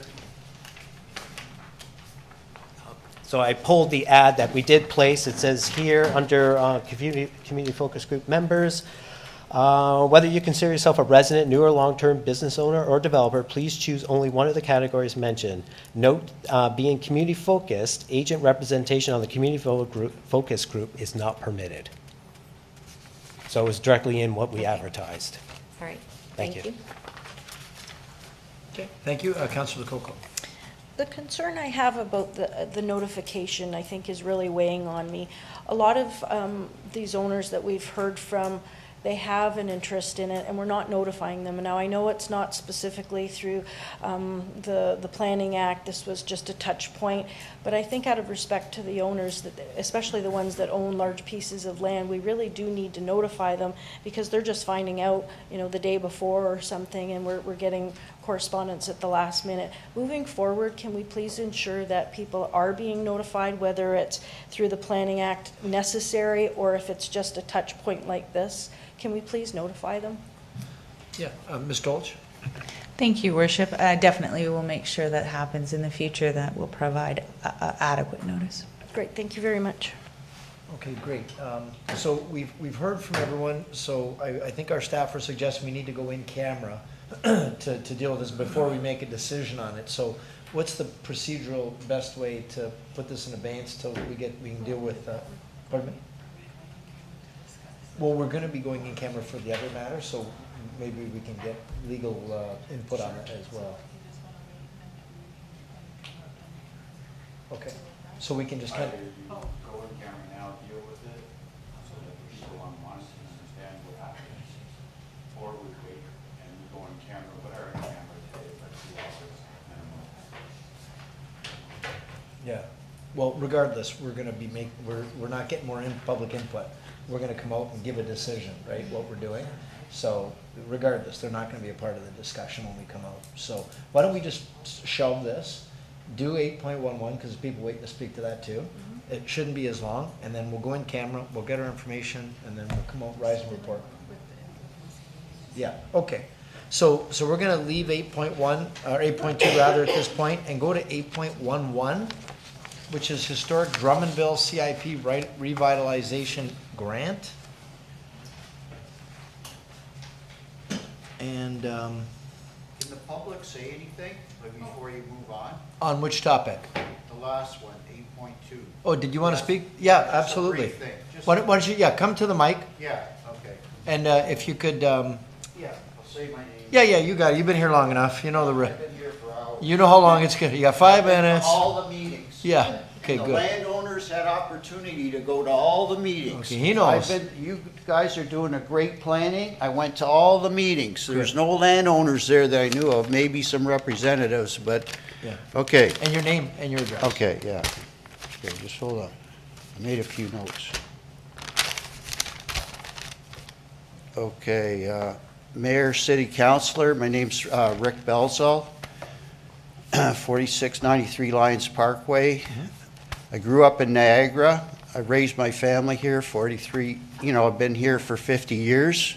Grew up here, golfed at the golf course. I was so happy a new golf course came, Oakland's. At the time, that was all open space, conservation land. Lions Creek is one of a kind. I take the kids there canoeing. I went canoeing there. There's all endangered species there. You got to protect Lions Creek at all costs. Like the planners, she mentioned it's a unique area at least 8 times. The Conservation Authority, Minister of Natural Resources, they all say it's a unique area. It's got to be protected, Lions Creek. It has to. And then we got the Welland River, which is a great recreation area. Boaters, kayakers. We have a unique situation here. You got to protect it at all costs. Like Marine Land's closing. Niagara Falls is the playground for Ontario. Everyone comes to Niagara Falls. When Marineland closes, it's going to be nice to have a park and green space along the Lions Creek, Welland River. That'll sort of take up the gap when Marineland closes. And then the south end is going to be the highest developed area in the next 20 years. Look at 4th Avenue, look at the hospital. People need green spaces and parks, recreation, trails. City council members, I know a few of you ride your bikes. Councillor Strange and Councillor Pietrangelo, you're walkers, fundraisers, running. You even mentioned at the last meeting, we need more green space, more shade. We need trees, forests. We need all that for our kids, right? Like, this is for the kids. So in the north end, you got Fireman's Park. On the east side, you've got the Parks Commission Park. The south end, we really don't have much down here. And this is where all the growth is. So the more green space that we have, the better. And thinking green, it's a world trend. We got to get on board. More trails, more green space, more parks. Like, you guys get it. You ran in the marathon, whatever you're running in, the fundraiser. You need more green, right? Okay, so just let's protect the Lions Creek. There's a lot of endangered species and everything. And it's a great recreation area. Can be used for educational purposes. They put a nice trail down by the Humane Society. They could do the same on the other side, have trails all over. Congratulations on City Council. You finished the Millennium Trail. You can hook that up, like incorporate it all together. Grassy Brook is going to be one of the biggest projects you deal with. You have a chance to make it something extraordinary, like development, residential, and recreation, all in one big package. The landowner who bought the land, it's been conservation land since the 40s, 50s. Baden-Powell Park was willed to make it a park, extend on that. And I took urban planning and civil engineering at Ryerson. The first thing you learn, 101 planning, is to develop the land, put the right thing in the right place. You don't build houses right up to the edge of a river. You have to have a green buffer. You have to have green space. So hopefully you'll all consider that. This is our Niagara Falls. This is our land. We're not going to let a lot of outsiders come in and ruin it.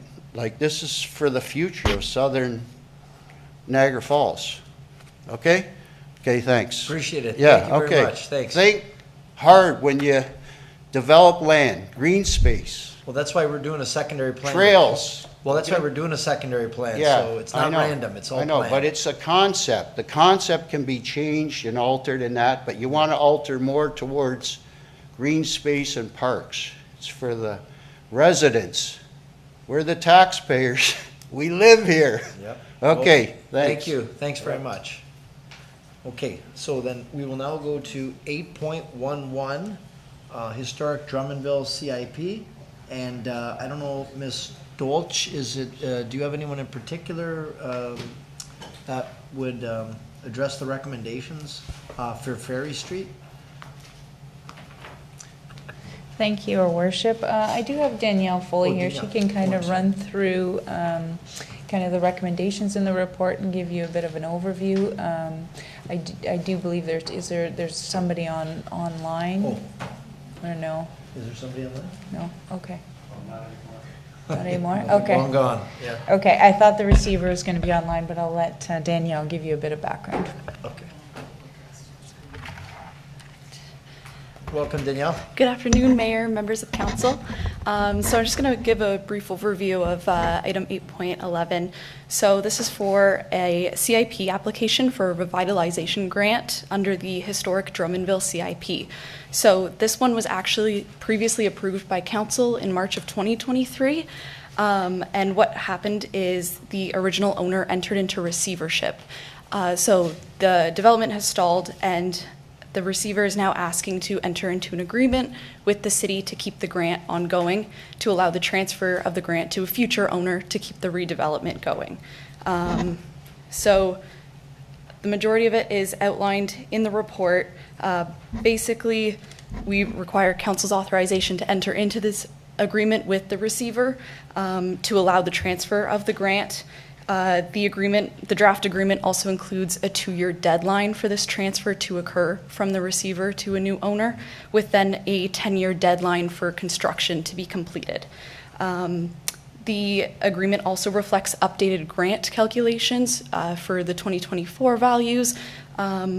And a key aspect of this is that we require an agreement to be executed, as that's a requirement for the region's incentive program. So for them to contribute to this project, we need that to be submitted by October 1st of this year. So that's why this one's a little bit interesting, why we're asking to enter into an agreement with the receiver to make sure it stays ongoing. And I think that was about it. If council or mayor has any questions. Yep. No, that's great, thank you. So basically, staff are supportive, obviously, and it's to allow the current incentives to transfer to the receiver, to the new purchasers, so that we can develop the land and not leave it the way it sits right now. Exactly. Got it. Councillor Newestay. This one's an easy one. 100% would like to put a motion in. We have to do something with that big hole in the ground. It's terrible looking, and unless we do something like this, we're not going to move forward. It's been approved. The grants and the incentives have been there for this reason, so absolutely, I would support having enter into this with the receivership so we can. You're making that So I'm motion? making a motion to support this. Okay, seconded by Councillor Strange. Thank you for that. Any other discussion to the motion or to the recommendations? Okay, seeing none, let's call the vote. All those in favor? Okay, and that's unanimous. Great job. Thank you. Great job. So do you have a motion to go in camera? Yes. Okay, can I get a motion to go in camera? Oh, wait, hold on. The clerk's putting the brakes on. Lightning McQueen. She got nicknames for everything. She's good. Yeah, okay, now, and if we want to discuss that item, we're gonna have to add it to the. Okay, we need a motion to do it? Let's do the resolution that we have, and then we'll do another motion to discuss the. Okay. Yeah. So so the first, okay, so the first one is the resolution that's on the agenda. It is item 7.1, so I need someone to move that. 7.1. So could somebody click on 7.1 and the resolution? We gotta read that exact one, I guess, no? Oh, okay. So motion by Councillor Pietrangelo, second by Councillor Strange, that we go in camera. We'll call the vote on that one. All those in favor? Okay, that's unanimous. And then the second one, Madam Clerk? Thank you, Mr. Mayor. I would recommend that we just separate for the second resolution, pardon me, I just want to find the wording so that I don't make another misstep. Glad we can chuckle about it now. I would also recommend that we go in camera to under section, pardon me, give me 1 second. Usually I'm a bit faster, but no, yeah, I know, thank you. To receive, pardon me, I would recommend that we have a resolution to go in camera to receive legal advice in regards to item 8.2. 8.2? Yeah. Okay. So that's do we have a motion to that effect? Moved by Councillor Newesteg, second by Councillor Pietrangelo. All those in favor? Okay, and that's approved. Great. Okay, great. So we'll now, and for those of you watching at home, we're now going to go in camera. We're going to be in camera for, between probably an hour and two. You think? Okay, a couple hours we're going to be in camera. So anybody watching at home, you have time to go do some other things for a while. Thank you.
Well, welcome back.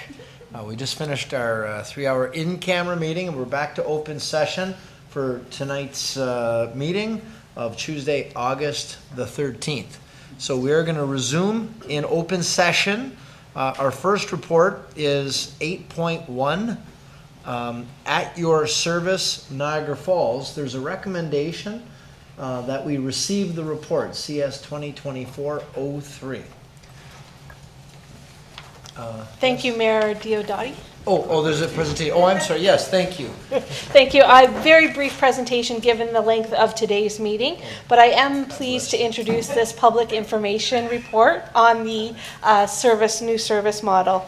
I'd like to, if with your permission, skip right ahead into the video and launch the At Your Service Niagara Falls to highlight to the public what our new model is all about. Although the city has always prided itself on serving customers to the best of its ability, the current approach is decentralized, has several manual interventions, which creates inconsistencies and is inefficient. This decentralized structure leads to multiple departmental referrals, where customers are bounced from one department to another to resolve their issues, and not only frustrates customers, but also wastes valuable time and resources. This video will be used as part of our future promotional materials and as part of our citizen and customer engagement initiatives. And this describes At Your Service Niagara Falls. Service to citizens has changed a lot over the last 100 years, but never more than in recent memory.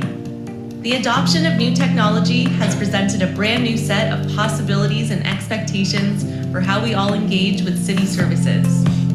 To meet the evolving needs of our customers, we're launching our new service delivery model, At Your Service Niagara Falls, which represents a new and improved approach to providing service. It focuses on eliminating guesswork and making accessing the right people and information easy, using the channels you prefer. Our goal is to help you get things done quickly, simply, and seamlessly. The At Your Service Niagara Falls model is built on these 4 pillars. The first is citizen input. We will create more opportunities for your ideas and feedback to shape the design and delivery of our services and ensure that what we offer meets your and your family's needs. Second is staffing. City staff are the heartbeat of our new service delivery model. We want to ensure our team has access to the information, tools, and training they need to provide you with the friendly and responsive service experience you expect. Next is systems. We will be implementing a new customer relationship management system to manage service requests more efficiently, enabling us to better track and communicate the progress we're making on your requests. Finally, standards. Having defined service levels will enable us to provide more consistent experiences, measure our progress, and inform you when your requested services will be delivered. In bringing the vision of At Your Service Niagara Falls to life, we're starting a citywide shift that will touch most aspects of our business operations and service delivery. It won't be easy and it won't happen overnight, but it's already underway to bring into focus a new and better way for customers to engage with us on their terms. At Your Service Niagara Falls starts today, and where it goes tomorrow has a lot to do with you. Learn more about this initiative and how you can participate at letstalk.niagarafalls.ca/atyourservice. Thank you. And through the mayor, the model will be implemented in phases and will constantly evolve over the next 5 years.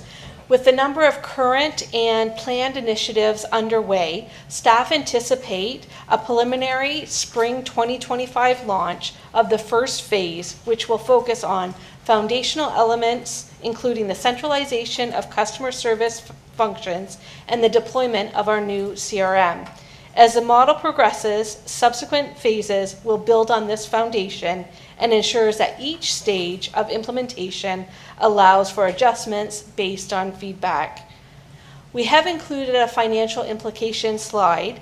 It does require some upfront investment over the medium term, and a number of financing strategies have been identified to mitigate costs over a 3 to 5 year period. Although the efficiency gains will not be realized for a few years, When realized, the city will have an improved system that will operate at a much lower cost than the existing approach. Finally, in closing, I want to emphasize that the At Your Service Niagara Falls initiative is not just about improving customer service. It's about transforming the way we connect with and serve our customers. By centralizing operations, leveraging technology, and adopting a customer-centric approach, we are well positioned to significantly enhance the quality and efficiency of our services.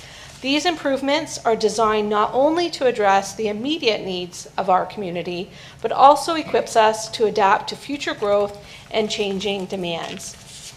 Finally, I would like to thank and acknowledge our new manager of customer service, Stephanie Young, who unfortunately cannot be with us today, along with our customer service steering committee, many who are in the room today, who have and continue to provide insights and assistance with this initiative. Our entire team is enthusiastic about customer-centric services and launching this new model for the city. Thank you. Excellent. Yes, Councillor Patel? Through you, Mr. Mayor, Through you, Mr. Mayor, to Shelley. With this centralized customer service, when a resident calls the city hall, would that be a person answering the call, or will it be automated voicemail? Through the mayor to Councillor Patel, yes, absolutely. We believe in a warm answer, so you'll speak to a live agent in a call center as part of the customer service initiative. Thank you very much. I think that is very important. When somebody calls the city hall and somebody answers on the other side, that's called customer service. So we're not looking at the options to pick which department we are calling. So I'm really glad to hear that we'll have somebody actually picking up the phone and answering the call. Great. Seems the redistribution of service delivery appears to have proceeded pari passu.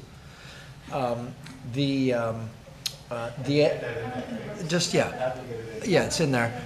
And I do like what Shelley said recently, where she said the answer is yes. What's the question, right? So we're going to turn the corner and we're going to up our game in customer service. And I think I'm really excited about what you're doing with this. This is great. So we're looking for to receive the staff report. Motion by Councillor Newestag, second by Councillor Patel. All those in favor? All right, pari passu it is. Okay, moving on to 8.2. What? Yes? Okay.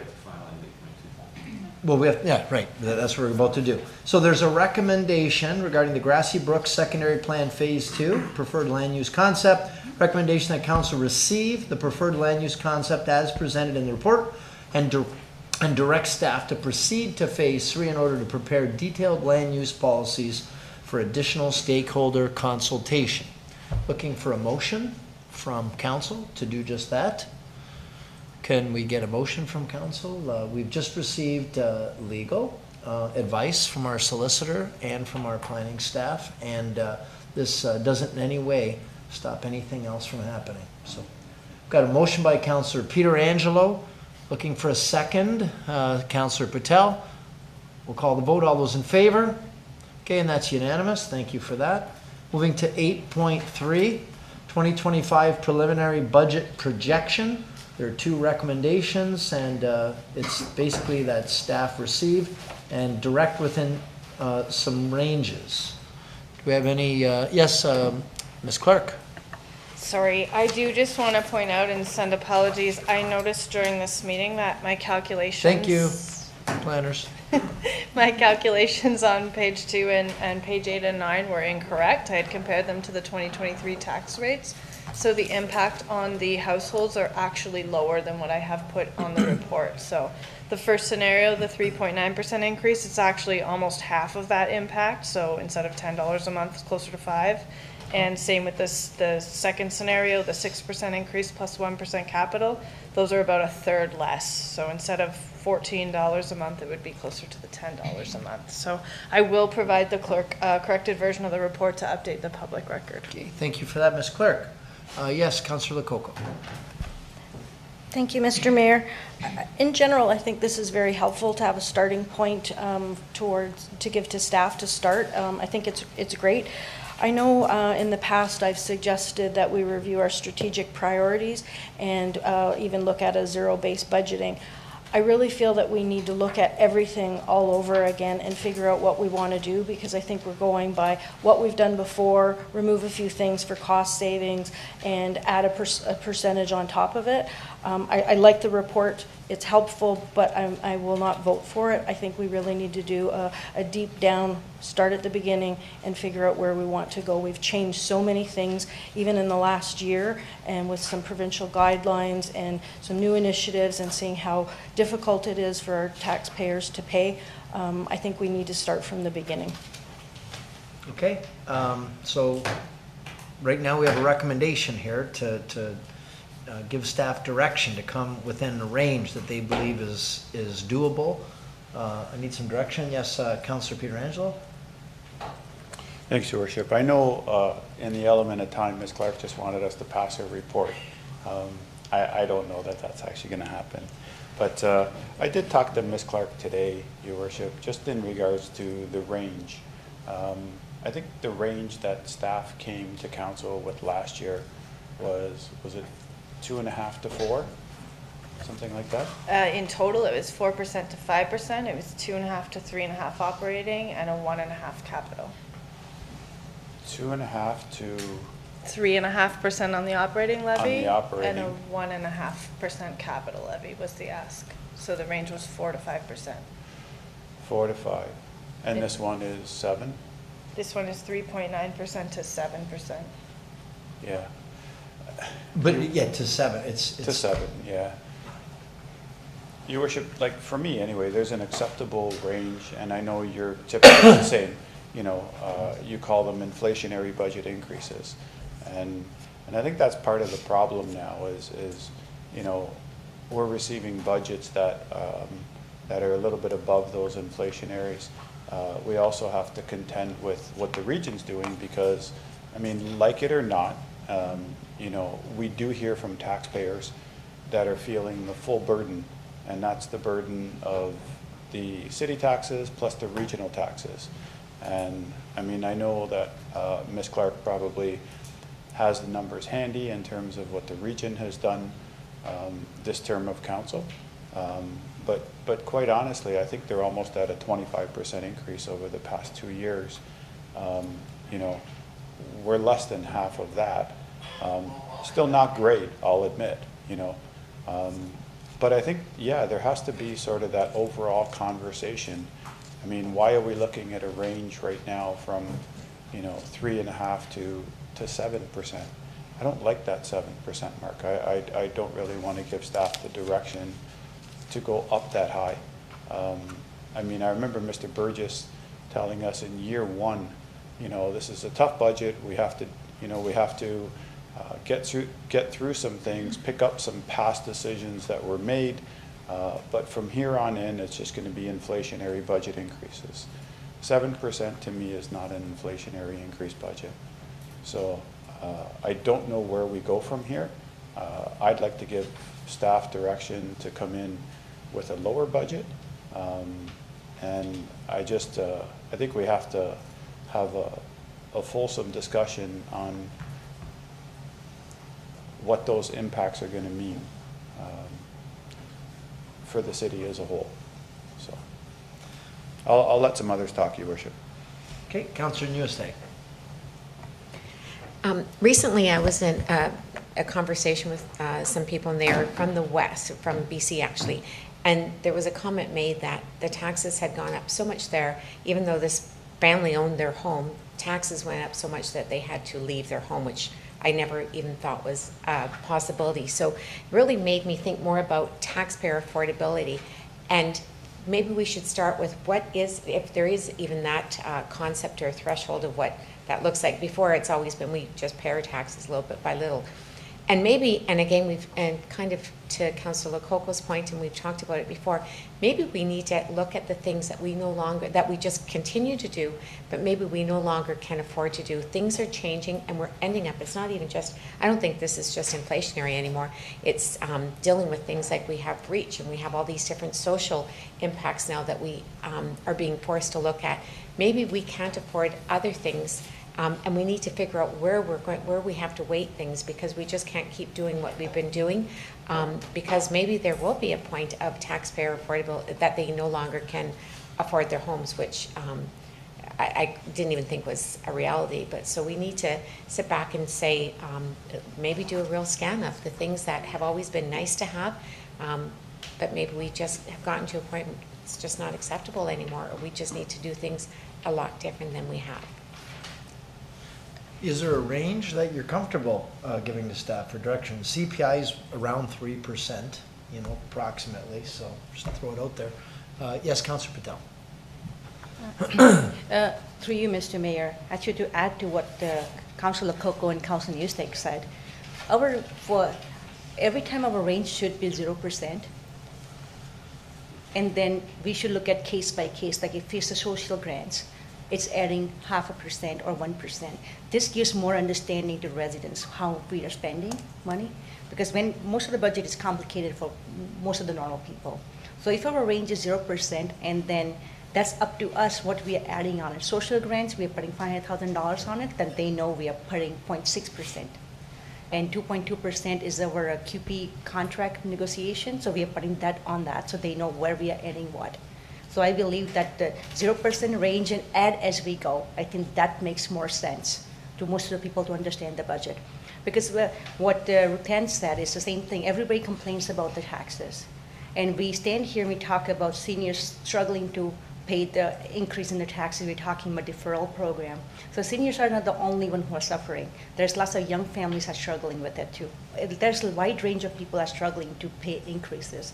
So I believe we need to take that in consideration. And when we go with 0%, when we add stuff, we can figure out what are our needs and what are our wants. We can separate wants and needs. So that's my suggestion. Okay. Thank you.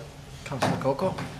Thank you, Mr. Mayor. I just wanted to clarify what I mean by zero-based budgeting. It's basically starting from scratch, going through every single department and bringing in, here's what it is, here's how much it's going to cost. It's not necessarily starting at 0%.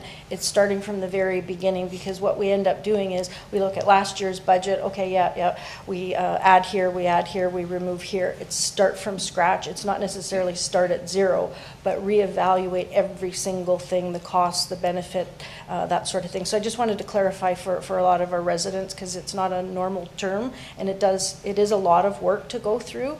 And I know that our CAO has gone through the looking for change. He's done that, but I really think we need to start from scratch and figure out what is Niagara Falls, where do we want to spend our taxpayers' money. Yes, Councillor. Mr. Mayor, no, to what Councillor Lococo said, I'm not talking about that. I'm just talking about the 0% and add the stuff as we go. I'm not talking about starting from the scratch. I'm just talking about 0% increase. That should be the goal, and we add as we go. Well, maybe we'll get some staff input. I see they're itching to comment. and really, there's just two things we can do. We can raise taxes, or we cut services. Those are the choices. And I know people say cut services. And that's fine until we don't plow your road, or we don't pave your road, or we don't do something people want. So it's finding that balance. And I think staff have said here, with doing nothing, it's going to go up 3.9% with QP and inflationary costs. So regardless, that's with today's level of service, which some people think is not good enough. So we need to decide. We can cut services, we can get down to below 0, but we're going to have a lot of complaints about potholes and things like that.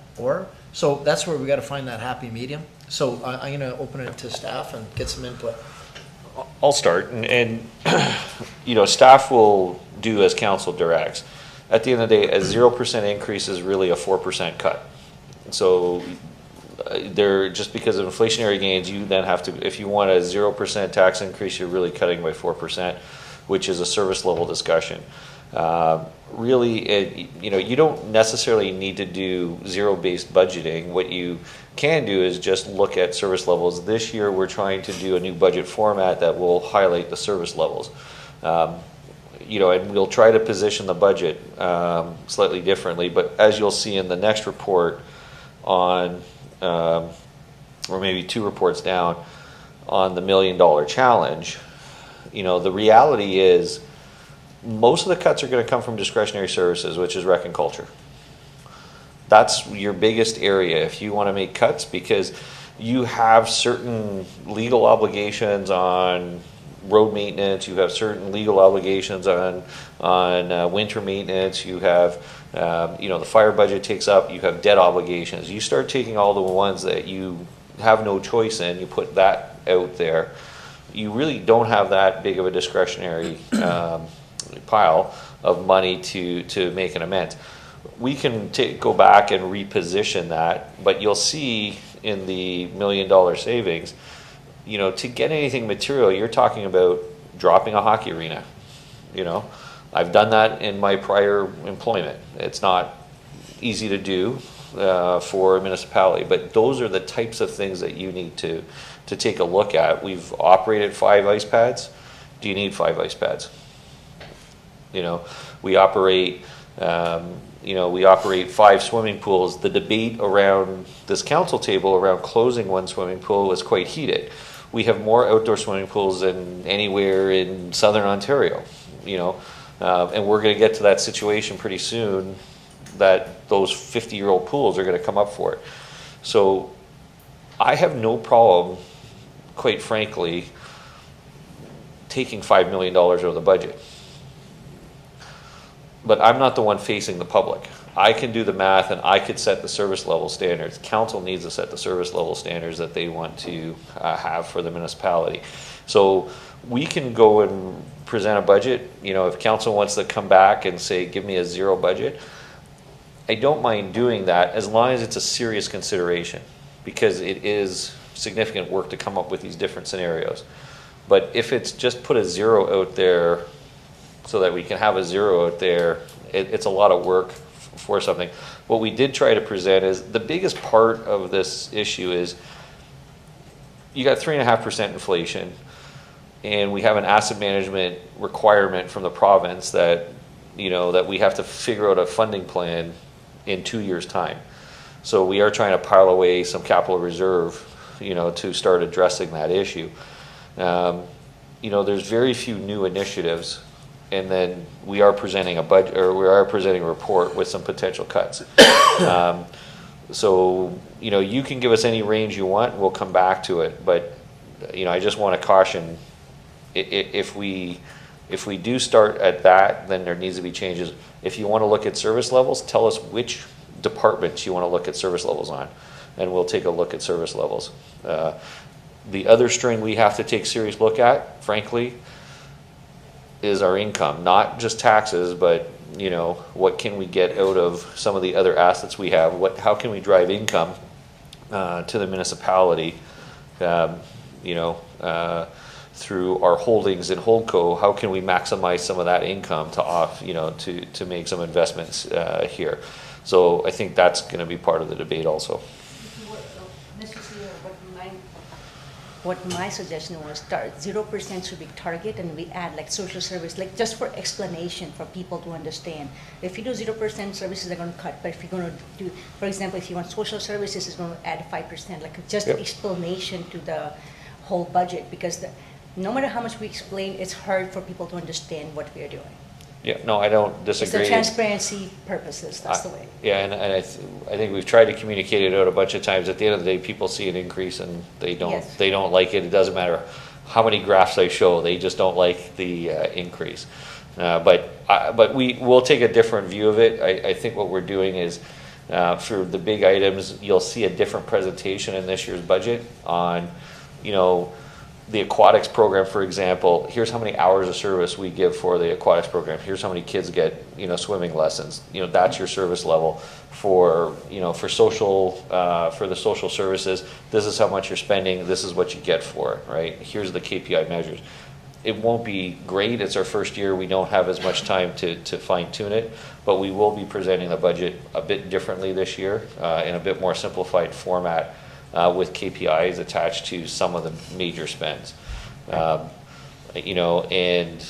hopefully that helps the councillors decide what's a need and what's a want, in that, and what can they take away. But it will have to be more material, strategic directions to do that. The other thing you have to remember also, council, is that you'll see that in one of the later reports, is our population's grown by 4.7 or 4.9%, I forget, per year, over 11% over 3 years. So, you know, this concept of, well, you can add 10% population, which requires more services and that kind of stuff, and still get to a zero, is difficult also, because you do have more people to serve at the end of the day. So we have an inflationary growth issue, and we have a population growth issue that we also are dealing with. Yeah, the one thing I do want to make clear is 0% budget increase is not fiscally responsible. I do understand that. And first year for a council, we had a large increase because the previous term council did not increase it enough for them to take care of their own fiscal responsibility. And I do believe that we should not be leaving behind for next council to clean up our mess. So I do understand 0% increase is not responsible budget. But to the point of people to understand why we are spending, where we are spending, that's the explanation I'm looking for. Thank you. Thank you. Councillor Newstead. Sorry. Perhaps we could, just to move this report forward, maybe we've heard that inflationary is, 3.5%. What if we just said stick between 3 to 5% at least to get us started? I don't know if that's, we can put a motion. We'll take whatever direction council. Okay. Okay, so do we have a seconder for that? Thanks, Your Worship. I would second that, and staff can figure out whether they want that to be operating capital, whatever the case might be. Maybe it's 3 to 4 operating and 1 capital, however they wish to come back to council. I think a little lower, Your Worship, is more acceptable, especially we know that, you know, people, when they open up their tax bills, any increase that they see, they really only relate it to the city, you know. They don't think about the other parts of their bill, you know, namely the region. So, I mean, they're feeling the tax increase all around. So, yeah, I think something 3 to 5, if staff can come back with that, that's acceptable. Okay. Any discussion to the motion? Okay, then we'll call the vote. All those in favor? Okay. Well, this is just guidance. We can come in at any number we want in the range. Or it makes more, like, you know. Now, this is operating and capital. So, you know, we separated the two, so just keep that in mind when staff are coming back. So, I mean, this is a range that staff want to come back to council with, and then typically what happens is council says, yeah, I like that, you know, and they go with that budget, or they say, you know, how can we decrease this? Give me some options that I can decrease this. So this is just a range to give them some direction so that they can go back and they can have a target. I mean, if you start at 4% and your intent is to go lower, I think we should, you know, put that on the table right now. If your intent is, you know, to go all the way down to 0, or you want to be somewhere between 0 and 2, I think we should have that conversation now, because there's no sense in staff trying to come back with a budget that we're just going to tear apart after. No, So. my intent is to stay with inflation rate, but when you say 4 to 5, usually, if I was the staff, I'll come at the 5 at least, because there's lots of stuff that needs to be taken care of in the city. It's not they're not doing it on their own interest. It's just lots of stuff needs to be done. But for us, we have to make decision what we can do and what we cannot do. So I think 4, then we don't have to cut lots more. They don't have to go back and work hard on it. So I will be comfortable at 4. That's the way I'm saying.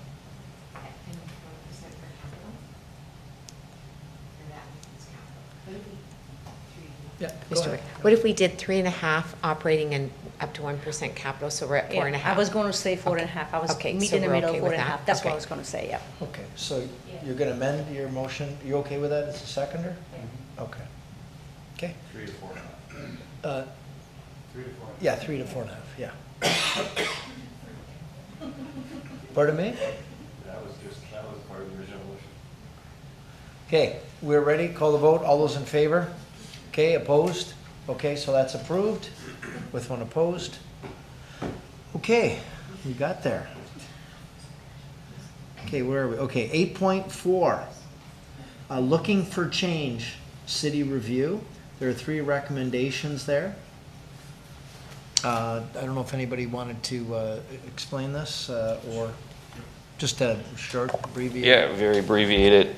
So this was the challenge council put forward to find $1 million worth of savings. The report goes through 34 different proposals. 7 are not being recommended, but are listed as potential options. 7 are in process, staff are underway with. 2 previous decisions of council that were on our list when we were building it that council decided on. There's 12 open recommendations, and in camera we had a number of recommendations that council gave us direction on earlier this evening. So the intent of this report is to, if council is comfortable with the those activities, that we would move forward with the recommended ones and come back at budget time with recommendations to with more information and to further implement them. Councillor Lococo. Thank you, Mr. Mayor. I had a question for recommendation 13 to 25. Is that for the 2025 budget? Because it's not clear in the recommendations at the top of the report. It says proposals 1 to 12, 1 to 11, and then 12, and then not recommending 26 to 32. But what about 13 to 25? They're already processed. Yes. So it is correct. Okay, so that's fine. And then I had a couple of comments. Reducing snow clearing, I think for $15,000 that would affect every single resident in our community. I would not want to remove that and put a good neighbor bylaw in it. I know that we've talked about good neighbor bylaws before, but it's such a minimal cost and it affects so many people and there's a risk. That's one. I had a question on number 4, the committee funding revisions. You just talked about reducing it. What kind of, are you reducing it a certain percentage across the seven committees, or what was the thought on that? Through the mayor to councillor and council, it would be to reduce that budget, have each committee come back with a budget on kind of a, to borrow your term, kind of a zero budget basis, and say, this is what we need the money for, this is what we're planning for it. We're seeing spending for, I'm not saying it's bad spending, but we are seeing spending for, dinners and that kind of stuff to, which I'm not saying is negative. It's appreciation for the volunteers spending their time on some of those committees. But it's one of those budgets that have always been out there for $50,000, and there's not a lot of scrutiny or review on those budgets. So it's really have the committees come up with a budget, present them to council, have council scrutinize it. Okay, thank you. I just wanted to clarify. Number 5, reducing the Wi-Fi at public locations. I'm all for reducing it at the pools after the pools close, but I'm not sure about reducing it at the parks. There's a lot of people that can't afford Wi-Fi and they do go to the parks. I know that there's a savings of $9,600 there. We're getting more into technology. You need technology more now, so I wouldn't agree with that. I wanted to comment on the local drainage, number 6, the local drainage assistance. This sort of goes back to my motion about infill development, that there's issues with drainage. If we were taking care of the drainage on our infill, then maybe we wouldn't need that program to begin with. So I'm okay with that, removing that. Just a couple more. The outdoor pool season pass. I know it doesn't sound like a lot of money, $25 a summer pass, but I think we're going to be targeting the most vulnerable people within the city that do not have a pool, and if they have 3 or 4 children, it's a lot of revenue, $62,000. I do understand that, but I don't know if we wouldn't be affecting a lot of families that couldn't afford it. Number 12, the formal lien review. I think the process is great, understanding how to cut things and reduce things. I'm just wondering, once some of our staff are trained, could our staff not train the other staff, or do you have to go through this? Could we not do this internally? On the lien review, the challenge is we have had some staff training. The challenge is staff are busy with day-to-day activities, and it's to do a real formal lien process and to actually implement it. They're either giving up on some work that they're doing, and I'm paying someone to do that, or I have to bring someone in to drive the process. So the $100,000 is really the cost for outside, you know, an outside lien firm to actually do some of the data gathering, the analysis, and to work with staff on leaning out a few processes. So it's always great to say, well, staff can do that, but at the end of the day, they have 40 hours a week or more with overtime, but I'm paying them for each hour. So if they're doing this, they're not doing something else. Okay. 21 vacant building bylaw, is that commercial and residential? Both of them? Yes, it would be. It focuses on the commercial, but it would be for both. Okay, and the last one, I know I was speaking to the chief about this, and I know the mayor brought it to the chief before, but I also saw it that St. Catharines is charging for motor vehicle accidents for out-of-town people who have an accident, and the fire department goes to, they're charging that. If we can investigate that, would that be a revenue stream? When I did hear a report on it, the question was, what was out of town? Was it just out of town of St. Catharines, or was it the region? So I know that question was out there, and I've read reports, and I can't find out what it is. Maybe the chief, does the chief know? I can follow up and get those answers for you. I haven't had an opportunity to actually go through their bylaw and get a copy of the bylaw, but I know it was sent from me from the mayor to look into, and I'll do that. Okay, great. And I just wanted one more comment on that. I know we've talked before about, do we send our fire department out to motor vehicles when there could be police or EMS? Do we go? So I guess the opposite of that is, do we really need to send the fire department and then charge somebody for it? So I just wanted to put that thought out there too, because it's contradictory to them going or not going. So anyway, those were my thoughts on the whole thing, and thank you so much for putting the report together. We definitely have to find some savings to help our taxpayers. Thank you. Thank you. Do we have it? Yes, Councillor Newstag? I just want to congratulate staff on putting this together. A lot of creative ideas, even it's just eliminating, and some are just eliminating waste, which we don't need.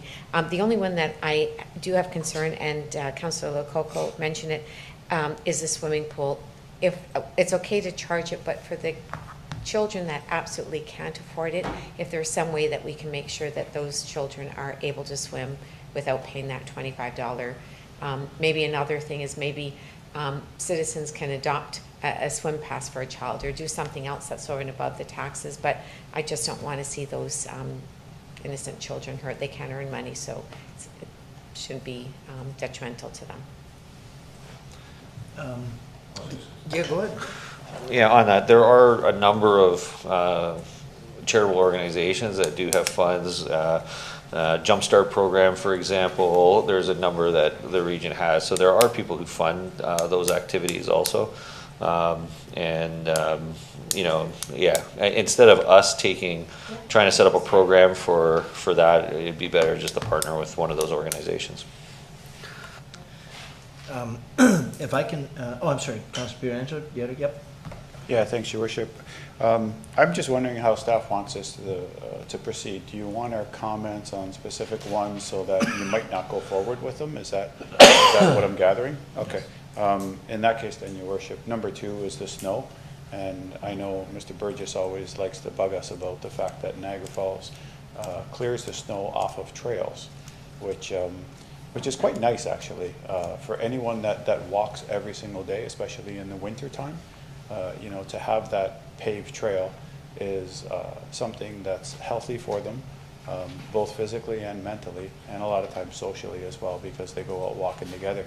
Now, in terms of the cost, I always thought that the direction that we gave to staff was do all the sidewalks first, and then when the sidewalks are done, then go to the trails. So I was a bit surprised when I saw an additional cost there. I just didn't know, unless that was related to the actual sidewalks. Because since we moved to a 24/7 operation at the city, I think that we always have staff available in order to clear sidewalks. No, that's not the case. We call in resources for all snow events, which includes sidewalks and trails. No, I understand, but I thought that the direction that was given to staff was to do the trails after the sidewalks were done. Mr. Mayor, do you remember that? We did. Okay. Sorry, through the mayor. But if in theory I clear streets and sidewalks, and I could send my crew home, but then they take another day or two to clear trails, I'm paying for that additional day or two of time versus, because they are still like winter clearance staff or call-in seasonal staff. They're not full-time staff that aren't doing something else. So when we have a snow event, we call in our seasonal staff for those events. So it's still incremental hours we're paying for to clear the trail. So it's a lower priority, but it's still time and machinery being spent to clear the trail. Okay, and if that's the way that it happens, that's fine. I still would like to see trails cleared. Number 6 then, Your Worship, is drainage, and I think you've also dealt with this in the past, just in terms of sometimes you run into situations where, you know, things have evolved over time, and next thing you know, you have flooded backyards, and, you know, one neighbor points at the other neighbor points at the other neighbor, and what do? So the $50,000 that we budget for drainage is to give Mr. Nickel and his staff the ability to go out and to try to solve these problems. And typically it's for a lot of landowners. That's what they use the money for. I mean, I'd like to hear back from Mr. Nickel. I know he's not here today. I'm sure that Mr. Burgess has ran this by him already. I mean, if he feels it's worthy, I would really like to keep it. If he wants to get rid of it, then I'm fine with that. Number 8 is ice rates.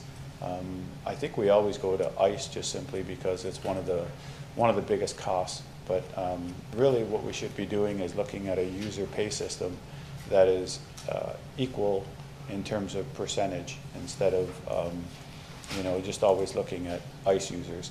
I think there's a lot of other sports in the city that we charge nothing for, absolutely nothing. So I think to always look at the ice rate and to simply say, well, let's increase those guys over there, I don't really think it's fair, to be honest with you.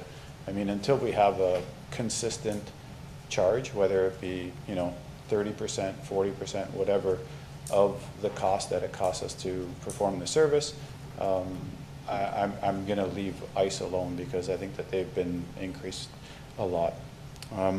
The other one is the Chippewa boat ramp, and I mean, I know some municipalities with their beaches, they're doing something where it's residents only, and then if you're out of town, you know, they charge those people more money. I think St. Catharines just did it as well with Port Dalhousie, if I'm not mistaken. Something about a local resident parking pass, and then other people have to pay like full charge. Sunset Beach? Well, Sunset Beach, I think, is on the other side. Port Dalhousie. They might have done it with Sunset Beach as well. I'm really not sure. I haven't gone there. But I know that there's something just for locals, like people that actually live in Niagara Falls, you know, or in St. Catharines. It's people that live in St. Catharines get one rate, and I'm not sure if it's free or if it's just a nominal charge, but then anyone from out of town has to pay this rate, whatever the market rate would be. I think, to me, that would be a lot better than, you know, charging sort of everyone that goes in there. I mean, it was our tax dollars that paid for that boat ramp. So if it's anyone from Niagara Falls, in my opinion, they should be allowed to use it. If it's someone from out of town, I have no problems charging them. And then the other one was pools, but that was already built up. And I don't know, it's going to be hard to put in a $25 pass, I think. You know, we put in a $25 pass or a $5 every time. And I think that you'll see that the pools just won't be used as much. And to me, that would be a shame.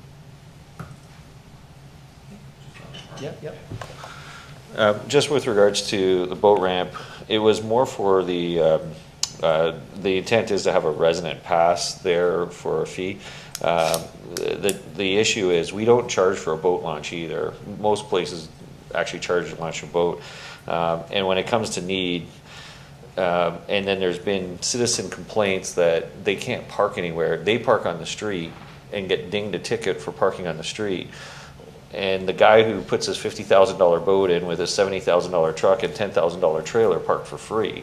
So there has been some internal dispute with that. So we thought if you paid a bit more for the vehicle plus boat, you know, and allowed the resident who just wanted to kind of go to use the park, it was a bit more equitable that way. But the intent would be that there would be a $120 seasonal pass. It's similar to what Niagara Parks charges for that. Residents would be the only ones who'd buy the seasonal pass, I would think, and so they would be having the discounted rate. Councillor Patel? To the boat ramps pass, I have a suggestion, can we just add that street parking both together for people who buy the boat ramp pass? You know, your motion, that street parking, would that work? It wasn't contemplated, but. I don't believe, I'd have to have my traffic guys here. There's a section you can park on, and there's another section that you can't park on for safety reasons, and that's why they get ticketed. And that's the challenge. The boat ramp parking lot gets filled up, and then people, or they're parking on our grass and parking in another spot, so. Right, I have seen it all filled. Yeah. Yeah. Thank you. So for this recommendation, I will not be supporting number 2, 6, 11, 13, and 18. Can you say what they are, though, just so? Oh, I had to. What's that? The reduced snow clearing, I will not be supporting that. And we're talking about, during that, we're talking about good neighbor. Pardon me? Yeah, those are, the other ones are in camera, 13, Okay, 18. but it says right there, so. Yeah. Oh, it's saying that clearing the sidewalk, the good neighbor bylaw. I believe we had a survey last year and they came like very close. So staff wasn't able to decide which way residents were leaning. I think that's what happened with the survey, right? That's correct. This in particular is just for trails. Okay. So we weren't getting into the issue of sidewalk clearance under a good neighbor bylaw, though that could be something we take a further look at. Based upon comments at council, I just focus on the trails. And then just focus on clearing the sidewalks, post the warnings on the trails, and have God clear the trails in due course. Okay. So the drainage design, or what is number 6? Local drainage assistant. I think I would like to keep that because sometimes people's backyard are flooding. Everybody can't afford to get the design done, or even just the professional opinion. So I would like to keep that number 6, and number 11. That's swimming pool. I would like to see it for free. Not even $25 pass, but I would like to see free swimming. Thank you. Okay, thank you for that. What's the best way to do this? I mean, do we go through each one? I mean, you only have 5 of us, but. I think it's safe to say we can take some direction. Sounds like snow clearing, pools, and drainage, there is not sufficient support for. And I think what we'll do is we'll go back and not spend time on those and come back with options at budget. Okay, and I'd just like to weigh in a couple of things too. So if I understand correctly, so doctor recruitment is things not recommended, right? Cutting that, okay, good. And the 4 things that, well, the one I had sent into the chief was the fire calls, charging for out of town. I don't know what kind of revenue that can generate, but maybe you can let us, I don't know if it's hundreds or thousands or what the case. I do have a notice of motion coming up for increasing the price for weddings for out of town. Yeah, I know, but not what I'm saying. I'm talking about going much more than what they're suggesting. And I've done all the research on it, so I'll share that with you. The residential parking pass, for the Parks Commission, I can tell you that brings us hundreds of thousands of dollars at the parks. I'm not suggesting, it's taken us a few years to get to this point, but properly promoted, it's an increased revenue opportunity. And, pardon me? For the parks. It's a great deal. It's such a great deal. People love it. And then they don't complain anymore when you get 2 vehicles. They don't complain about parking at areas where they used to get free when they know that the places are paved now. And and it's good value because you can use it in the summer when you go to Table Rock, right? When you have out-of-town guests. And the last thing I brought forward too, and still waiting for the information, is dynamic pricing in the tourist core, which is another source of increased revenue. And I think in a place like Niagara Falls, we've got, what makes us different than most other cities is tourists, millions of them, more than any other city, and parking revenue opportunities. To me, that's an easy one. We gave up a lot of revenue on Clifton Hill to widen the sidewalks, but I think there's other opportunities in the BIAs and the tourist area that we could bring in significant funds. So, and then my comments are consistent with the rest of councils on the rest. So, So if, so now we've given our comments. How do you want us to handle, there's recommendations here. How do you want us to make the recommendations? Staff come back with revised, looking for change report, or how would you like to handle that? I think you can just modify recommendation number 2. Okay. To say finalize the 12 recommended proposals except for snow clearing, drainage, and swimming pool. And then add number 4, staff take direction on other matters noted during the meeting. Okay. Can we do just like that and then get someone to move that? Have to repeat it? Okay. Okay. Moved by Councillor Pietrangelo, second by Councillor Lococo. You heard the motion that the CAO just read. Call the vote. All those in favor? Perfect. Thank you. That's unanimous. Perfect. 8.5, capital budget amendment, emergency preparedness investment. Yep. Okay, motion by Councillor Patel and second by Councillor Pietrangelo. You want to speak to that, Councillor Lococo? Thank you, Mr. Mayor. I had this written on my list before I even saw this on the agenda. I think this is great. It's something that we need to do. If we don't do it, we could be at risk. We want to make sure that our residents are safe. It is a lot of money. Some residents are saying, well, we've never had an emergency. What would we use it for? I think we need to do it. But what I was looking at was, could we focus on some communication to the residents about when something happens, what to do, where to go, who's going to communicate. We might know through the EOC and our staff, but residents don't know what to do. Like we had that tornado in Fort Erie, things happen. What do the residents do? How can they move forward with what they need to? And I think that's the piece that's missing. We need to tell our residents. Okay. Thank you. Through the mayor to the councillor, yeah, we can put out some emergency preparedness stuff. We do have some regular communication that goes out on that. This particular item is if we did have to have an evacuation, that would be situational, and we do have communication protocols for that from an EOC point of view. And I would remind any residents who thinks they've never used it before, A, we couldn't use it, but B, it was 2 winters ago we almost required evacuation with the blizzard during Christmas time, especially in the Chippewa. People in the north end did not realize how bad it was in Chippewa. People were without power for a number of days. And Fort Erie, we got called by the region to see if we could move people from Fort Erie to Niagara Falls, and I did not have a place to evac them to. So it wasn't that long ago. The residents should be reminded of that. They might have been North End residents who didn't get the snow during that time, but yeah, we can take a look. We do have regular communication out, and I'll refer that to the chief to update that. There is some readiness. I think the chief puts out a thing every year. It says you should have so much water, you should have so much this and so much that to prepare for an emergency. That would be great, whether that's on the website, social media, in tax bills, water bills, or whatever. But for a bigger emergency, if you had to evacuate, what would you do? Like, I know most people know about the preparedness and all of the things to have in your home, but what are the next steps and how do we communicate with people? Yeah, so as part of the EOC, there's a communication branch in any EOC that gets set up. So they do have methods of communication, and the chief can expand on it further, or we can write a memo on some of those key communication tablets. But with CRTC, they can send out isolated messaging on text messages. You get that now when you have tornado warnings and that kind of stuff. It comes to your phone. That seems to be the most effective communication. Yeah, and then we have our local radio stations and other website stuff is how we communicate. If we did have to call an evac to our location, that would mostly be distributed to news media and through the cell phone usage.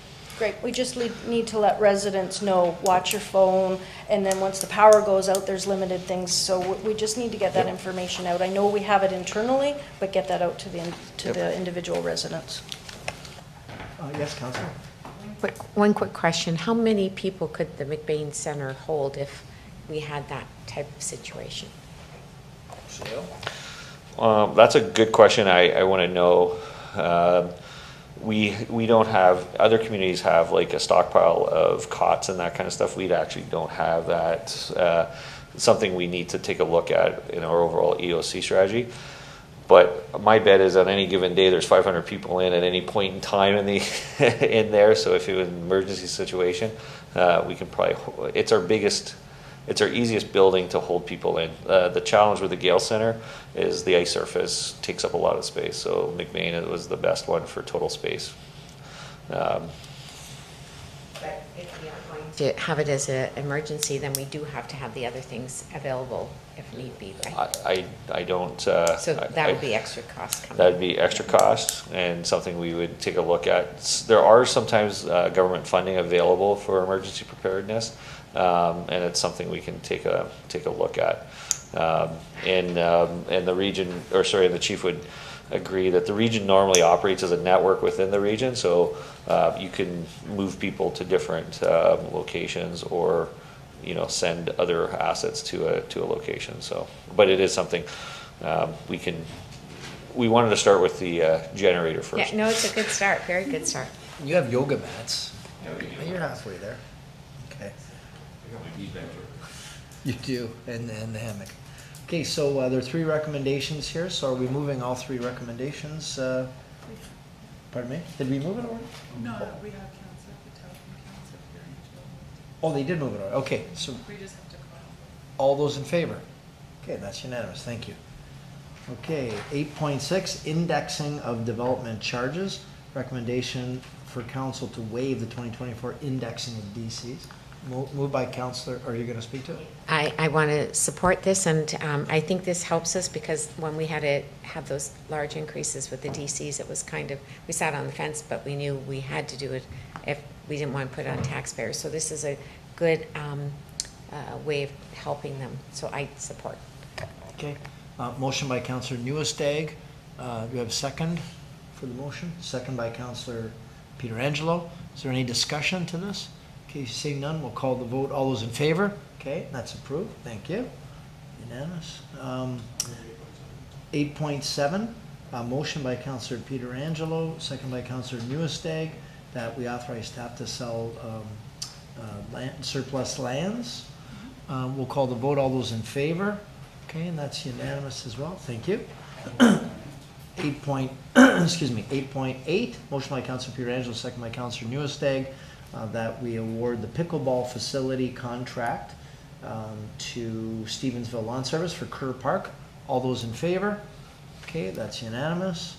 8.9, this is Main Street and Chippewa Road reconstruction from Sodom Road to Dock Street. There's extra cost.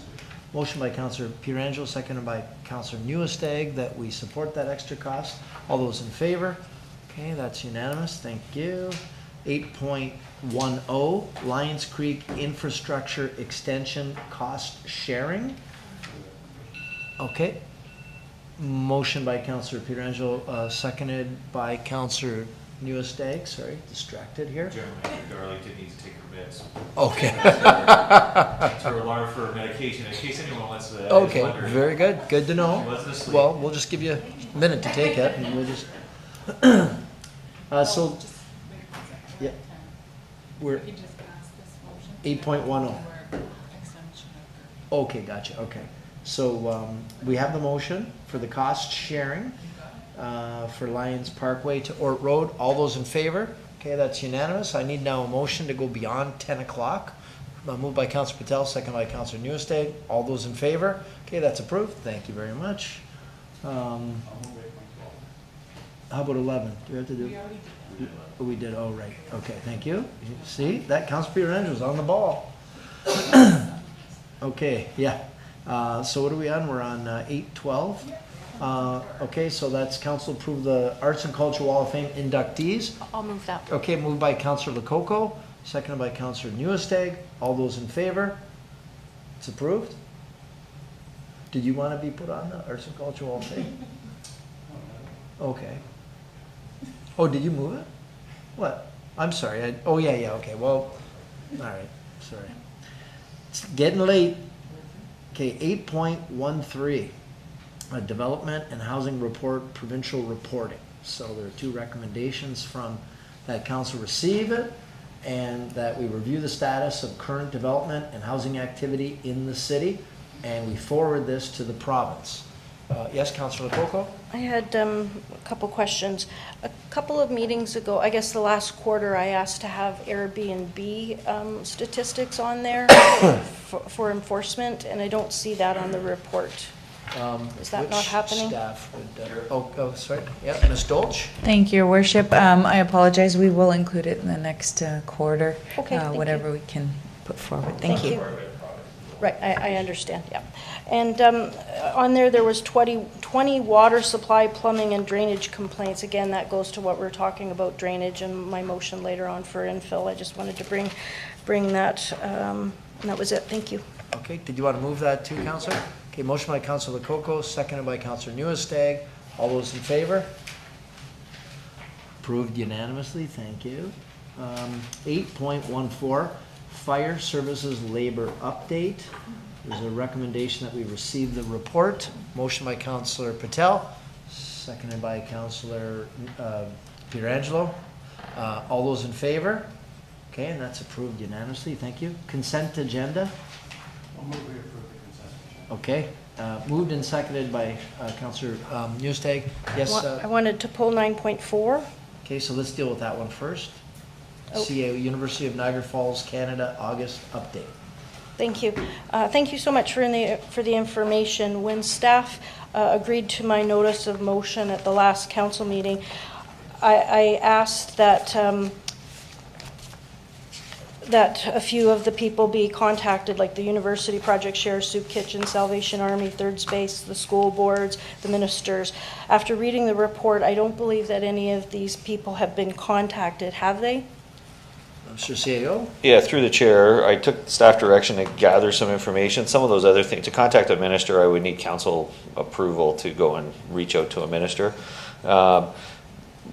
Based upon the information to contact, and we've had some discussions with Project Share on, refugees and other items. And based upon the information that was provided, they have to prove a level of income and have, or cash resources to it. Food is not, they have to prove sufficient funds to support themselves here. So we didn't view it as a requirement to go, but I'll take staff direction or council direction if council wants to reach out. Your notice of motion is still on the table, so that can still be approved. So we just wanted to prepare as much information as possible prior to that notice of motion coming. Okay. So some of my questions and concerns were addressed and some of them weren't. My main concern was that our local resources are going to be stressed to accommodate the students in a private university. Whether it's 2,000 students or 1,000 to 1,200 in person or online or hybrid, I wanted to ensure that the University of Niagara Falls is responsible for their students and that the local resources are not stressed. In addition to the numbers of students, some of the students' families have also moved here. I wanted to comment on housing. Yes, the university has arranged for housing. They have a 125-bed dorm, and they're working with third-party organizations to get people in. The report says that mostly master's students, or a large majority of the base, will find their own living solutions. That falls in line with my research that many of the student families are coming with 3, 4, 5 people searching for housing every single day. It also falls in line with that master's students can bring their families, and that is why the majority of them are searching. I see far more 3, 4 people than looking for 1 or 2. We do have a housing crisis here in Niagara Falls, and we have a high number of student and families also looking for houses in addition to our residents. This is putting more stress on our housing market. The medical, I am aware that the international students are required to pay for private health insurance, but that doesn't address my concern about our doctor shortage. Is University of Niagara Falls bringing in more doctors? Do you know that? I'll start. First, I'm not sure how many master students are actually here. The cohort currently and the cohort for the fall is pretty small. And so, I can say that the 125 units that the university has secured and is there is empty right now because no one took that housing. So they're currently paying for 125 units, and there was no need for it. So I am unsure how there's all these people out there looking for housing when the cohort current is pretty small. The challenge is, I don't want to get into the situation of, why is this additional burden on University of Niagara Falls? I have more students, quite frankly, living in Niagara Falls from Niagara College than I will from the University of Niagara Falls. And I also more likely have more students from Brock University living in Niagara Falls because of employment. All the research out there says students will tend to locate where their part-time jobs are instead of school. So, I want to tread very carefully here because we are a base for 3 institutions here, and we should, I'm not going and asking Niagara College what's their plans for doctors to come and take care of their students. I'm not asking Brock University how do they, with their students and the number of residences they have, what are they doing with their students? So, I would just say, council, this is an approved educational institution by the province of Ontario that offers accredited courses through it. So I just should be careful, or want to be careful that I'm not treating them differently than I'm treating Niagara College. Because Niagara College, when we ran transit red line, it was substantial student usage, all Niagara College students. And they were, and we had situations, quite frankly, unhealthy situations with how they were boarding. So I just want to be careful that we hold everyone to the same standard and we just don't pick on one university, one campus. So if it's, if we want to take a look at it on a broader basis, I would just be, like I said, I would just caution council not to target one university because they could have an argument that there's bigger strains from the other institutions on city resources. Thank you for that. I think we have talked about Niagara College and Brock University with the stress on our housing and the transit as well. There is a difference between Niagara College and Brock. They're public universities. This is a private university, and I have lots of residents contacting me day after day saying there's not enough resources in our community and that they're afraid that students are going to be using those resources. So I wanted to comment on this. Jill Croto, position recruitment and relocation at the region, spoke earlier this year to the region at the Public Health and Social Services Committee. She stated that Niagara Falls has 40 general practitioners. We are short 28 general practitioners. The 40 doctors are only enough to serve 56,000 patients. We have 94,515 people. That's not including any numbers of students. She said that we do not have the capacity for growth or to meet our current demands. 1,000 students plus families will be putting stress on our healthcare system. So even though that they're paying for the system, we don't have enough doctors. So that is my concern there. And this is a private university, and our residents are very concerned that if they try to go find a doctor, there's going to be a lot of students looking for a doctor. We heard from REACH tonight that there was the asylum seekers, they're up on Lundy's Lane. We're having the same issue with asylum seekers, and we've had conversations about asylum seekers and refugees. They are also putting stress on our resources. So I think we have to look at this as a whole. I know that we've talked to some of the food security, like Project Share. That was a while ago, and when I put this motion together, I was under the impression that we would be looking at that, and if we needed a council direction, I would have changed what I said that night and not direction to staff, but as you said, it is on the agenda, so I can deal with it then. The food security, I did speak to the three of the food security, and they are concerned that there is going to be stress on their resources. I know that you've said that there's a certain dollar figure that they have to prove. I've talked to different people in different communities where there's universities, and what they find with the international students, and I don't mean to pick on international students, but these are the facts that I've been given, is that they will try to reduce their expenses so much that they will go to food banks and send money home.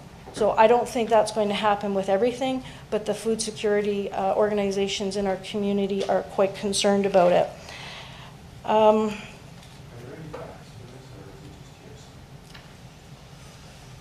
I can get some facts, and as I said, I've talked to a number of people. And the fact is, the food banks will not turn anybody away. So if somebody does go there, they will get service. And also, okay, the last one, the education, that the report states that there is a fee to enroll children in school. Again, that wasn't my only concern.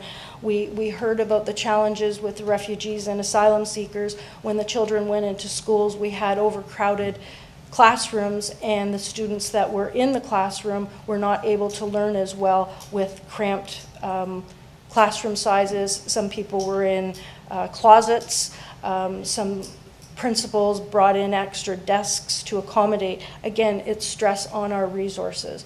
So I'm not saying that having a university is a bad thing. It does bring benefits, but we have to be proactive and be prepared to look at what are the challenges going to be. And there is going to be a challenge with healthcare. There is going to be a challenge with overcrowding in school, whether it's paid for or not. There is going to be some stress on our social services, and there is going to be some stress on our housing market. So those were the things that I wanted to bring forward. The CAO said that my motion is later on. Can we deal with it now, or do we want to wait, being that we're speaking about it now? Well, I don't know, it's up to council. How you want to? Yeah, okay, well, we're on the topic.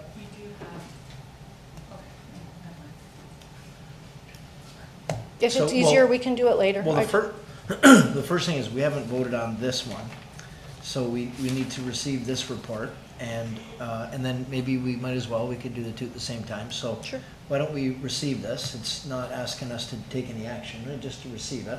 So I need a motion to receive. Okay, motion by Councillor Lococo, second by Councillor Newstag. All those in favor? Okay, and that's approved. So then why don't you do your notice of motion? Okay, so my notice of motion.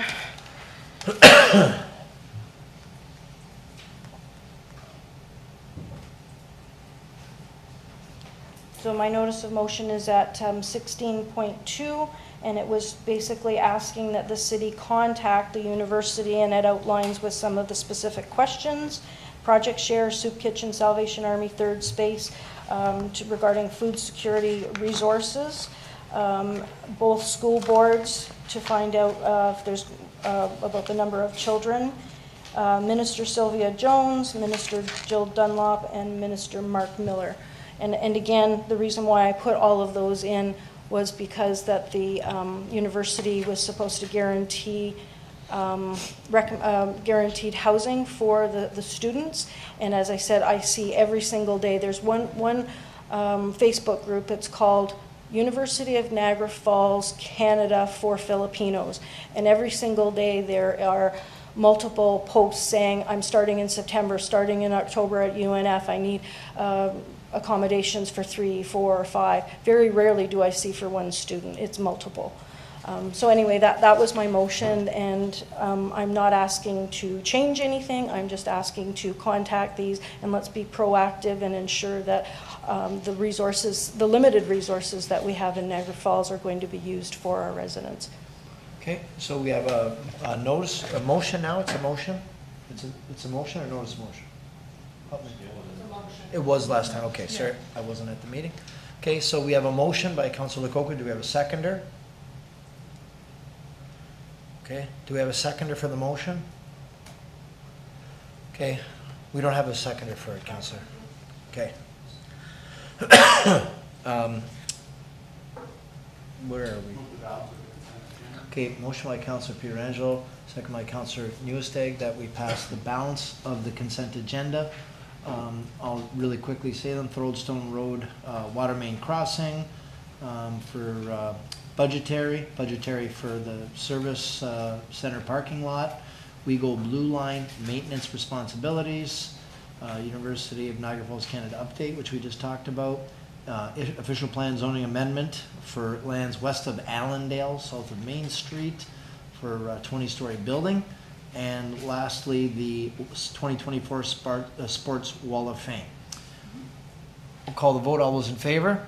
Okay, that's unanimous. Thank you. Communications and comments to the city clerk. There's a recommendation that we approve 10.1 through 10.8. Okay, motion by Councillor Pietrangelo, second by Councillor Newestag. I'll run through them really quickly. One is proclamation request Christian Heritage Month for December. Request lighting of City Hall for Wrongful Conviction Day for October 2nd. Lighting of Niagara Falls City Hall blue for prostate cancer. Ice cream truck request for Fernwood Park for August 17th. Food truck request Chippewa Volunteer Firefighter Association, August 23rd through 25th. Flag raising request India's Independence Day for August 15th. Flag raising request for Ukraine's Independence Day, August 23rd. Is that all of them? Was it to 7 or 0.8? Oh, in 8. And letter of support for Township of Brudenell, urging the government to promptly resume assessment cycle. Okay, those are the ones. All those in favor? Okay, and that's unanimous. Thank you for that. And then we've got communications and comments of the city clerk. Recommendation that we receive for information, 11.1 through 11.4. I will say 11.1 and 11.2 we support, and 3 and 4 we receive. Okay, so you want to make a motion that we support 1 and 2? Yes. Okay. Okay, do we have a seconder for that? For 11.1 and 11.2? Do we have a second? Yes, Councillor? Thank you, Mr. Mayor. Maybe I'm wrong, but I thought 11.2, we've already dealt with this. The provincial government was not going to pay for well testing, and then they changed it, and then they are. So this is a little bit behind. Redundant? Yes. So we can support it, but, yeah. Okay, then just receive, okay, so then just 11.1 motion. And I want to pull 4. Okay, so let me first deal with 11.1. Support for 11.1, Township of Schreiber wastewater dechlorinization. Recommendation council, you're saying support. Do we have a seconder for that? Do we have, one more time, do we have a seconder for that? Okay. Can we get a, Kent, can you deal with this one? Dechlorination, sorry, you thought you got away scot-free, but do you have any feedback or comment or insight into this one? Yeah, through you, Mr. Mayor. The issues with dechlorination for the sewage effluent, that's would be a regional issue because that's dealt with by the treatment at the treatment plant. So we don't necessarily we're not necessarily impacted by these requirements. Okay, okay. Not something in our control, so we're not. Got it. Okay. So then you wanted 11.4?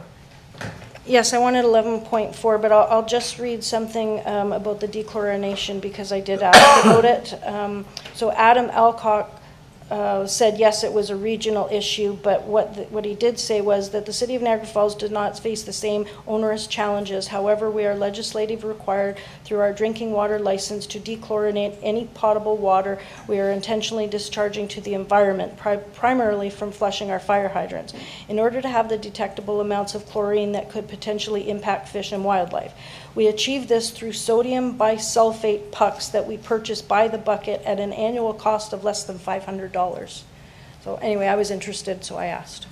Okay, so 11.4 was just added, and if I read this correctly on page 12 of the report, the region has now said that affordable, if I'm not reading it right, but the region has now said that affordable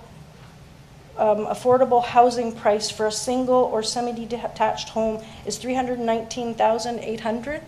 Am I reading that right? And then $732 for a bachelor apartment and $1,200 for a one-bedroom apartment. Is this correct? I'll get our CAO to weigh Those in. are the provincial rates that were provided by the province. So that chart reflects what the province has deemed as affordable. Okay, so the province, not the region. So are these the numbers that we're going to go by now? So for a provincial exemption, yeah, that's what we have to go by. But we are looking at different DC policies where council may give discretionary exemptions to a higher level. So, but we had awaited for the province to come out with their levels, and it was based upon the 90th percentile of a house being sold or 60% of the household income. In all cases, it was 60% of the household income. Okay. Okay, thank you. Okay, so we're looking for a motion to receive 11 through 1, point 1 to 11.4. Okay, motion by Councillor Patel, second by Councillor Lococo.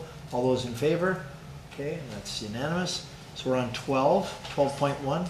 Proposal to rename Kitchener Street Park to Japino's Family Community Park. Recommendation to direct to staff. Moved by Councillor Pietrangelo, second by Councillor Newstag. All those in favor? Okay, that's approved. 12.2. Recognition of an event of municipal significance for the noise bylaw for the Niagara Falls Night of Art, September 19th. Okay, so let me read them. Motion by Councillor Pietrangelo to move 12.2 to 12.5, seconded by Councillor Patel. 12.3 is noise bylaw exemption for the 13th annual Heroes, which is September the 7th. 12.4 noise bylaw exemption request for 6960 Harriman Street for Saturday, August the 24th. And 12.5 special occasion permit request for Havana Restaurant and Cocktail Lounge for September the 7th. I'll call the vote. All those in favor? Okay, and those are approved unanimously. Resolutions 13.1. I'll move 1 and 2 vote. Okay, 13.1 and 13.2. Okay, you seconded it, Councillor? I'll second the 13.1, but I'm opposed to 13.2. I was opposed to the development. Okay, so let's start with 13.1 then. Resolution here, bylaw for proposed 20-story apartment building. And the changes are deemed minor in nature. So there is the resolution moved by Councillor Patel, second by Councillor Lococo. All those in favor? That's approved unanimously, thank you. And 13.2 resolution, this is a bit of a longer one here. This is regarding Portage Road. Where's the actual, here it is. That the lands, that council deemed the changes to the bylaw minor and exempts the requirement for further written notice. Okay, motion by Councillor Patel, second by Councillor Pietrangelo. All those in favor? Okay, and with one opposed. Okay, got it. Ratification of in camera. It's your time to shine. Yeah, take your time to get all that.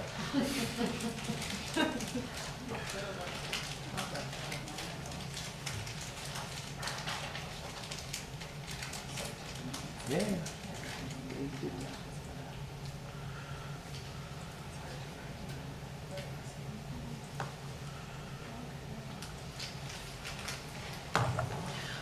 Okay, pardon me. So earlier this evening, council met in camera to discuss a number of items. 2 items that are coming up. One item was staff has been given direction on a matter regarding 4263 4th Avenue in conformity with staff's recommendations.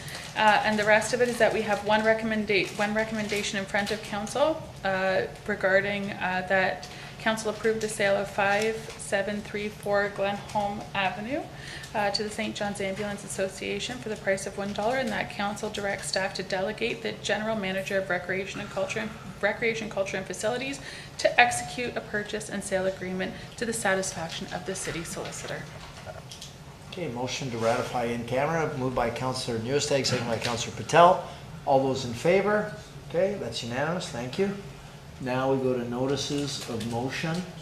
Now, Madam Clerk, do I need to switch seats to read this? No. Or no? Am I good? Okay, I'm good. Okay, all right. My notice of motion, whereas other chapels in Niagara Falls range in price from approximately $450 to $2,000 for wedding ceremony, Whereas the Niagara Parks Commission charges $1,695 plus tax for wedding ceremony, whereas the city is traditionally not in the business of competing with the private sector, whereas the steps of City Hall in Niagara Falls are a quintessential location to get married outside of place of worship or religious facility, whereas City Hall has proven to be an extremely popular venue for wedding ceremonies, whereas the city of Niagara Falls is often referred to as the honeymoon capital of the world, whereas staff are currently performing 433 weddings per year, whereas weddings are not the city's core business but are a good source of revenue to offset property taxes, whereas a large investment in floral and landscape improvements was made to enhance the front entrance of City Hall, and whereas additional investments have been made in the waterfall feature out front of City Hall, therefore be it resolved, the City of Niagara Falls wedding ceremony prices increase immediately to $450 plus tax for locals and $750 plus tax for couples visiting from outside of Niagara Falls, with rates to be reviewed annually and any and all other enhancements here be implemented within the next year. These are add-on pricing, creating value-added packages that offer things like, but not limited to, keepsake wedding photograph, bouquet boutonnieres, mayor's commemorative certificate, which we already do, choice of venue, indoor or outdoor, setup of chairs for seating. I was at a wedding before where some of the people needed chairs. They were older. We didn't have any chairs. Developing outdoor wedding ceremony locations at City Hall to incorporate a visually unique decorative garden pergola, maybe in the shape of a heart as an example, and alternatively, a covered outdoor option with a retractable awning for use during inclement weather. Reason being, we don't want a permanent awning because people will live in it. So something that you can, there's beautiful awnings that are retractable. Establishing a list of preferred local vendors to provide to couples upon booking, including, not limited to, photographs, florists, ceremony musicians, wedding rental companies. And updating the words above City Hall where they take the picture right in front of the front doors, above the exterior front door of City Hall to include the words Niagara Falls. Right now it doesn't say Niagara Falls, it just says City Hall. So a little extra added value. So that is my notice of motion, and that'll be coming forward at the next meeting in September. Thank you. All right. Where are we? Okay, Niagara Falls. Okay, what's next? Sorry, which one? Large trees. Okay, what is this one? Infill development? Yes, you're correct. Okay. Councillor Lococo. Thank you, Mr. Mayor. I know we all receive a lot of complaints regarding infill development, some of the list of items that I put in there, but the big one that I really want to speak about is drainage. Normally, an engineer would provide a certificate that the lot grading and the drainage has been done to code and everything's great. They put a stamp on it, and then everybody goes away. Then all of a sudden the rain comes and flooding comes, and because of usually the higher elevation of an infill, the water starts going into other people's property, usually to the left, the right, behind, or whatever. And that's when we start getting the phone calls. Usually our staff look into it, and then most of the time we say that it's a litigation matter between the two neighbors. So we have a lot of that going on. So I did some research and I found some infill guidelines. There's one for Toronto. I have forwarded it to Ms. Dolch, and I forwarded her a lot of articles that talk about some of the issues. So drainage was one of them, but there were other ones about construction fences falling down, the construction site not being locked at night, damaging to neighbors' properties. There's a lot of things that go on. You would think that they would be common sense, but this good neighbor guideline sort of outlines those things.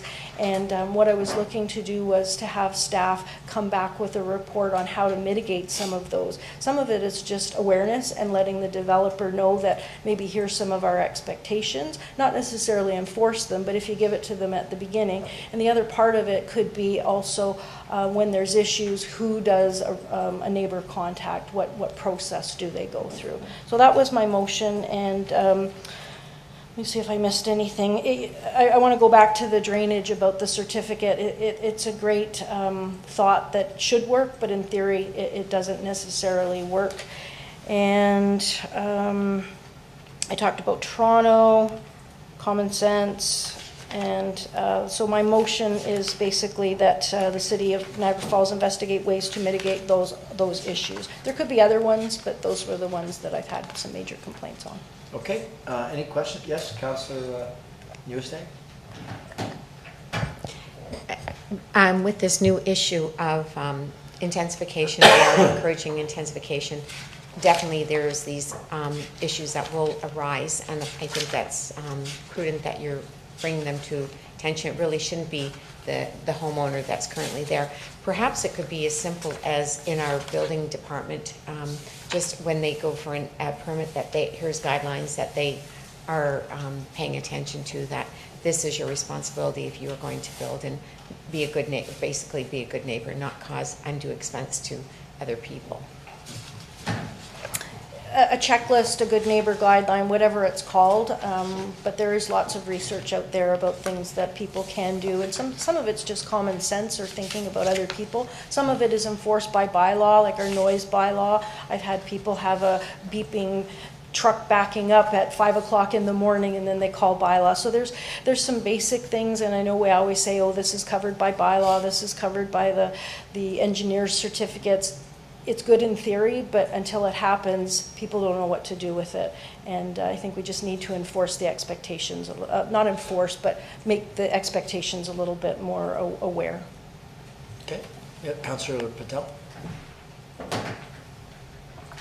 Mr. Mayor, I have looked at these guidelines on a few websites. I think City of Hamilton has it, City of Toronto has it. I have a few comments on that. Firstly, the guide repeats the number of suggestions and guidelines that are already found in city's bylaws, whether they're building codes or they are for the planning department. Lots of those guidelines do exist in our bylaws, and it provides little benefit to developers and construction workers. They already know these practices do exist. Most of them do know what the guidelines are, what they're supposed to do. And second is suggestions such as washing mud off the tires of the vehicles. I think that's kind of little too much of the barrier than beneficial. And the truth is the construction is messy and it is difficult. Adding additional step of cleaning vehicles when they're leaving, and that takes up the valuable time of the construction workers, and it creates more mess than actually what there is. And third thing is, construction is noisy and it is unavoidable. When you look at the beeping sound, the beeping sounds are in the truck because it's for the safety purposes. The people in the back can tell that some big vehicle is backing up. So that's the one purpose for that. Drills, saws, hammers, they are all very loud, but we can't build houses without them. And when it comes to rain and wind, we can control it, so mud could happen when it rains, and when it's windy, dirt will fly around. So that's out of our control. And construction is not done at late hours or early hours. We have bylaws in place. I don't think they can do it before 7 o'clock, and I think 7 o'clock in the evening. I'm not sure about the perfect timing. But what I do agree is, as a city, we can do better. And being said that it will be in the best interest of everybody if guide like this is more focused on educational aspect. The guide should be meant for all parties involved, including developers, construction workers, and neighbors. We can outline a number of ways that developers and construction workers can be reminded of the safety guideline, such as ensuring proper signages and proper notices are being distributed. But for neighbors nearby, it is important to educate them on how and what to expect from construction, because it is loud. And if we didn't go through this, none of us would have houses. So everybody go through that construction. It is loud, it is messy, so neighbors have to understand that too. So we have to create the educational aspect out of this, not just one-sided. Because most of the guides I see on the other cities' websites always like, oh, builders doing this wrong, call this number. This is not how we become a good neighbor. We all have to work together, because we are in a housing shortage, and last thing I would want to do is create more red tape and make the construction project longer and cost more. And we already have trade workers shortage. We don't want people not showing up to the job because it's very hard for them to continue their work. So we have to deal with both sides, and let's educate neighbors and the developers both, not just the one-sided guide. That's the way I see it. Thank you. Thank you. Councillor Lococo. Thank you, Mr. Mayor. My intention was awareness and education. It wasn't just to be one-sided, and it wasn't to go through exactly the ones, the suggestions from other municipalities. And that's why I wanted our staff to go through, and they can give us some suggestions. And regarding the dirt and washing off the roads, I've had multiple complaints when there's huge construction projects that the road was completely filled with mud. I called our bylaw, our building and planning. They would send somebody out to talk to the builder, and the builder was supposed to keep the dust down and do that on a daily basis. So there are requirements that they are supposed to do. It's not just a benefit for the residents. There are responsibilities on both. So I think that is, I do agree with Councillor Patel that it should be both-sided. It is awareness, it is education, but we need to do something. And even though they are aware of some of the things, sure, they're aware of it, but if it's not given to them and shown to them and to educate them, they're just not doing it, or we wouldn't be getting the phone calls. I can think of dirt on roads that had to be cleaned up, dust to put water down just to keep the dust. There were different developers that moved things so the dust wasn't going into one particular person's home. Like, there's a lot of things, but you need to have that communication, and that's my purpose of doing this, is to have awareness and education. But I'm leaving it up to staff about recommendations about what to put in it. Those were just some of my concerns. Okay. So, and also I see you mentioned about speaking to the home builder, or the Builder Association, but I'm assuming you mean the Niagara Falls, or the Niagara Region Home Builders Association?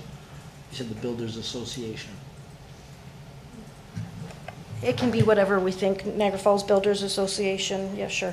Yeah, I think it's called the Niagara Home Builders Association. I believe that's what they're called.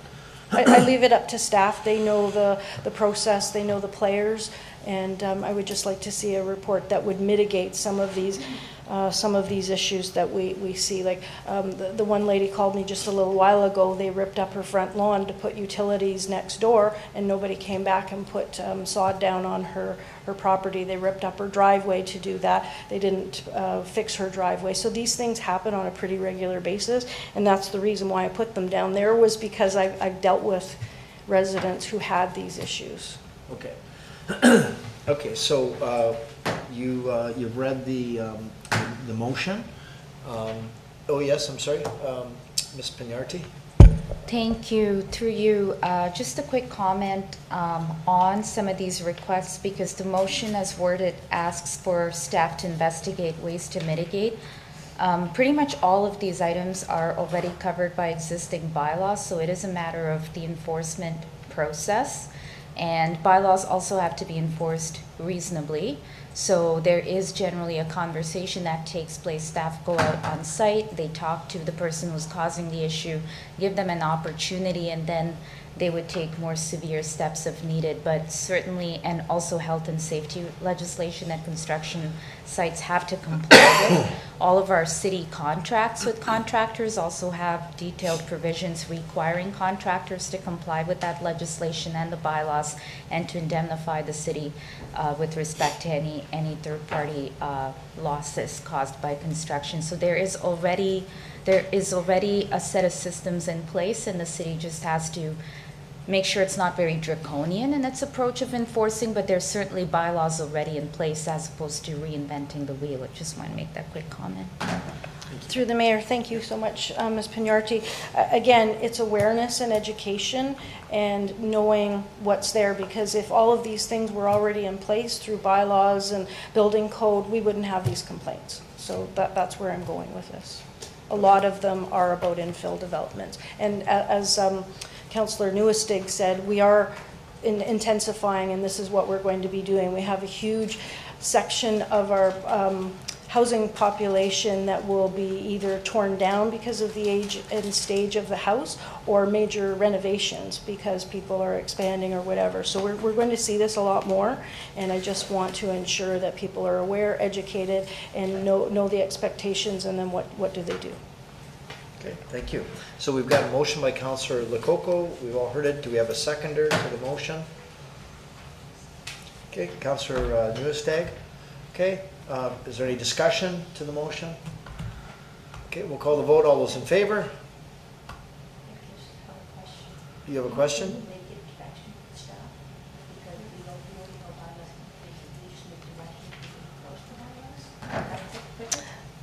Councillor Patel just asked if I could make it direction to staff. I think I would like to leave it as a notice of motion because A if... motion or notice of? Sorry, a motion, because it's already been a notice of motion. I'd like to leave it as a motion because if they are already in place, I wouldn't be getting these phone calls. So I think we need a good neighbor guide with some education and... Now, when you say education, educating whom? Like the builders, our staff?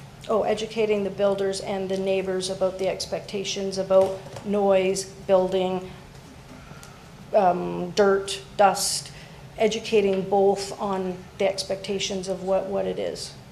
Because I think, like Ms. Pignardi said, it's an enforcement thing. It's kind of like tall grass, right? We get a lot of complaints, and people say, why aren't you just going and cutting it? I said, because it's complaints basis. You have to notify us. We don't go looking for tall grass. So I'm just wondering, like, if it's the enforcement aspect as much as the education. It could be enforcement, but again, it would have to be complaint-based.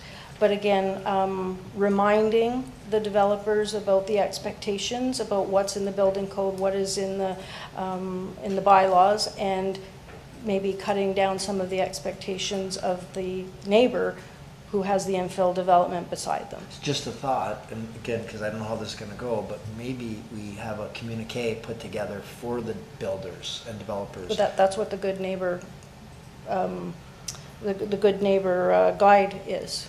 Okay, so I'm just thinking, because if they're already aware of the building code, because they're already there, and it's enforcement, maybe, I'm just throwing ideas just to help you get it through. I'm thinking maybe a little slightly different angle, but however you want to do it, it's your motion, so. Well, my motion is that investigate ways to mitigate the issues above. So if our staff come back and say, oh, I want to put a guide together, or oh, we should do this, or oh, we should do that, okay. I will listen to whatever they put forward. So it might be just a communique It might be anything, okay. Yes. Okay. But I forwarded the Good Neighbor guide to show that other cities are doing it. Here's some of the things in it. I'm looking for ways to mitigate some of those issues. The specifics I will leave up to them. That's their role. Okay, fair enough. Okay, so we've got a motion by Councillor Lococo, seconded by Councillor Nieuwestag. All those in favor? Okay,